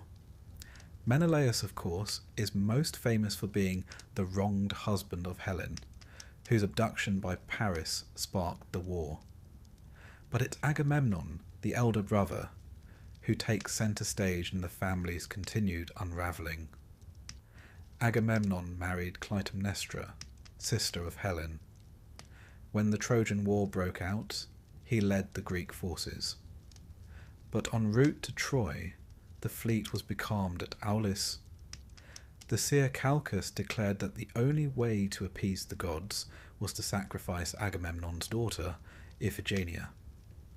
Agamemnon agreed. He lured Iphigenia to Aeolus under the pretense of a wedding and then sacrificed her. In some versions, Artemis spares her at the last moment. In others, she dies. But regardless of the version, the betrayal enraged Clytemnestra. While Agamemnon was away fighting for 10 years, Clytemnestra took Aegisthus. Yes, the same Aegisthus, son of Thyestes and Pelopia, as her lover. When Agamemnon returned from Troy, triumphant and burdened with spoils, including the prophetess Cassandra, daughter of Priam, he expected a hero's welcome. Instead, he was murdered. In some accounts, Clytemnestra stabs him in the bath. In others, she nets him like a fish, and Aegisthus finishes the job. Cassandra, cursed to always speak true but never be believed, prophesies the doom but is ignored, and killed too. This sets the stage for the next generation, Orestes, son of Agamemnon and Clytemnestra. As a boy, Orestes was spirited away to safety. When he reached adulthood, he returned to avenge his father, and he did by killing his own mother. This act, while noble by the logic of revenge, placed him in a terrible bind. He was guilty of matricide, a crime so severe it was considered unnatural, even for myth. The Furies, ancient goddesses of vengeance, descended upon Orestes. They chased him across Greece, driving him mad. He sought refuge in Delphi, and Apollo offered vague comfort. But only a trial in Athens, presided over by Athena herself, could resolve the matter. This moment marks the mythical beginning of law triumphing over blood vengeance. The jury was split. Athena cast the deciding vote. Orestes was acquitted. It was a turning point in the mythos, a transition from eternal cycles of revenge to structured justice. But still, the blood-soaked legacy of the House of Atreus remained. The sins of the fathers and mothers never vanished. They were inherited like dusty thrones and cursed swords. We must ask, what drives this chain of suffering? The gods? Certainly, divine meddling plays a role, but often the gods simply amplify what's already in motion: jealousy, ambition, desire. What truly sustains the curse is the refusal to forgive, the insistence on revenge as virtue. Every generation inherits a scar and then deepens it. There are echoes of this pattern in many cultures: family curses, generational trauma, the idea that what is unresolved does not disappear. It festers. The Atreid saga speaks to the horror of being born into a narrative already in progress, one that demands your participation whether you want it or not. And yet, myth offers glimmers of hope. Orestes' trial suggests that the cycle can end, that justice can replace vengeance, that healing, however faint, is possible. But the House of Atreus also reminds us that endings come slowly, that even acquittal doesn't erase pain. The Furies, appeased by Athena, become the Eumenides, the kindly ones. Their role changes from vengeance to protection. It is a poetic shift. The very forces that once destroyed now preserve. In the ancient world, such stories weren't cautionary tales in the modern sense. They were explanations for the world's cruelty. Why do innocent people suffer? Why does history repeat itself? The answer: the past is never really past. And so we sit, watching the fire flicker, and listen for the tread of doomed footsteps. A banquet prepared, a net tightened, a voice warning but unheard. The House of Atreus is not merely a myth, it's a mirror, a reminder that family legacies can be burdens, that justice requires courage, that cycles can break, but only at great cost. And perhaps, above all, it reminds us that sometimes, to survive a curse, we must choose not to pass it on. Our descent into doomed dynasties concludes with perhaps the most infamous cursed figure of all. Oedipus, the man who solved a riddle, became king, and unknowingly fulfilled a prophecy so dreadful that it echoes through literature and psychology to this day. The Oedipus myth is not only a tale of fate and misfortune, it is a study in how the pursuit of truth, no matter how noble, can lead to ruin when the truth is more terrible than ignorance. Let us now dim the oil lamp, Draw close to the hearth and tread carefully into the city of Thebes, where the gods play their cruel games, and no man escapes his appointed path. Oedipus was born the son of King Laius and Queen Jocasta of Thebes. At his birth, an oracle declared that he would one day kill his father and marry his mother. This was not the sort of news one celebrates with a feast and a toast. Horrified, Laius ordered the infant to be taken into the wilderness and abandoned. To ensure the deed was done, Oedipus's ankles were pierced and bound, a cruel detail that would mark him forever. The servant entrusted with the task, however, could not go through with it, and instead gave the child to a shepherd, who in turn delivered him to the childless king and queen of Corinth, Polybus and Merope, who raised him as their own. And so, Oedipus grew up believing he was a Corinthian prince, destined for kingship. He was clever, strong, and confident. But one day, at a feast, a drunkard hinted that he was not the true son of Polybus. Disturbed, Oedipus sought out the oracle at Delphi to learn the truth. As oracles often do, it answered not the question he asked, but the one he feared most. You are fated to kill your father and marry your mother. Appalled, Oedipus resolved never to return to Corinth, believing Polybus and Merope to be his real parents. In an effort to outmaneuver destiny, he walked directly into it. On his way to Thebes, at a narrow place in the road, somewhere between coincidence and cruel design, Oedipus met an old man and his entourage. A dispute arose, tempers flared, and Oedipus, ever quick to anger, slew the travellers. One of them was, unbeknownst to him, his true father, King Laius. Having unwittingly committed patricide, Oedipus continued on to Thebes. The city was under siege, not by armies, but by a sphinx, a creature with the body of a lion, the wings of an eagle, and the face of a woman. The sphinx posed a riddle to all who passed, and those who failed to answer correctly were devoured. What walks on 4 legs in the morning, 2 legs at noon, and 3 legs in the evening? She asked. Oedipus replied, Man, who crawls as a baby, walks on 2 legs as an adult, and uses a cane in old age. The Sphinx, defeated, flung herself from a cliff. Thebes was saved, and its people were grateful. Their king was dead.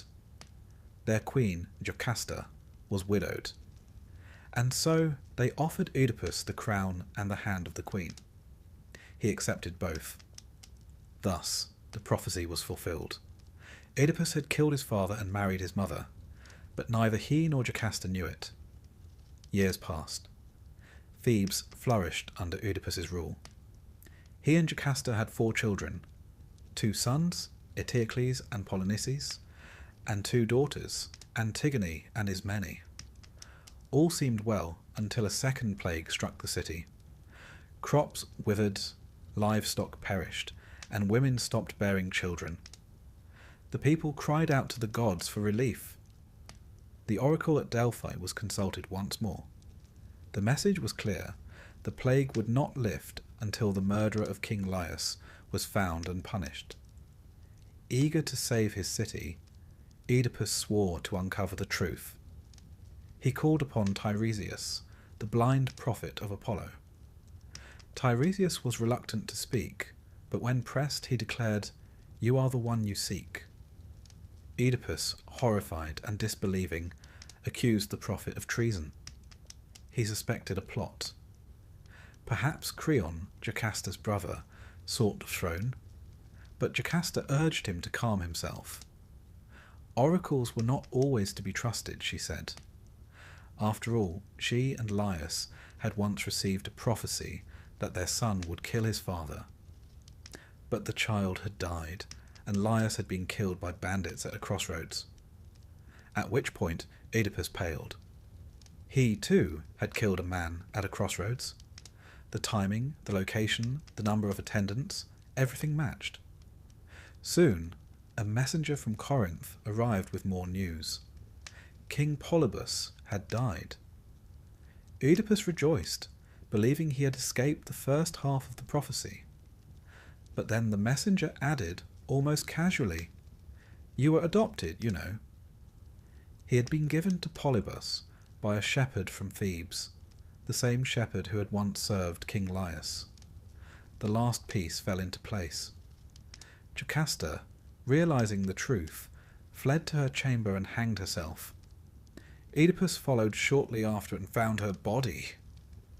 In his agony, he took the gold pins from her dress and blinded himself, driving them into his eyes with the ferocity of grief. Thus the prophecy was complete, not through malice or evil, but through fate's slow, deliberate weaving. Oedipus, now blind and broken, begged to be exiled. Creon, who assumed power, granted the request. Oedipus left Thebes, led by his daughter Antigone, to live out his days as a wandering outcast. His story did not end with exile. Eventually, he arrived at Colonus, near Athens, where he found sanctuary. There, according to myth, Oedipus was granted a peaceful death, and buried in a secret place known only to the gods. His grave became a source of protection for the land, a strange reward for a life of immense suffering. But Oedipus's curse did not die with him. His sons, Eteocles and Polynices, quarrelled over the throne. When Polynices was exiled and returned with an army, the two brothers killed each other in battle. Antigone, ever faithful, defied the king's orders and buried her brother. For this, she was sentenced to death, walled alive in a tomb. Her betrothed, Creon's son, took his own life in despair. His mother, Creon's wife, followed. In the house of Oedipus, tragedy was not a single storm. It was a deluge that consumed generations. So what are we to make of this tale? Oedipus is not a villain. He does not act with cruelty or ill intent. He is intelligent, brave, and earnest. He saves Thebes. He seeks justice. And yet he is doomed, not by his actions, but by his origins. His story poses uncomfortable questions. Can one escape fate? Is it better not to know? What is the cost of truth? Greek audiences would have known the story well. They didn't come to be surprised. They came to watch the inevitability unfold, to feel the weight of fate, to ask, what would I have done? In later philosophy, especially among the Stoics, the tale was interpreted as a lesson in accepting one's destiny. Oedipus suffers not because he is evil, but because he resists what has already been decreed. For modern minds, the story became something else entirely. Sigmund Freud saw in Oedipus the hidden desires of the unconscious mind. The Oedipus complex, the idea that children harbour repressed feelings for their parents, transformed a myth into a psychological framework. It was controversial, of course, and still debated today. But it shows the enduring power of the myth. What is it about Oedipus that stays with us?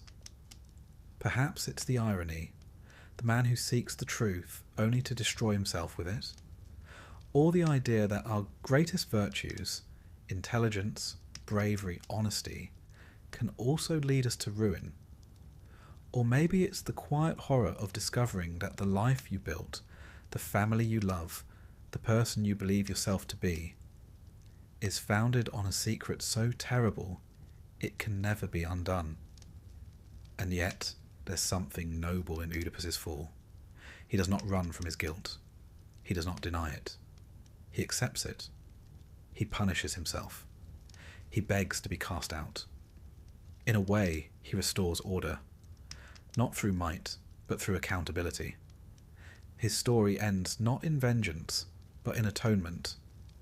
As we leave the candlelight of myth and step back into the stillness of our modern rooms, Oedipus remains with us, A figure of tragedy, yes, but also of profound humanity. He teaches us that ignorance is not always bliss, that the past, no matter how deeply buried, will rise. That truth, once seen, cannot be unseen, and that sometimes, to find peace, we must be willing to face the darkest parts of ourselves. Once upon a time, though, as with all Greek myths, once is more a suggestion than a precise timestamp, there lived a man named Orpheus. Now, Orpheus was not a warrior, nor a king, nor even a demigod, which made him something of a novelty in Greek storytelling. Instead, he was a musician, but not just any musician. Orpheus was said to play the lyre so beautifully that even stones wept, and rivers slowed their flow to listen. Birds paused mid-flight, and wild beasts lay down like house cats at his feet. Quite the concert, really. His mother was Calliope, the muse of epic poetry, and his father was either the Thracian king Aeolus, or, as some rather proud sources claim, Apollo himself. Whether it was royalty or divinity that accounted for his talent, it didn't much matter. The important bit is that Orpheus was a master of his craft, a one-man orchestra with a flair for the melancholic. Orpheus lived in Thrace, a region known in ancient times for its fierce warriors, thick forests, and a general air of mystical spookiness. It was not a place one wandered without a torch and a healthy respect for nature spirits. But for Orpheus, the land sang back to him. He composed melodies that made oak trees lean in closer, and even Hecate, goddess of ghosts and witchcraft, is said to have paused to listen. Now that's an endorsement. As it often happens in myths, Orpheus fell in love. Her name was Eurydice. She's sometimes described as a dryad, a woodland nymph, though in other versions she's mortal, though quite a luminous one. She and Orpheus married, and by all accounts they were happy, blissful even, which, in mythological terms, is rather like announcing a storm during a picnic. Something dreadful was bound to happen. Their happiness was short-lived. Barely had the wedding garlands wilted when fate intervened.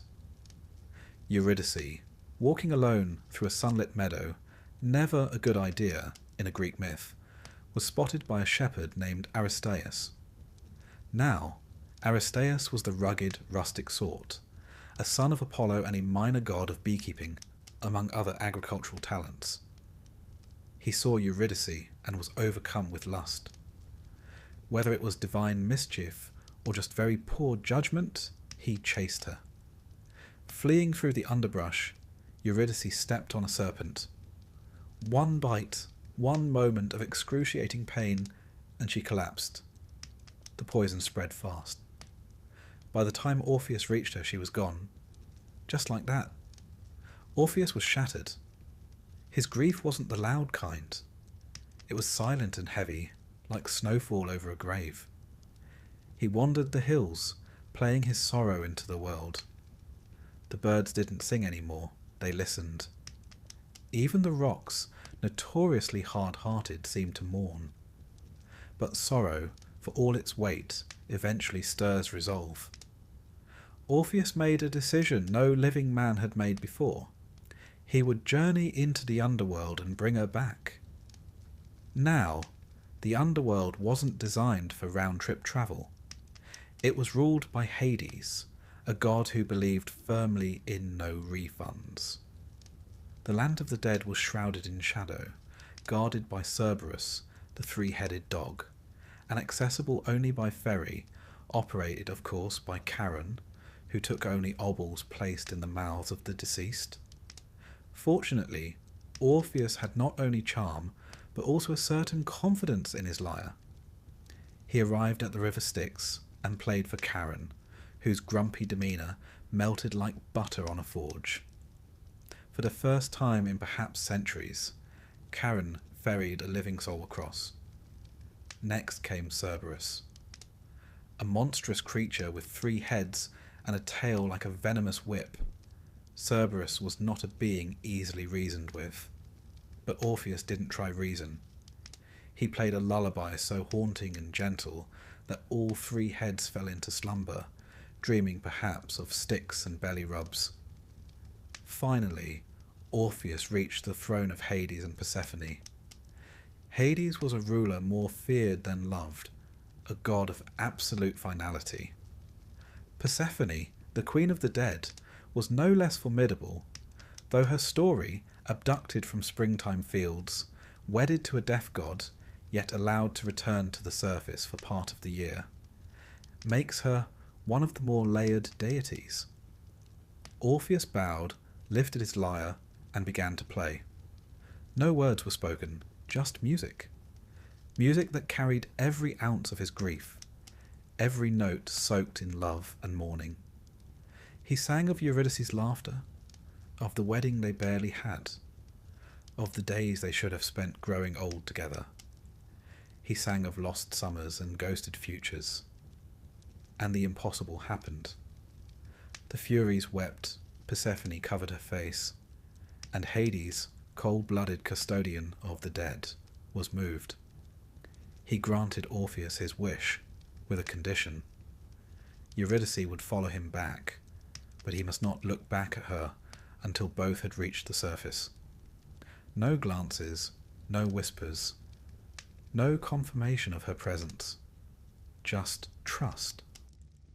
Now one might think this a simple enough instruction, but myths thrive on the delicate tensions of the human psyche. Orpheus had just descended into hell itself. He'd walked past ghouls and tormented shades, played his soul out to divine rulers, and now, with Eurydice behind him in utter silence, he was expected to climb upwards, blind with hope. Step by step, he ascended. The darkness thinned. A breeze began to stir. He could almost hear her, the faint echo of her sandals against the stone. But still, no confirmation, no words. And just as he reached the threshold, just as daylight broke across his face, he turned. Some say it was instinct. Others say he doubted. Or perhaps it was love itself, too overwhelming to resist. Regardless, his eyes met hers for one brief, frozen instant, and she began to vanish. Her form blurred like fog, drifting back into shadow. Her hand reached forward, lips parted, but no sound came. Then she was gone, again. Only this time, forever. Orpheus tried to descend once more, but the passage was closed. The gods had made their mercy clear. There would be no repeat performance. So he returned to the world above, alone, again. And here, perhaps, the myth becomes most human. Orpheus did not move on. He did not remarry. He shunned all lovers and wandered the earth, playing his sorrow into the winds. Trees bent to listen, animals followed, and even the gods seemed to leave him alone, out of pity, or perhaps reverence. Now you might wonder, what exactly was the point of such a cruel test? Why allow him so close, only to snatch her away? In part, it reflects an ancient theme, the fragility of human hope. Greek tragedy isn't about happy endings, it's about the beauty of striving, even in the face of certain doom. Orpheus becomes a symbol of love's reach and the peril of doubt. Historically, Orpheus became a central figure in what would be called the Orphic Mysteries, a spiritual movement that believed the soul could ascend beyond its mortal coil through purity, music, and understanding. His journey to and from the underworld was seen not just as a tale of love, but as a metaphor for enlightenment and transcendence. Poets and artists adored him. Virgil, in his Georgics, gave Orpheus a beautifully tragic ending. Ovid, in Metamorphoses, added emotional resonance. Later, medieval and Renaissance thinkers reimagined him as a Christ-like figure, a martyr for beauty and love. But the ancient Greeks? They were both more honest and more ruthless. They believed in fate, and in their telling, Orpheus' end came not from age or grief, but from the Maenads, the wild, frenzied followers of Dionysus. Offended by his rejection of women, or perhaps incited by some frenzied ritual, they tore him apart, limb from limb. His head and lyre, still singing, floated down the river Hebrus, carried to the sea. His final song, they say, was one of peace. The Muses, his divine kin, retrieved what they could and buried his remains at the foot of Mount Olympus. There, the nightingales sing more sweetly than anywhere else. There's a certain poetry in that ending. Orpheus, the man who loved too deeply, now rests in eternal harmony. His lyre became a constellation, Lyra, placed in the sky by the gods, as if even they could not bear to let him fade entirely. So what does this all mean for us? Perhaps Orpheus teaches us that love, even doomed love, holds a kind of sacred power. That beauty lies not just in happy endings, but in the striving. And that doubt, while painfully human, is the shadow cast by our brightest hopes. And now, as you lie here, drifting into the soft haze of sleep, let the gentle hum of Orpheus's lyre follow you. He played not to win, but because he must. Because love, however cursed, demanded it. And in that quiet place between dreaming and waking, perhaps Eurydice hears it still. Ah, ancient Athens, a city of philosophers, of democracy, and, quite helpfully for our story, of operatic family dysfunction. Our tale this evening unfolds in the shadow of kings and gods, among bloodlines so tangled you'd be forgiven for needing a corkboard and red string. At its heart lies a woman named Phaedra, a man named Hippolytus, and the kind of cursed romance that makes one grateful for rather ordinary heartbreaks. Let us begin, as all good tragedies do, with Theseus. Yes, that Theseus, the slayer of the Minotaur, the proud prince who navigated the labyrinth, string in hand, and then, somewhat less impressively, abandoned his lover Ariadne on a random island like last week's olives. Charming fellow. Years later, Theseus married Ariadne's sister, Phaedra, because why suffer a clean break when one can embroil an entire bloodline? Phaedra was the daughter of Minos, king of Crete, and Pasiphae, daughter of the sun god Helios. Her sister Ariadne had helped Theseus slay her own monstrous half-brother. So you might say Phaedra's family gatherings were complicated.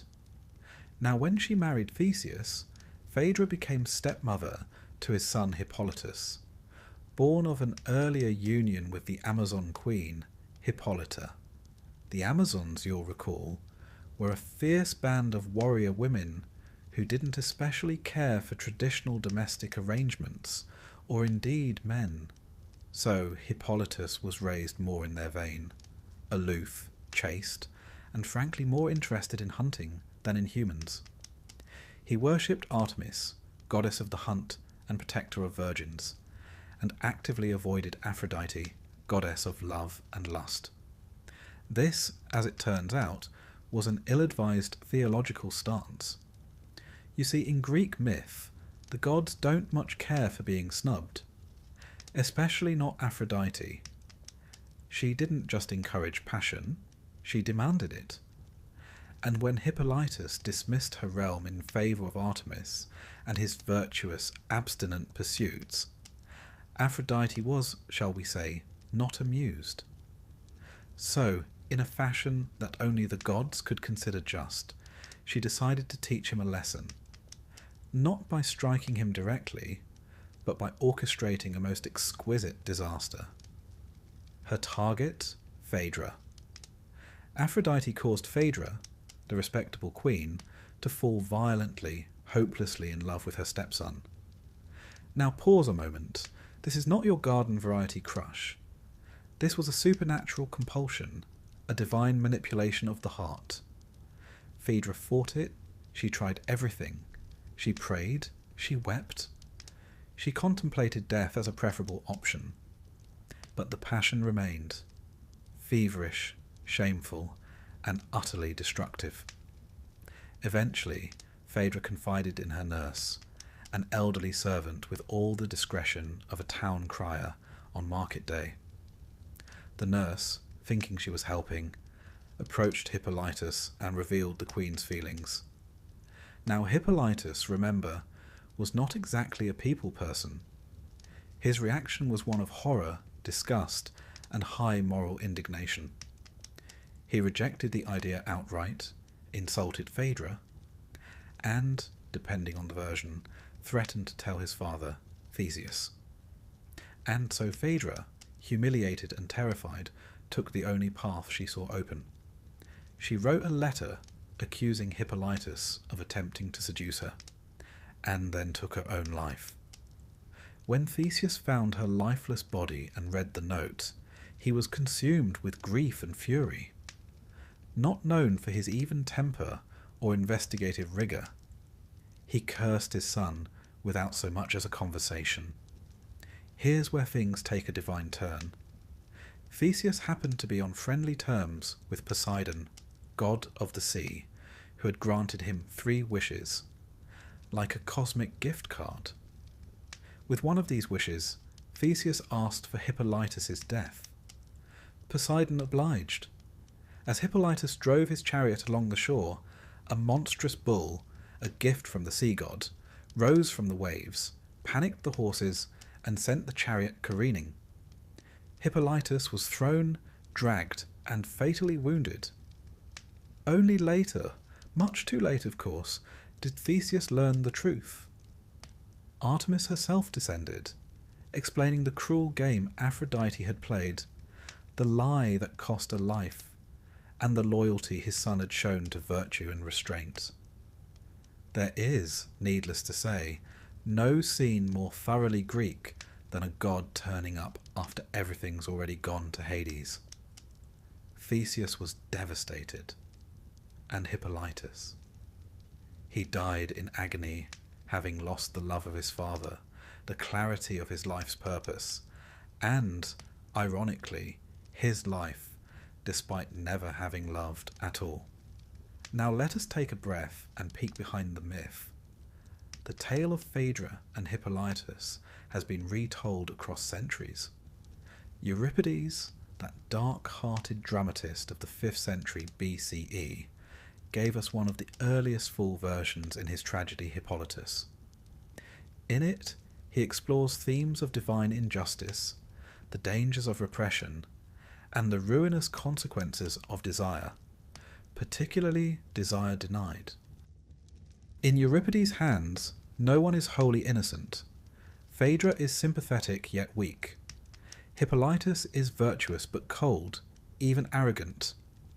Theseus is rash, a father governed by passion rather than reason. And the gods? Oh, they are little more than vindictive forces, meddling in the hearts of mortals for sport. Roman writers took up the story as well.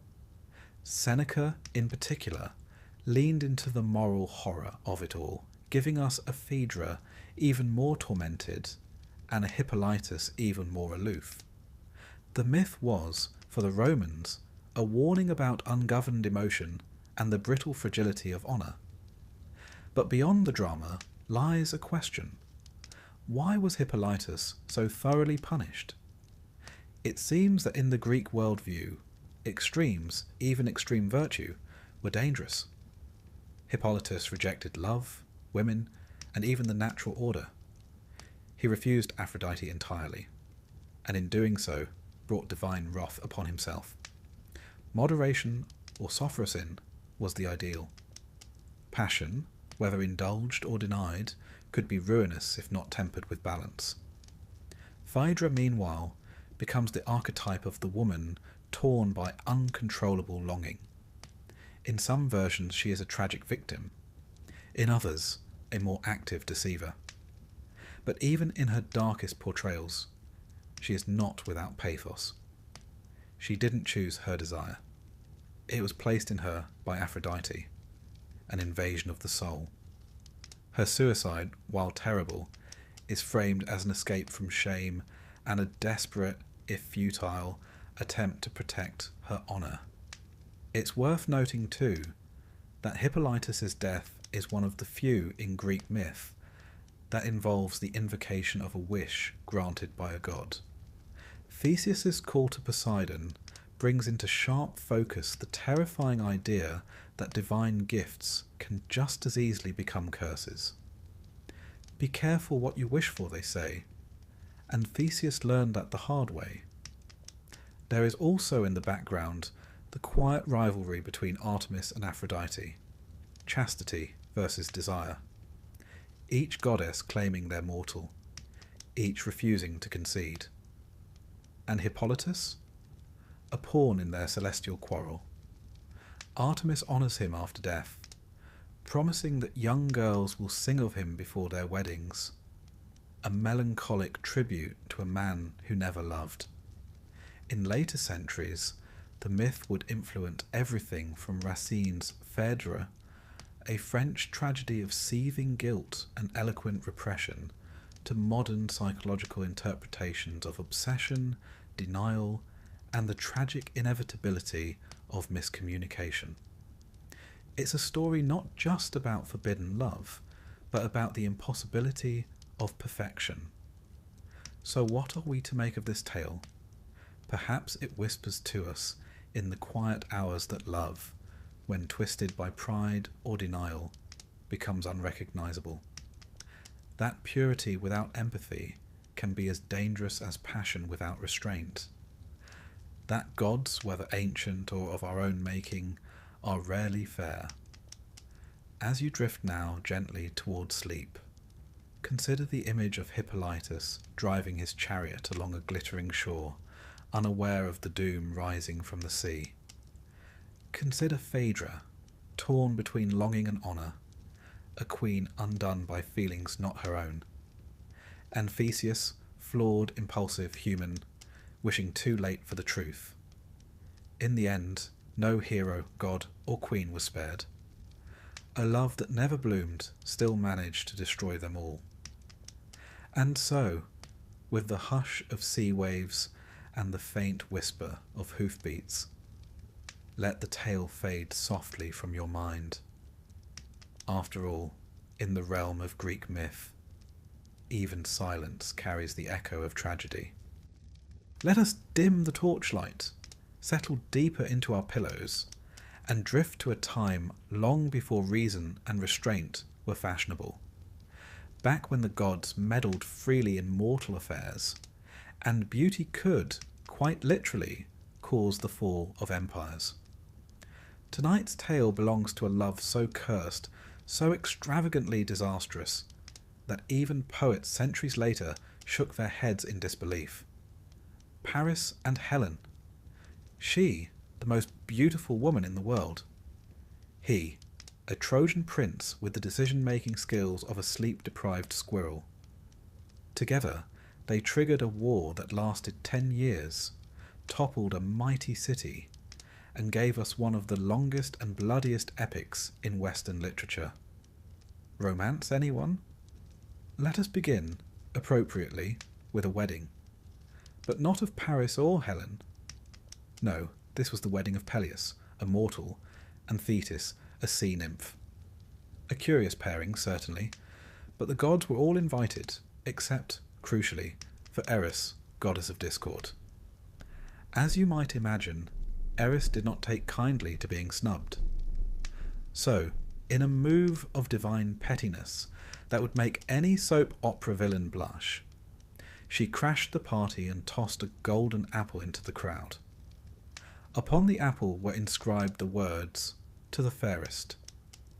Now, if you know anything about Greek goddesses, you know this sort of thing is best avoided. Immediately, 3 stepped forward to claim the prize. Hera, queen of the gods, Athena, goddess of wisdom and war, and Aphrodite, goddess of love and beauty. Not a trio known for sharing. Zeus, wisely refusing to choose between his wife and 2 of his most powerful daughters, appointed a mortal judge, Paris of Troy, a prince known more for his looks than his wit. Poor lad. He was tending his flocks on Mount Ida when the 3 goddesses appeared, shimmering and radiant, each offering a bribe more tempting than the last. Hera promised him power, rule over vast lands and mighty kingdoms. Athena offered wisdom and victory in battle, eternal glory on the field. And Aphrodite, she offered him love, specifically the love of the most beautiful woman in the world. Paris, ever the romantic, or perhaps simply a man with an eye for aesthetics, chose Aphrodite. Thus, with the flick of a divine promise, the stage was set. Now, the most beautiful woman in the world was Helen of Sparta, daughter of Zeus and Leda. Yes, the same Leda whom Zeus seduced in the form of a swan, in what might be mythology's strangest courtship. Helen was raised by King Tyndareus of Sparta and eventually married Menelaus, the king himself. He was a capable ruler, brother to the more famously brutish Agamemnon, and not altogether thrilled when Paris turned up at his palace. Paris, fulfilling Aphrodite's gift, wooed, or, depending on the version, abducted Helen and whisked her away to Troy. Some say she went willingly, bewitched by Aphrodite's charm. Others suggest she had little choice in the matter. Still others believe a phantom Helen went to Troy, while the real one remained in Egypt. But let's not complicate things with metaphysics. What is certain is this: Helen's departure was seen as a grave insult, a personal betrayal to Menelaus, and a political one to every Greek prince who had once vied for her hand. You see, Tyndareus had cleverly made all of Helen's suitors swear an oath, known later as the Oath of Tyndareus, to protect and defend whoever she chose to marry. This turned out to be less a romantic safeguard and more a war clause.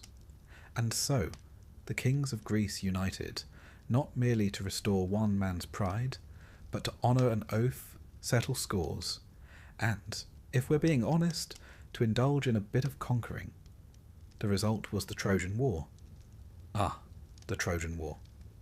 A conflict so grand and so devastating, it took not 1 but 2 epic poems to contain it: the Iliad and the Odyssey. And that's just the beginning.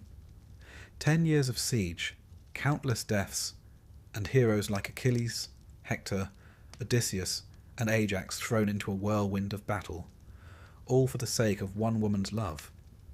Or lust. Or really bad timing. Now, what of Paris and Helen during this war? Paris, though not devoid of courage, was no match for the great Greek heroes. He was better with words than weapons, and preferred archery to hand-to-hand combat, a rather unmanly thing in Homeric eyes. It was he who shot Achilles in the heel, though with some divine assistance, of course. Even his most famous kill comes shrouded in debate. Helen, meanwhile, remained in Troy, often portrayed as guilt-ridden and conflicted. Homer gives us glimpses of her regret, her sense of alienation. In the Iliad, she calls herself a shameless whore, blaming herself for the bloodshed. Yet we also see her cleverness, her nobility, and her strange affection for her new Trojan family, even as the Greeks pound at the gates. The war eventually ends, as you may recall, with the ruse of the Trojan horse, a grand deception led by Odysseus, who tricked the Trojans into wheeling their doom inside the city walls. That night, Greek soldiers emerged from the hollow belly of the horse and opened the gates. Troy burned. The city was razed, men slaughtered, women enslaved, children thrown from walls. It was not a rescue, it was a reckoning. And Paris, he died before the fall, wounded by the Greek hero Philoctetes, his pleas for healing ignored. Helen, remarkably, survived. Here history takes a twist. Helen was taken back to Sparta by Menelaus. Not executed, not shunned, but restored as queen. In Euripides' play Helen, she's even portrayed as entirely innocent, a pawn of the gods. But what of the curse? Ah yes, the curse. For the love of Helen, countless lives were lost. Kingdoms fell. Heroes perished. The ancient Greeks believed in Moira, in fate. And when one tampered with the cosmic balance, say by giving a mortal woman the beauty of a goddess, and then having her abducted by a Trojan prince, retribution was inevitable. Helen and Paris were not simply two people in love. They were symbols of lust unbound, of divine meddling, of the fragility of peace. Their love wasn't just cursed. It was a curse laid upon them by forces beyond their ken. Aphrodite's gift turned out to be more of a trap, and Paris's choice, though his own, brought ruin. There's a poignant line in Homer's Iliad where Priam, the aging king of Troy, speaks to Helen and says, "I do not blame you." It's a rare moment of grace, and perhaps an acknowledgement that no one in this tale was truly in control. The gods pulled the strings, and the mortals danced or stumbled accordingly. And yet, generations later, artists and poets continue to return to Paris and Helen. Why? Because theirs is the quintessential tale of beauty and destruction, of the irresistible pull of desire, even when we know the cost. Helen becomes not just a woman, but an idea, of longing, of regret, of the havoc that follows when love is chosen above duty, above peace. In some versions, Paris and Helen are reunited in the afterlife. In others, Helen marries again, grows old, fades into legend. But always she remains the face that launched 1,000 ships, and, more accurately, 1,000 deaths. We might shake our heads at Paris's foolishness. We might pity Helen's fate. But deep down, we understand the perilous magnetism of what they shared. A beauty too perfect to hold. A love too cursed to survive. So, as your eyes grow heavy and your breath evens out, imagine Troy before the war. Its high towers gleaming, its gates strong, its people innocent of what's to come. Picture Helen on the walls, watching the ships sail toward her, each bearing the weight of vengeance. And Paris beside her, hand in hers, neither of them fully understanding the price of that golden apple. A single choice, a whispered promise, and the fall of a city. Sleep well. Let us drift now into the hush of a forest glade. The leaves shimmer gently overhead. The air is heavy with birdsong, not quite real. And from somewhere, not far, not near, a music stirs, sweet and aching. A lyre strummed by fingers so gifted they might well have been kissed by the gods. Tonight, dear listener, we speak of Orpheus. Now, Orpheus wasn't your typical Greek hero. No sword, no spear. He didn't slay monsters or outwit sphinxes or start a war over some wayward lover. No, Orpheus wielded only music, and yet with that he could do what no blade could, move the world itself. The rocks wept at his songs. The rivers paused their flow. Trees leaned in, and wild beasts sat quietly at his feet.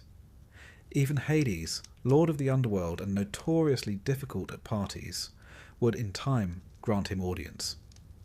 But let us not rush. We must first meet Eurydice.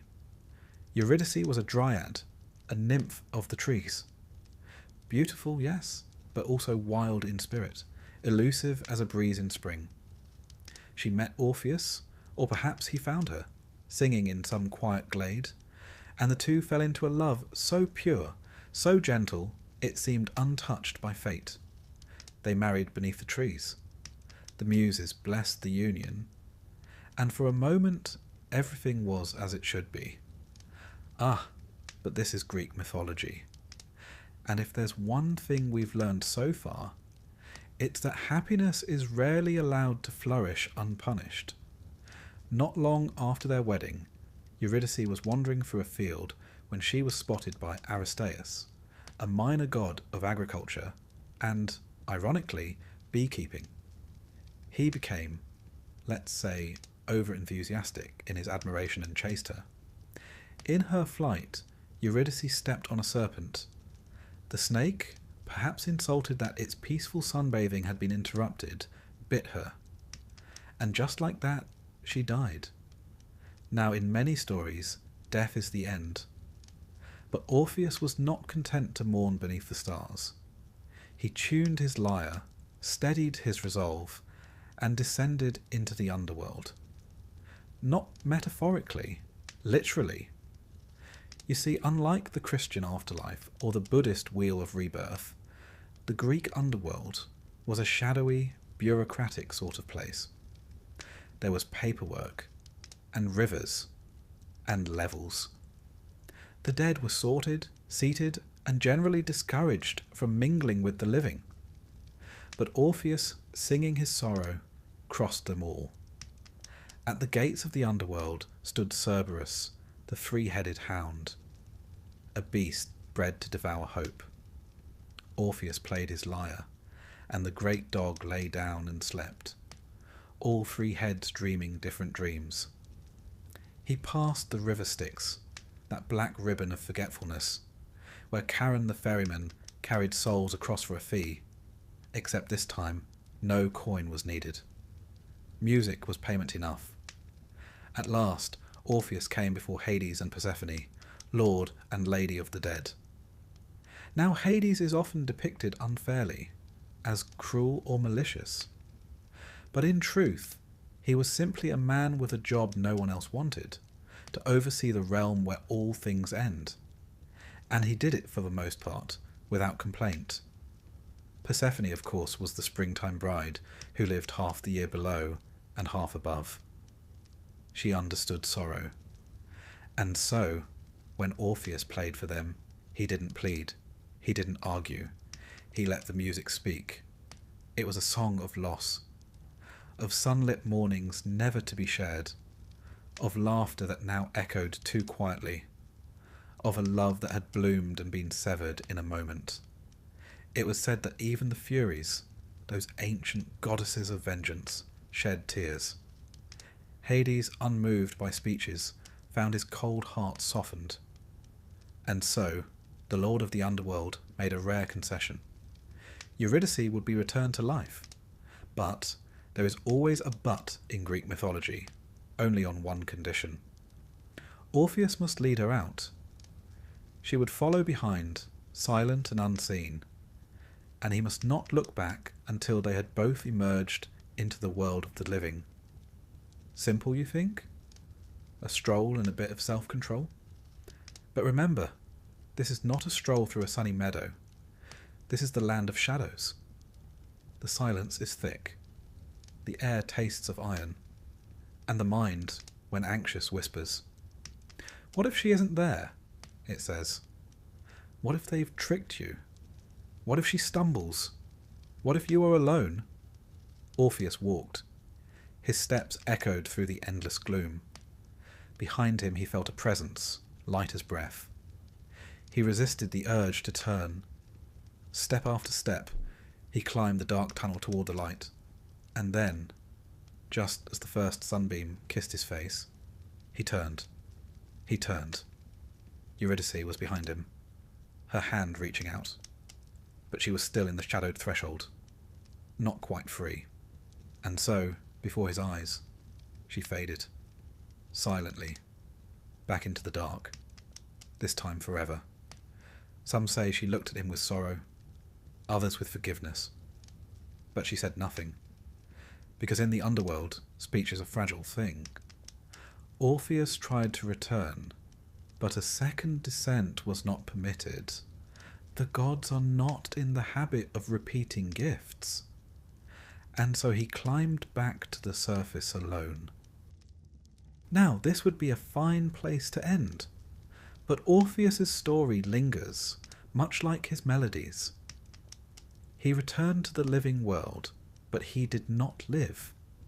He wandered the forests, singing songs of loss and the cruelty of fate. He rejected the company of women, spurning even those who loved him. Some say the Maenads, frenzied followers of Dionysus, killed him in a fit of wrath, tearing him limb from limb when he refused their advances. His head, still singing, floated down the river Hebrus. Others say he simply faded, becoming part of the music that once moved the stars. Now let us pause and examine this myth with a gentler eye. Orpheus was not punished for arrogance. He was punished for being human. He doubted. He feared. He loved too much. In that moment of doubt, when he turned, it was not disobedience. It was longing. He wanted to see her, to reassure himself, to feel her presence just once more. And that, in Greek myth, is perhaps the most damning sin of all, to want too much. There's a quiet cruelty to the condition set by Hades. It is not enough that Orpheus is brave, or pure, or devoted. He must also be perfectly obedient. And the test comes not in the form of danger, but in the form of silence. How many of us could bear such a test? Philosophers have long debated this story. Some see it as an allegory for the finality of death, that no art, no love can truly undo it. Others read it as a psychological journey. Orpheus's descent into grief, his struggle with hope, and his inevitable failure to let go. There is, too, the contrast of light and dark, of male and female. Orpheus, the rational, facing forward. Eurydice, the mysterious, trailing behind. Their inability to connect, physical, emotional, spiritual, is at the heart of the tragedy. And yet, it is not a hopeless tale. In some versions, when Orpheus dies, his soul is reunited with Eurydice. Not in triumph, but in quietude. Two shadows walking together in the asphodel meadows where the ordinary dead dwell. No fanfare, no golden apple, just peace.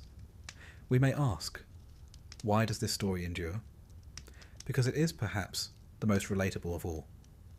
We have all looked back when we should have forged ahead. We have all doubted the promises given to us. We have all lost something, or someone, and wondered if, by some act of will or love, we could bring them back. Orpheus reminds us that love is powerful but not omnipotent, that beauty can stir gods but not undo fate, and that the greatest tragedies are not born from hatred but from tenderness. So as you slip now into sleep, imagine a man with a lyre standing alone at the mouth of a cave, the birds quiet, the trees leaning in, and somewhere just behind him, a figure fading into the mist. A single glance, a lifetime of regret, and yet still the song goes on. Settle in, dear listener. Let the world grow quiet around you.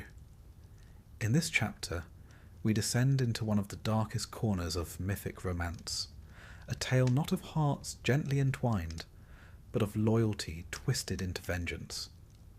A love so cursed, even the gods seem to wince and look away. Tonight, we meet Medea and Jason, a couple whose story begins with daring quests and dragon-guarded treasures, but ends, well, rather differently. If you've ever thought your exes were a bit dramatic, rest assured, they've got nothing on this pair. Let us begin with Jason. Jason was the rightful heir to the throne of Aeolus, a city in Thessaly. Unfortunately, as so often happens in Greek mythology, Someone else had pinched the crown, his uncle Peleus, to be precise. When Jason came of age and demanded his birthright, Peleus, instead of simply giving it up like a reasonable chap, said, "Yes, yes, of course. But first, if you wouldn't mind terribly, just pop off and fetch the golden fleece." Now, the golden fleece was no ordinary garment. It came from a divine, flying ram, and was said to be imbued with magical properties and royal legitimacy. It also happened to be located in the distant land of Colchis, at the eastern edge of the known world, modern-day Georgia more or less, guarded by a sleepless dragon. Naturally.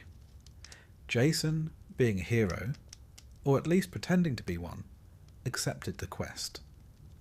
He assembled a ship, the Argo, and a crew of the greatest heroes of the age, Heracles, Orpheus, Atalanta, and more.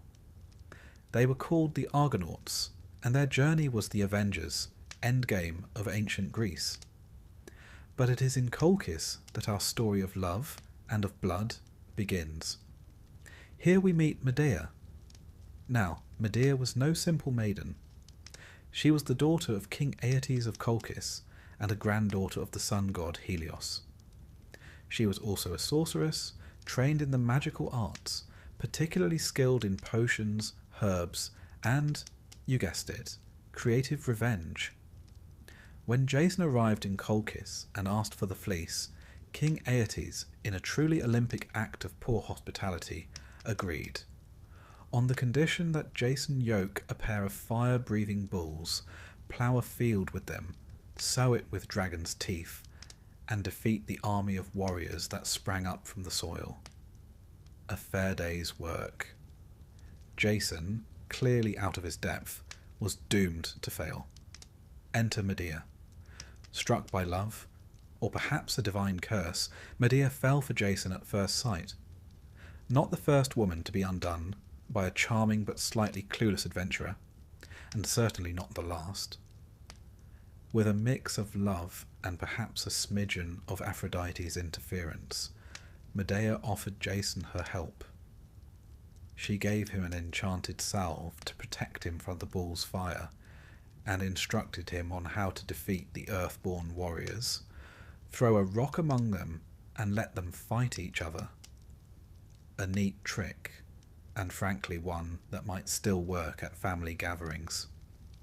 Thanks to Medea, Jason completed the trials.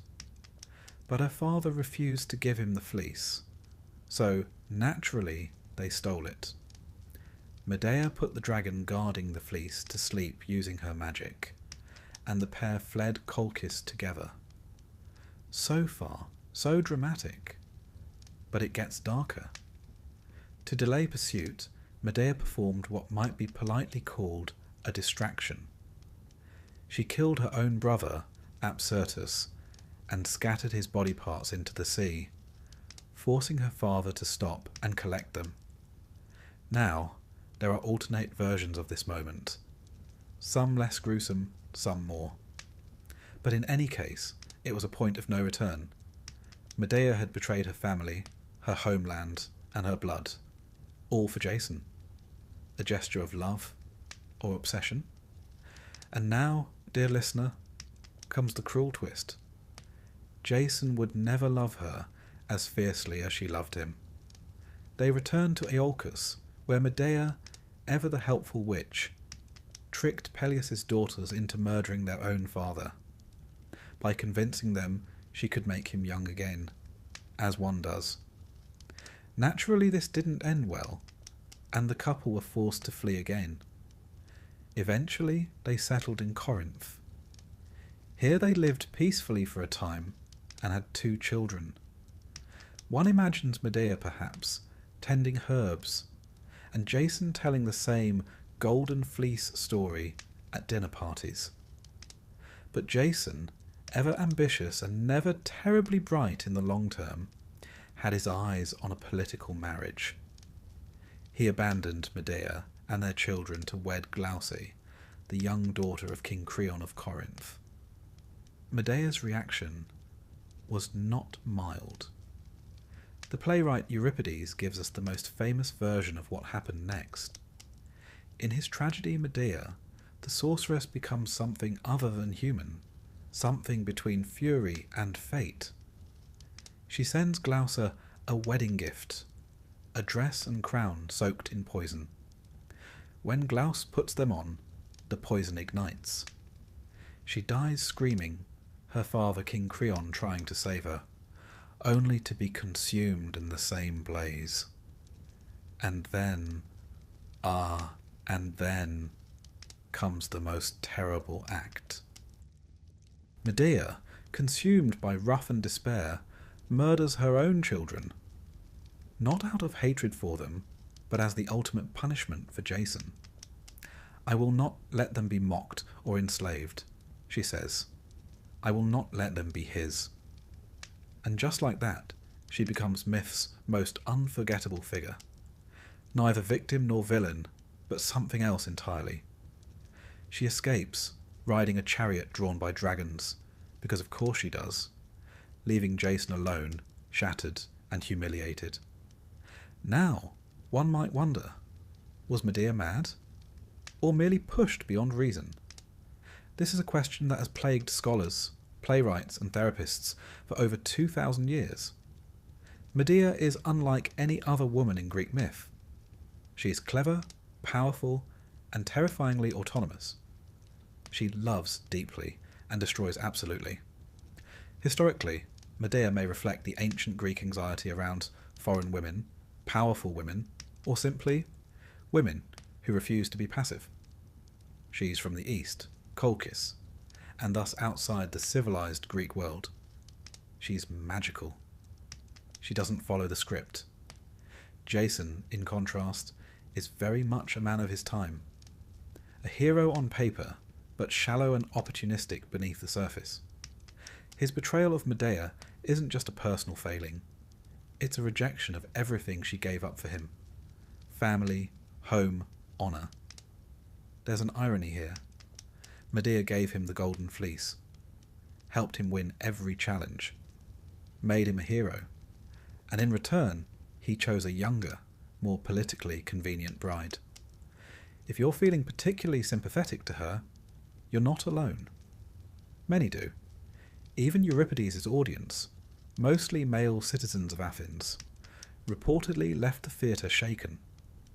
Medea doesn't merely murder, she punishes.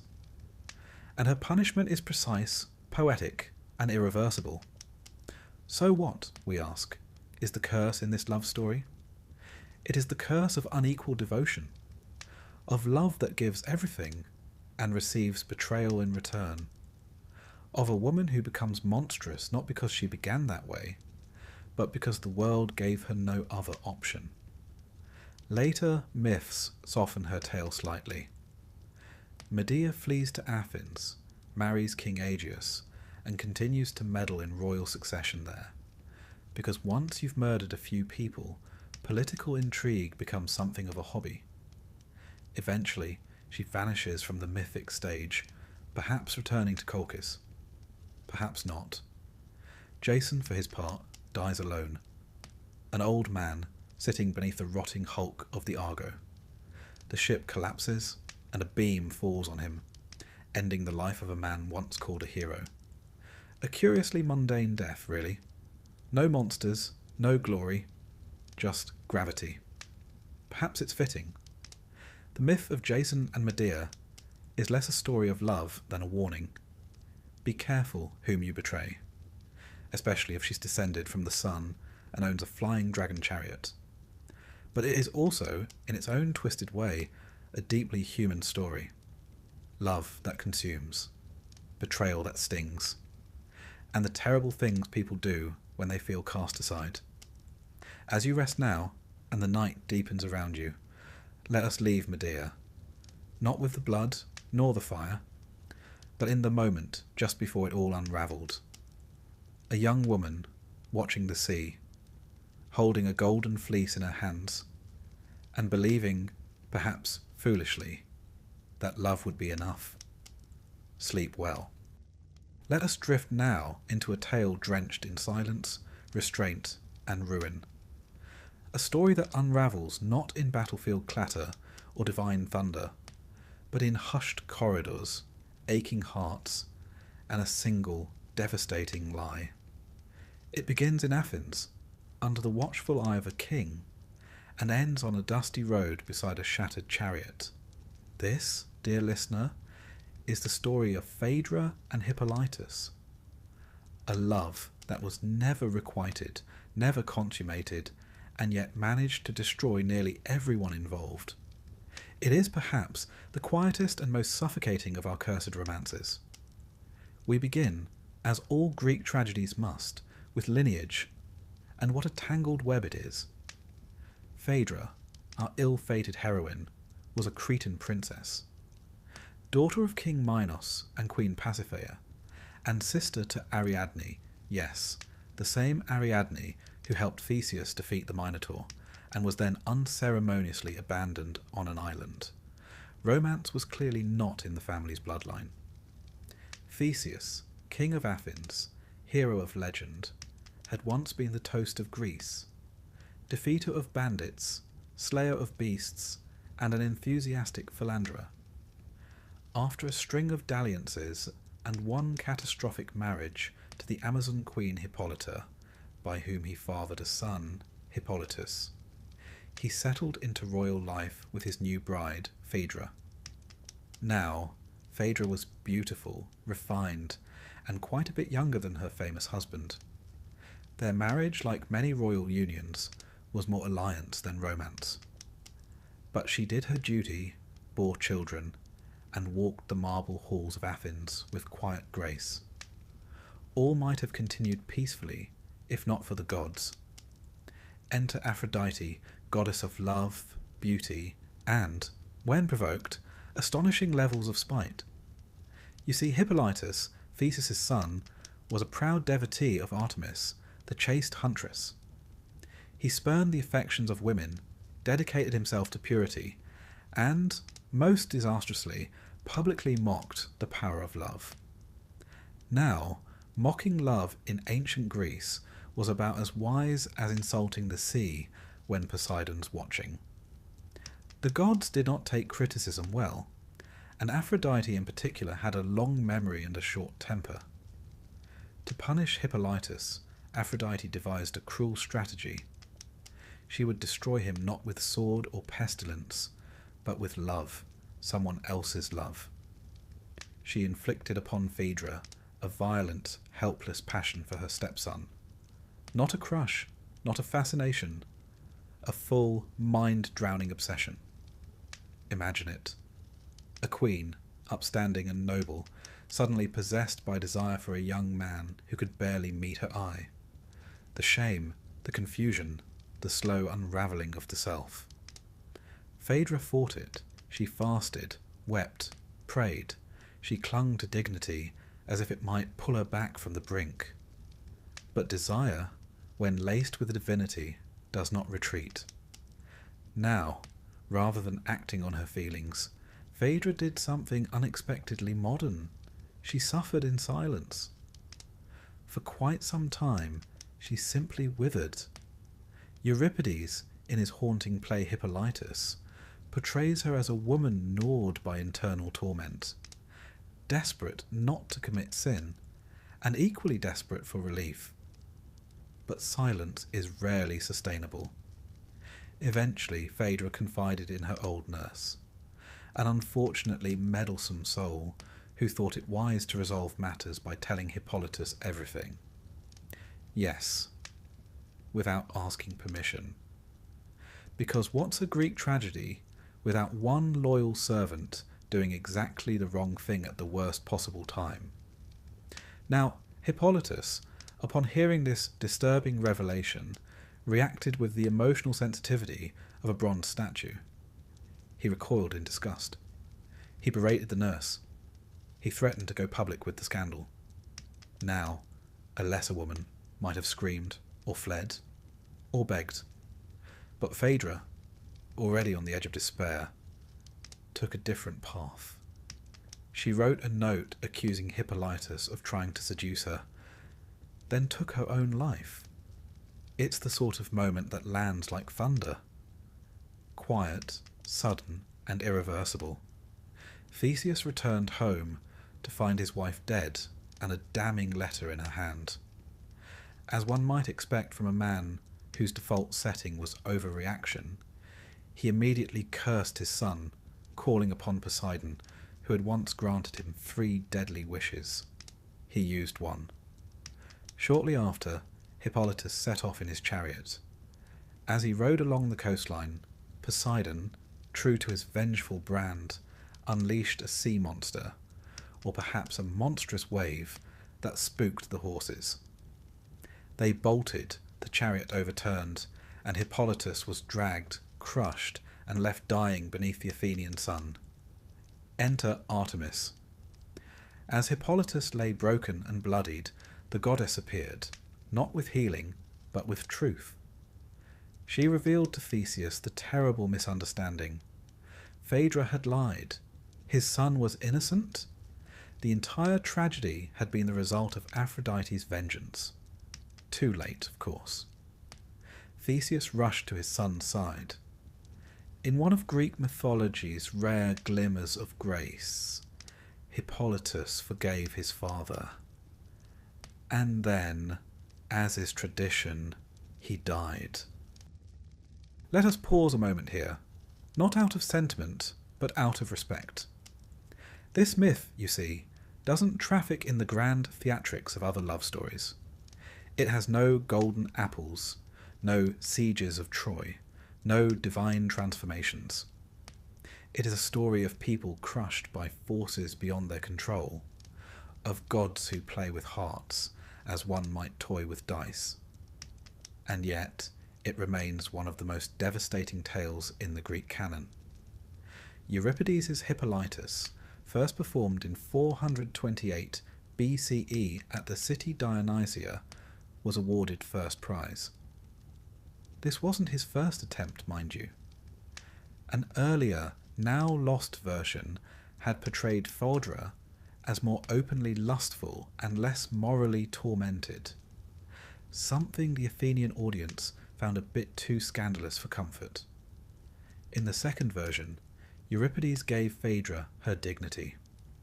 She is a victim, not a villain. Her passion, though unnatural, is fought against with everything she has. Her downfall is not that she loved, but that she could not confess, that she could not find a path out of the silence. As for Hippolytus, he is, to modern eyes, a bit of a cold fish. His obsession with purity borders on the pathological. In rejecting love altogether, he insults Aphrodite, yes, but also becomes incapable of compassion. His horror at Phaedra's confession is understandable. His refusal to offer any kindness is not.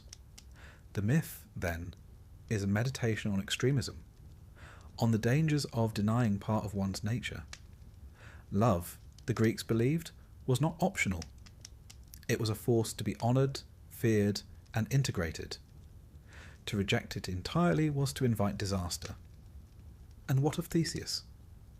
He spends most of the myth off stage, arriving only in time to misjudge everyone and kill his own son.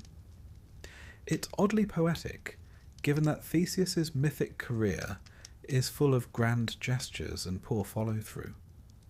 One might think of him as the original all-action, no-introspection hero. A sword in one hand and a tragic misunderstanding in the other.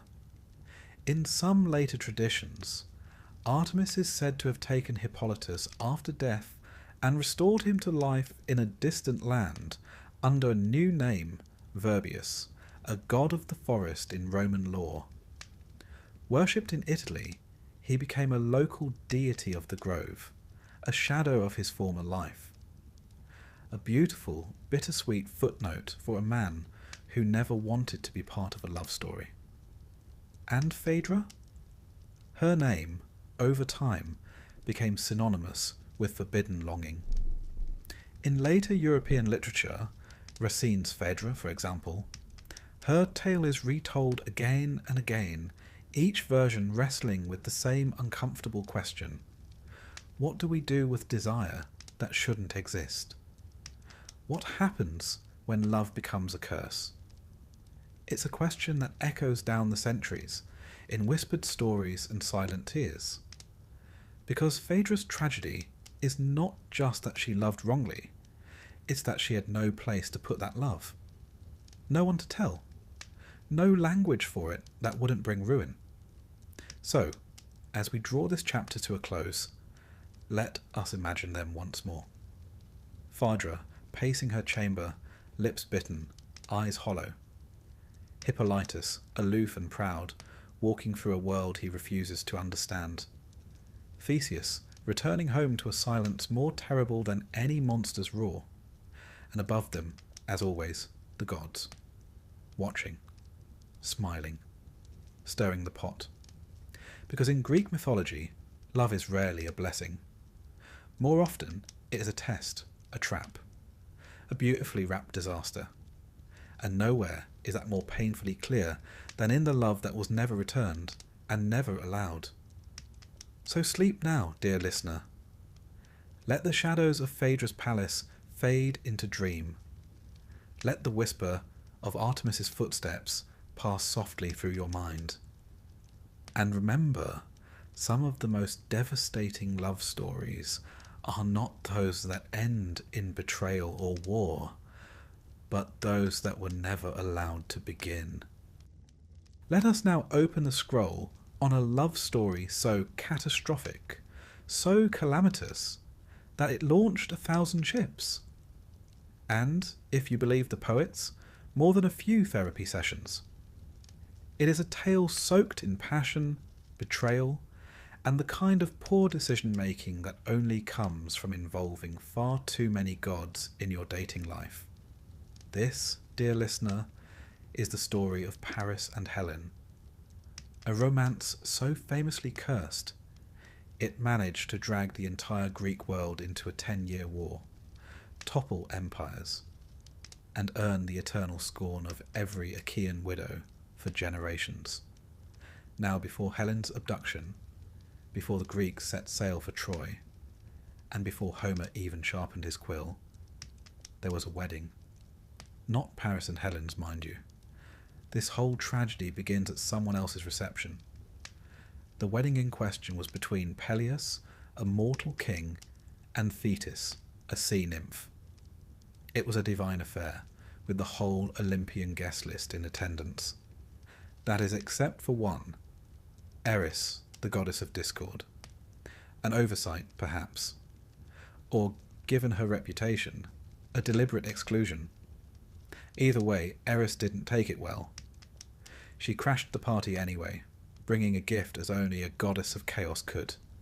A golden apple inscribed with 3 haunting words. To the fairest. Now, one might think that tossing such an apple into a room full of immortals is a touch irresponsible. And one would be absolutely correct.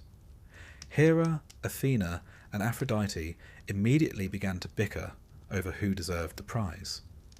Rather than settle the matter like mature goddesses, they did what any supernatural being would do. They found a mortal to judge them. Enter Paris, a Trojan prince and part-time shepherd, full-time heartthrob. The goddesses appeared before him, each offering a bribe. Hera promised power and kingship. Athena offered wisdom and military glory. Aphrodite, ever the strategist, offered the love of the most beautiful woman in the world, Helen of Sparta. Paris, not exactly known for his political foresight, chose Aphrodite. And just like that, the stage was set. Helen, unfortunately, was already married. Her husband, Menelaus, king of Sparta, a sturdy man with red hair, a temper, and the kind of pride that doesn't take kindly to foreign princes running off with his wife. Now let's pause here for a moment to consider Helen herself. Not the myth, but the woman. Born from an egg, yes really, Helen was the daughter of Zeus and Leda, though the logistics of that union are best left politely unexamined. Some say her divine lineage made her irresistibly beautiful, others that her beauty was a curse in itself. Either way, every king in Greece wanted her hand. To avoid war, her foster father, Tyndareus, made all suitors swear an oath that they would defend Helen's chosen husband against any who tried to steal her away.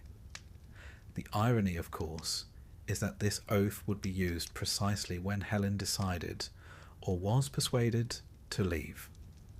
The great question that has haunted poets for centuries is this: did Helen go willingly? Some versions say she fell madly in love with Paris, enchanted by Aphrodite's promise and the prince's charms. Others suggest she was abducted, spirited away from Sparta without consent. And a few, like the playwright Euripides in his play Helen, suggest the real Helen never even went to Troy, and a phantom double was sent in her place. Whichever version you favour, the result is the same. Helen ended up in Troy, and the Greek world erupted in outrage. Menelaus, understandably miffed, called in the old oath.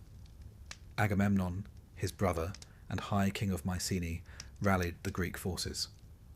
One by one, the greatest heroes of the age were summoned. Odysseus, cunning and reluctant. Ajax, towering and unbreakable. Nestor, old and wise. And of course, Achilles, the peerless warrior with the infamous heel. Thus began the Trojan War, a campaign of epic proportions, immortalized by Homer in the Iliad, which, curiously, covers only a small segment of the war, specifically a spat over a different woman entirely. We'll get to that drama in another chapter. For now, let us turn to the heart of the matter, the cursed love of Paris and Helen. Within the golden walls of Troy, they lived in uneasy splendour. Paris, brave enough to charm a goddess, but not quite brave enough to win a war. Helen, torn between guilt, longing, and the smouldering ruins of her reputation. The Trojans for the most part despised her. Though royalty by association, she was seen as the cause of endless death. The poet Homer describes her walking the battlements, cloaked in shame, haunted by her choices. And yet she remained. Why? Perhaps love, perhaps fear. Perhaps the gods simply wouldn't let her leave. The Greek poet Stesichorus, writing in the 6th century BCE, tried to condemn Helen in verse, only to be struck blind. When he recanted and praised her instead, his sight was restored. The message was clear. Speak ill of Helen at your peril. Paris, for his part, was not especially helpful. Though handsome, he lacked his brother Hector's honour or strategic mind. He preferred archery to close combat, charm to discipline. In one of the war's pivotal duels, he fought Menelaus himself, only to be whisked away mid-fight by Aphrodite when things began to go poorly. Let's just say it didn't do much for his street cred. Eventually, of course, Paris met his end. Shot by the archer Philoctetes, with the very bow of Heracles no less, he died not in glory, but in exile, after Helen's charms had somewhat worn thin. As for Helen, well, her story didn't end in Troy. When the city finally fell, thanks to Odysseus's cunning and a certain wooden horse, Helen was spared. Menelaus, sword raised to strike her down, was said to be so struck by her beauty that he dropped the blade. Whether this is forgiveness or further evidence of her god-touched allure is anyone's guess. Together, they returned to Sparta. Not to bliss, perhaps, but to normalcy. Their later life is shrouded in ambiguity. Some say they lived peacefully. Others claim Helen fled again, this time to Rhodes, where she was hanged by a queen who blamed her for her husband's death in the war. In any case, Helen's legacy endured. To the Greeks, she was both victim and temptress. To the Romans, she was a warning. And to the modern world, she remains a mystery. A woman whose beauty was so profound, it bent history itself. But let us step back from the fire and the fury, and consider the deeper current of this tale. Helen and Paris were not merely lovers. They were instruments, tools of gods and prophecies, caught in the gears of destiny. Their passion, whether genuine or divine-induced, ignited forces far beyond their comprehension. This is what makes their love so cursed. It is not merely doomed, it is weaponized, used as a spark to light a decade of slaughter. The wrath of Achilles, the tears of Hecuba, the ashes of Priam's palace, all can be traced back to one golden apple, one judgment, and one stolen queen. And so, as you close your eyes tonight, picture the shores of Troy lined with silent ships. Picture Helen standing by the firelight, her face unreadable. Picture Paris, bow in hand, seeking love in a world that has no room left for peace. It is a cruel irony, is it not, that the love which inspired such poetry also inspired such bloodshed, that the face which launched 1,000 ships could not shield a single soul from the gods' designs. Such is Greek mythology, passionate, unforgiving, and utterly enthralling. Sleep now, dear listener. Let the flames of Troy flicker and fade. Let Helen's silhouette dissolve into dream. And remember, in the world of myth, love may be the noblest of emotions, but it is also the most dangerous.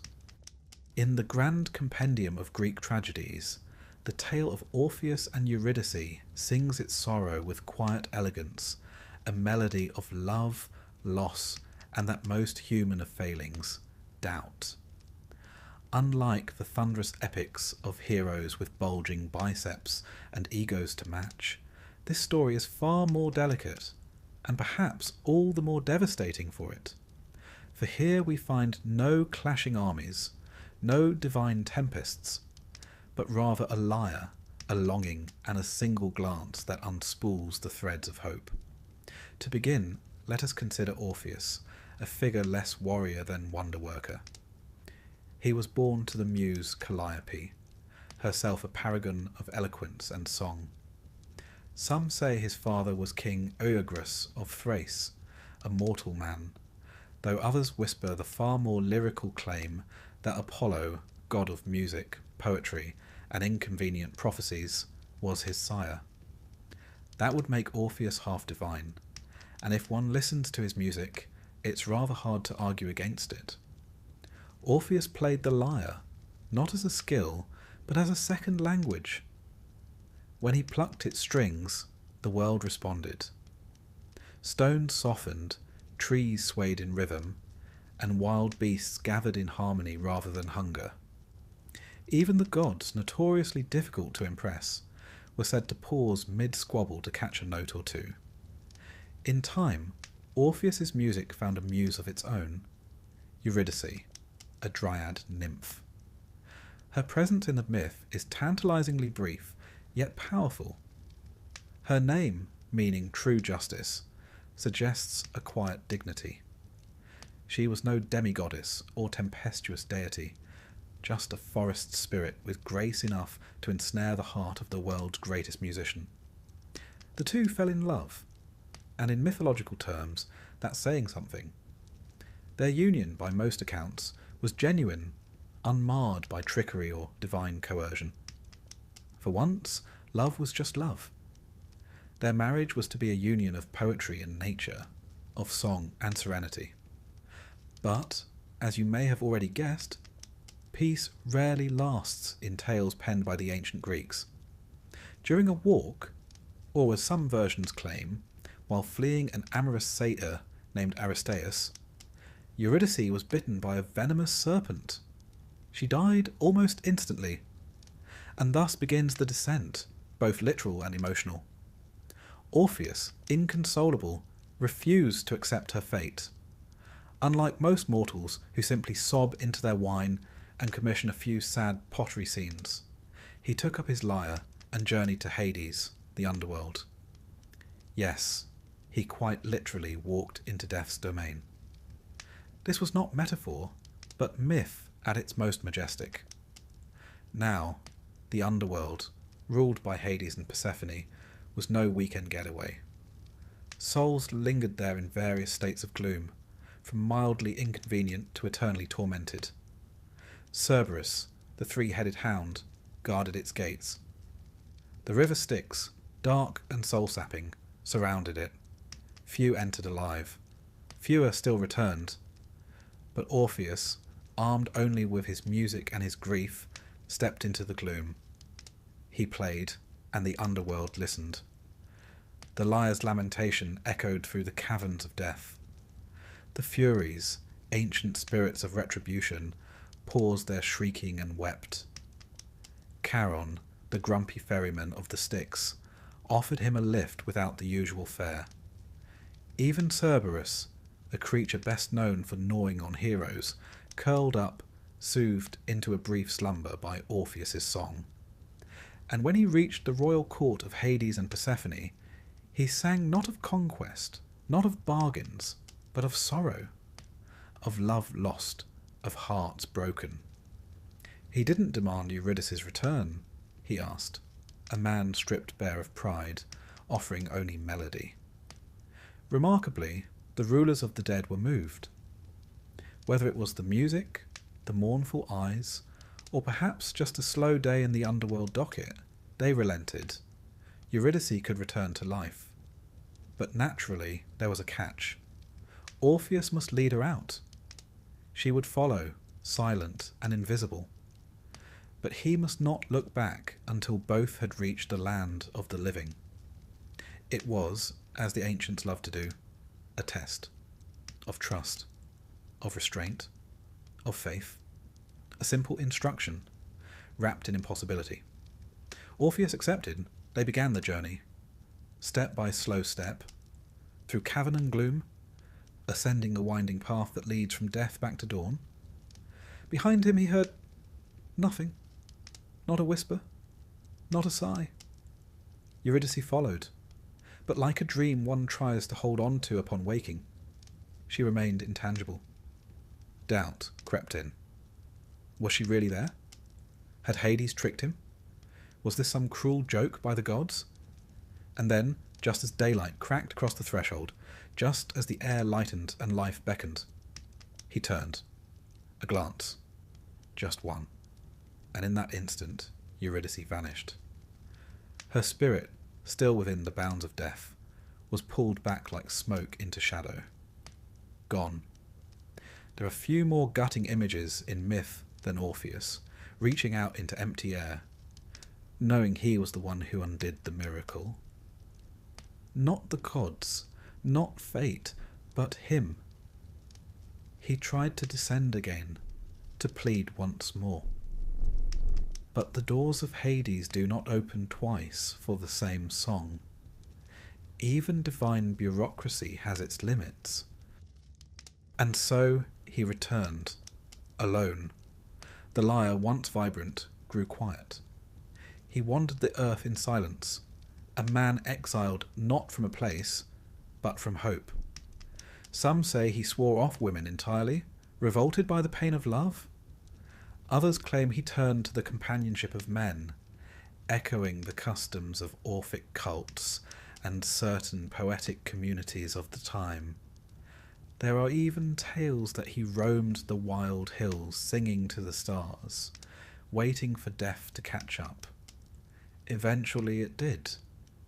The agents of his end were Maenads, frenzied followers of Dionysus, the god of wine, madness, and parties that never end well. Why they attacked him varies. Perhaps he rejected their god, or perhaps he simply refused to join their revels.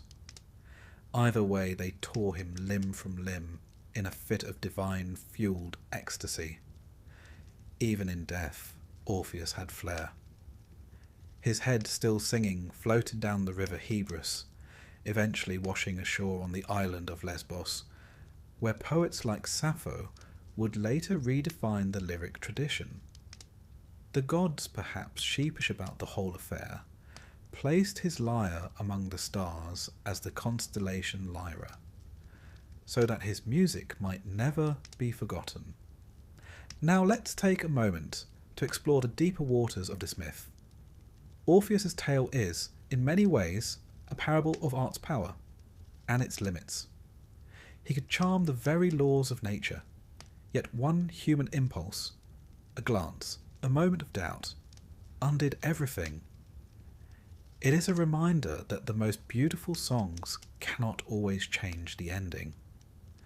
It also offers insight into Greek views on mortality. The underworld in this myth is not a place of torture for the wicked, as later Christian ideas would propose, but a place of inertia, of loss. One does not burn in Hades. One simply ceases to grow. Orpheus defies this not with sword or spell, but with song. His journey reminds us that even in death's domain, beauty has power. Brief, fleeting, but undeniable. There's also a fair bit of philosophical heft here. The Orphic tradition, an actual religious movement in ancient Greece, believed in the soul's immortality, reincarnation, and the redemptive power of music and ritual. Orpheus, in this sense, becomes more than a tragic lover. He is a prophet, a bridge between life and death. And that glance? Oh, the infamous glance. Was it foolishness? Impatience?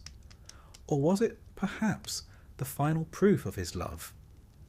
That he could not bear to wait another heartbeat without her presence confirmed? That as a musician, he had to see the beauty behind the song? One could say he failed. Or one could say he proved what it meant to be human.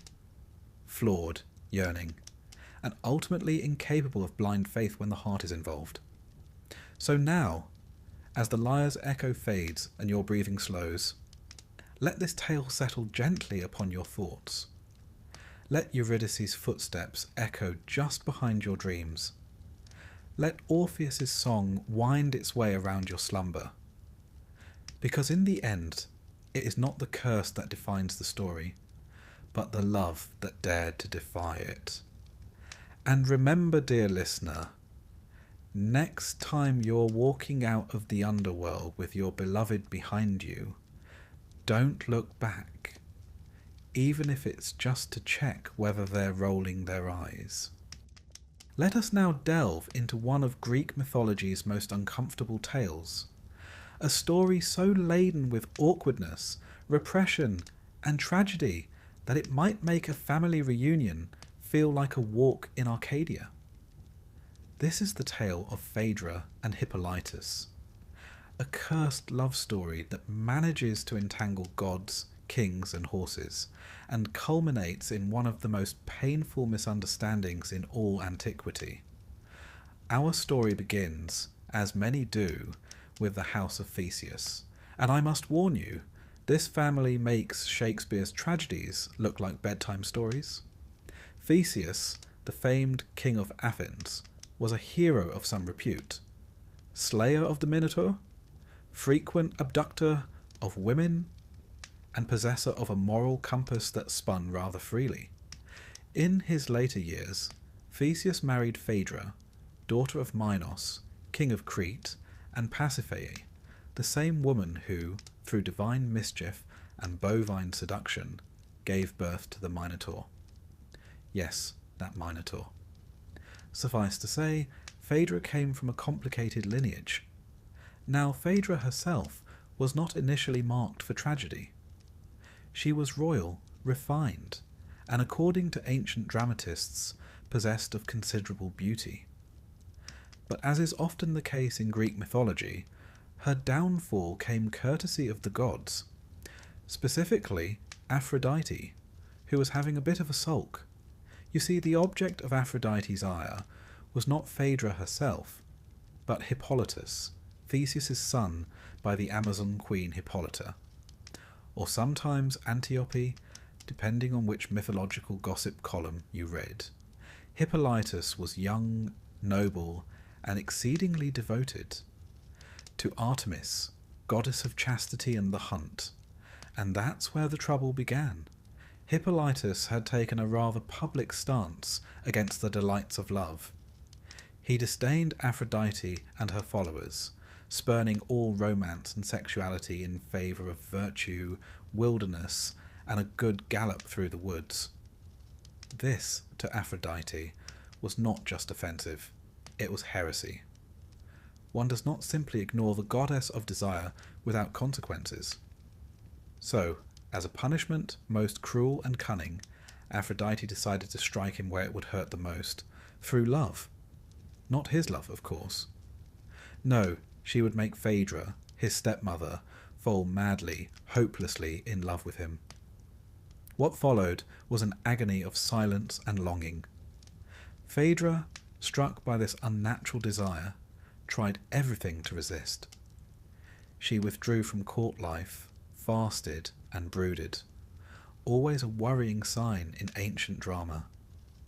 Her nurse, a character who surely deserves some kind of tragedy support award, eventually dragged the truth from her, and then, in what might be the least helpful act of confidanting in history, told Hippolytus. Now, one must feel at least a modicum of sympathy for the lad. He had done nothing to encourage this. In fact, when he learned of Phaedra's feelings, he reacted with horror, disgust, and, to be quite honest, a bit of self-righteous monologuing about how wicked women could be. He stormed off, leaving behind a nurse wringing her hands and a Phaedra drowning in shame. Seeing no escape from the ruin her desire had wrought, Phaedra wrote a letter accusing Hippolytus of attempting to seduce her, and then took her own life.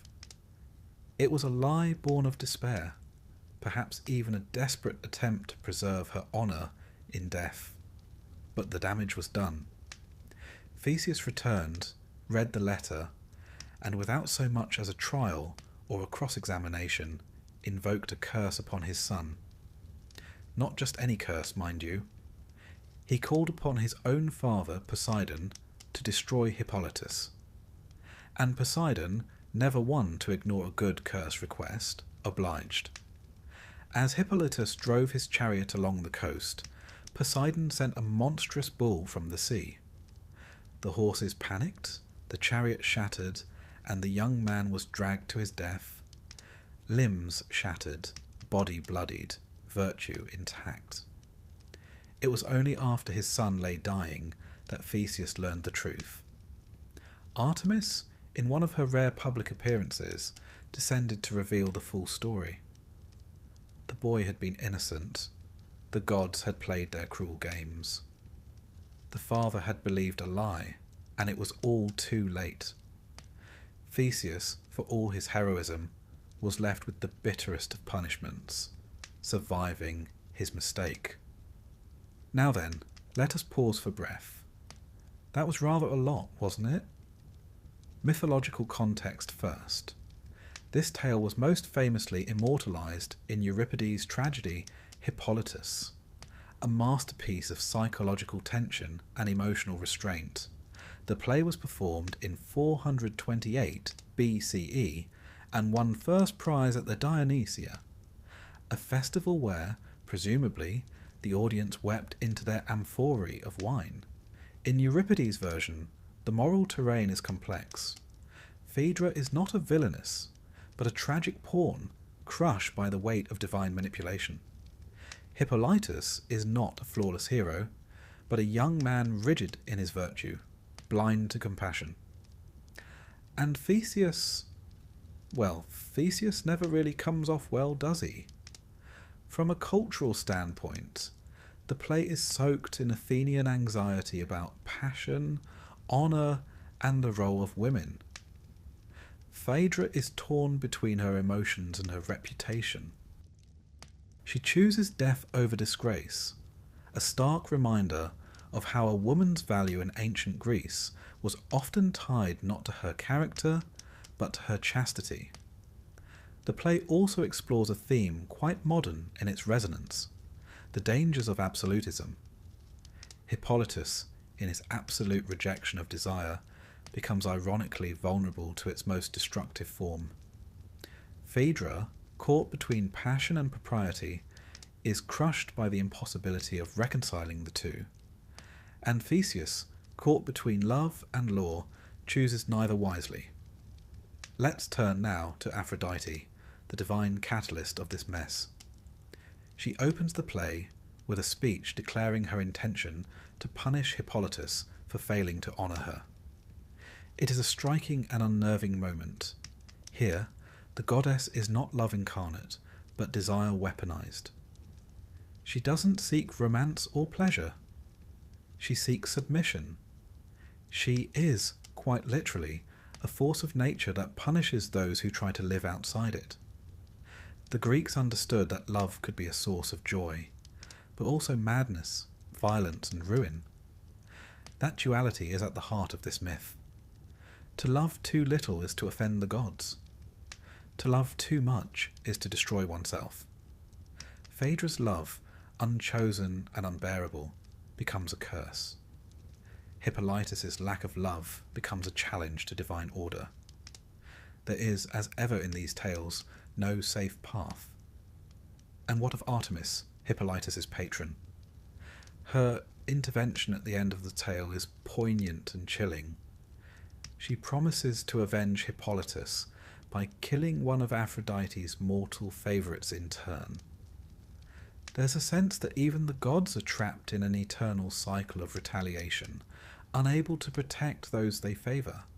There is a version, softer and less devastating, found in Roman literature. Seneca, and later the French dramatist Racine, offer variations in which Hippolytus survives, carried off by Artemis to be healed and hidden. But the Greeks, ever the pessimists, preferred their endings sharp and tragic.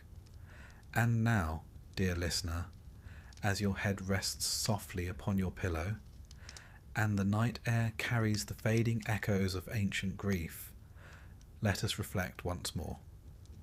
Phaedra and Hippolytus are not lovers, not in any conventional sense. They are strangers caught in the same terrible web. Their love story is not about love at all, but the distortion of it, the curse of desire without choice, the silence of truth unheard, the ruin that comes not from malice, but from fear. It's a tale that asks us to look closely, not just at actions, but at motives, to consider how easily misunderstanding can destroy. How often, in myth as in life, tragedy blooms not from hatred, but from miscommunication, pride, and the inability to pause and ask, what really happened here? So as you drift now into sleep, let this story settle quietly in your thoughts, not as a cautionary tale, but as a gentle reminder. Speak gently, doubt slowly, and whatever you do, never underestimate a horse, a letter, or a god with a bruised ego. Paris and Helen, a pairing so legendary, so famously infamous, that it has come to symbolize the very notion of doomed romance. You'll find them in poetry and opera, in oil paintings and war propaganda, in dusty textbooks and dodgy pub quizzes. And yet, for all the attention they have received, one thing is certain: this was never a love story, not truly. No, this was a cautionary tale masquerading as a romance, a myth soaked in beauty, blood, and a great deal of poor decision-making. Let us begin not with Helen, nor with Paris, but with a wedding. Specifically, the ill-fated nuptials of Peleus and Thetis. He a mortal king, she a sea nymph of the highest pedigree, with a temper that could sink a fleet. Their union, blessed and meddled with by gods alike, marked the beginning of what would soon unravel into the Trojan War. You see, as with many a Greek tale, it all began because someone wasn't invited. The goddess Eris, deity of discord, had not received an invitation to the festivities, and rather than sulk quietly in the shadows like a modern office colleague left off the group lunch email, Eris stormed the wedding and tossed a golden apple into the feast.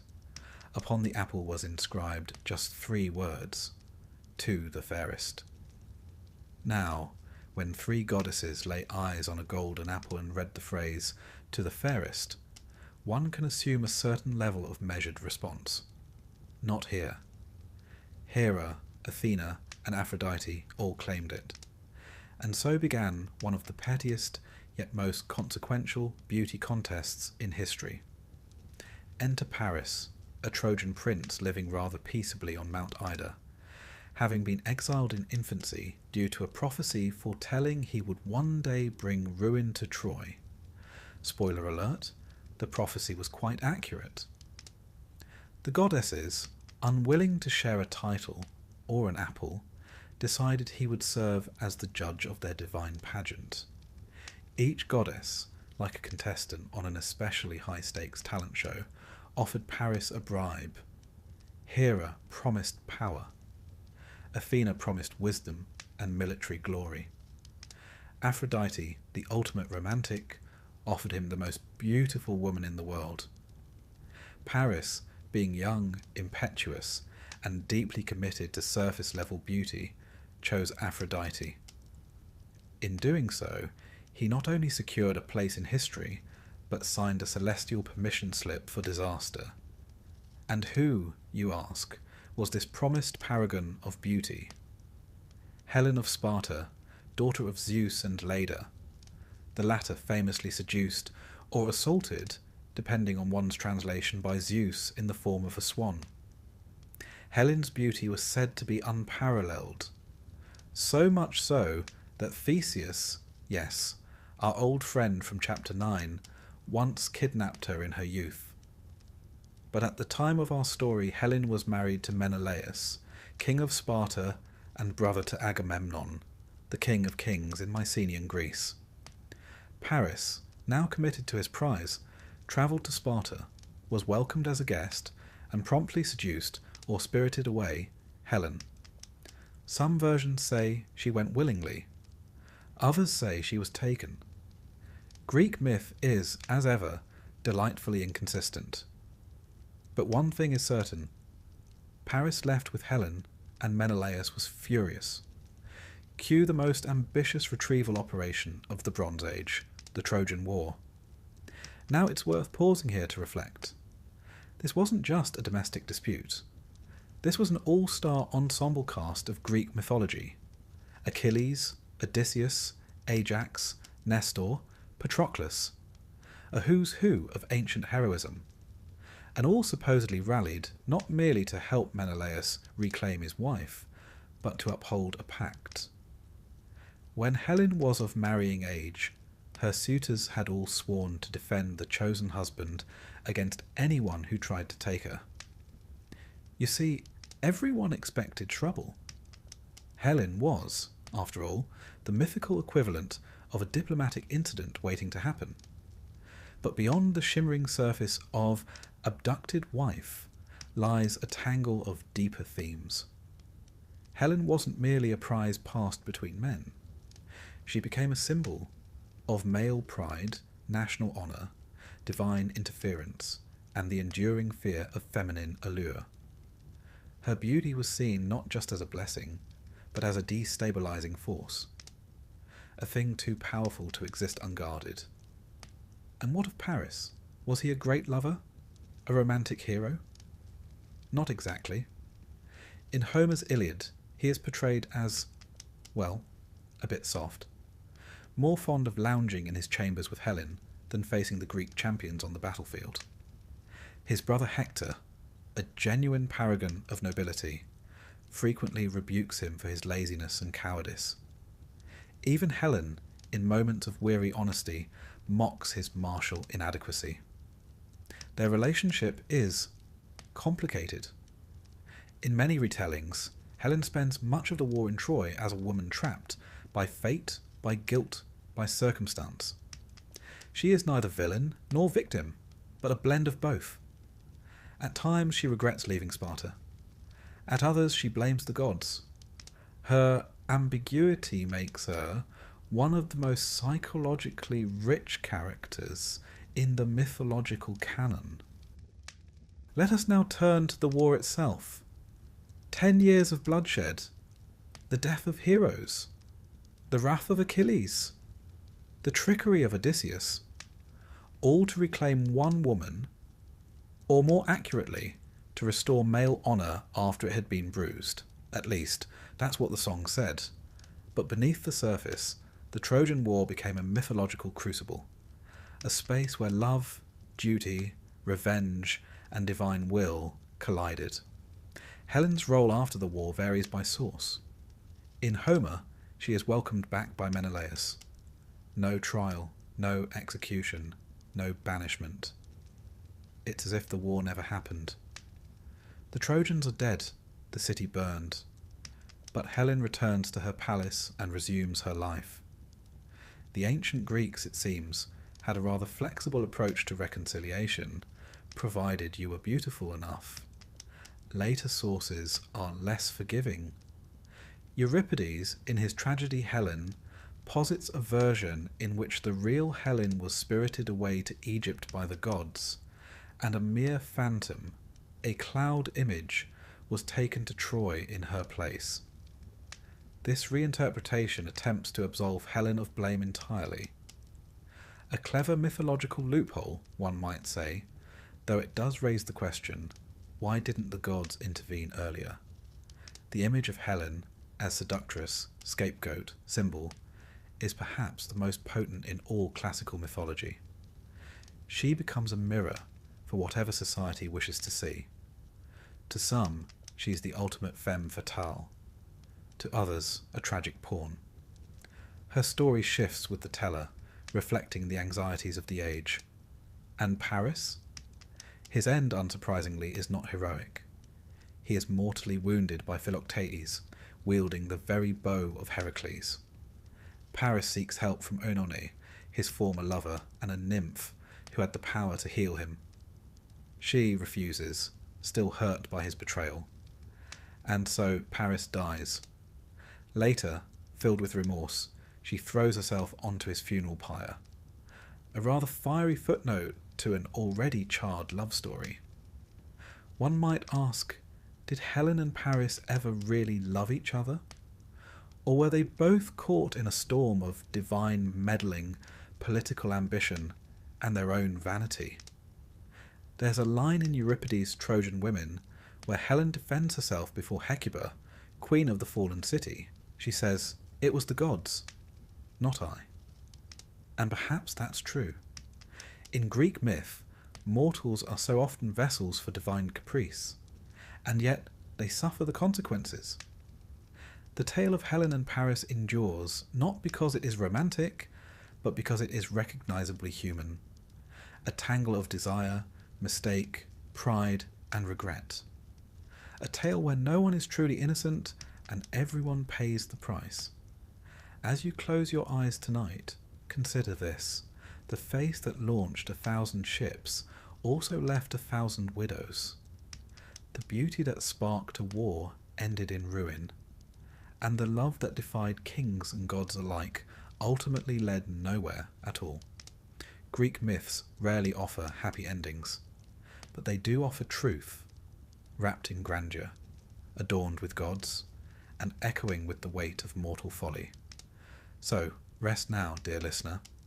Let Helen and Paris fade into the sea mist of memory, two shadows walking among the ruins of Troy. May your dreams be free of golden apples and vengeful goddesses. And if someone offers you a prize for being the fairest, politely decline. Or at the very least check for curses. Good night.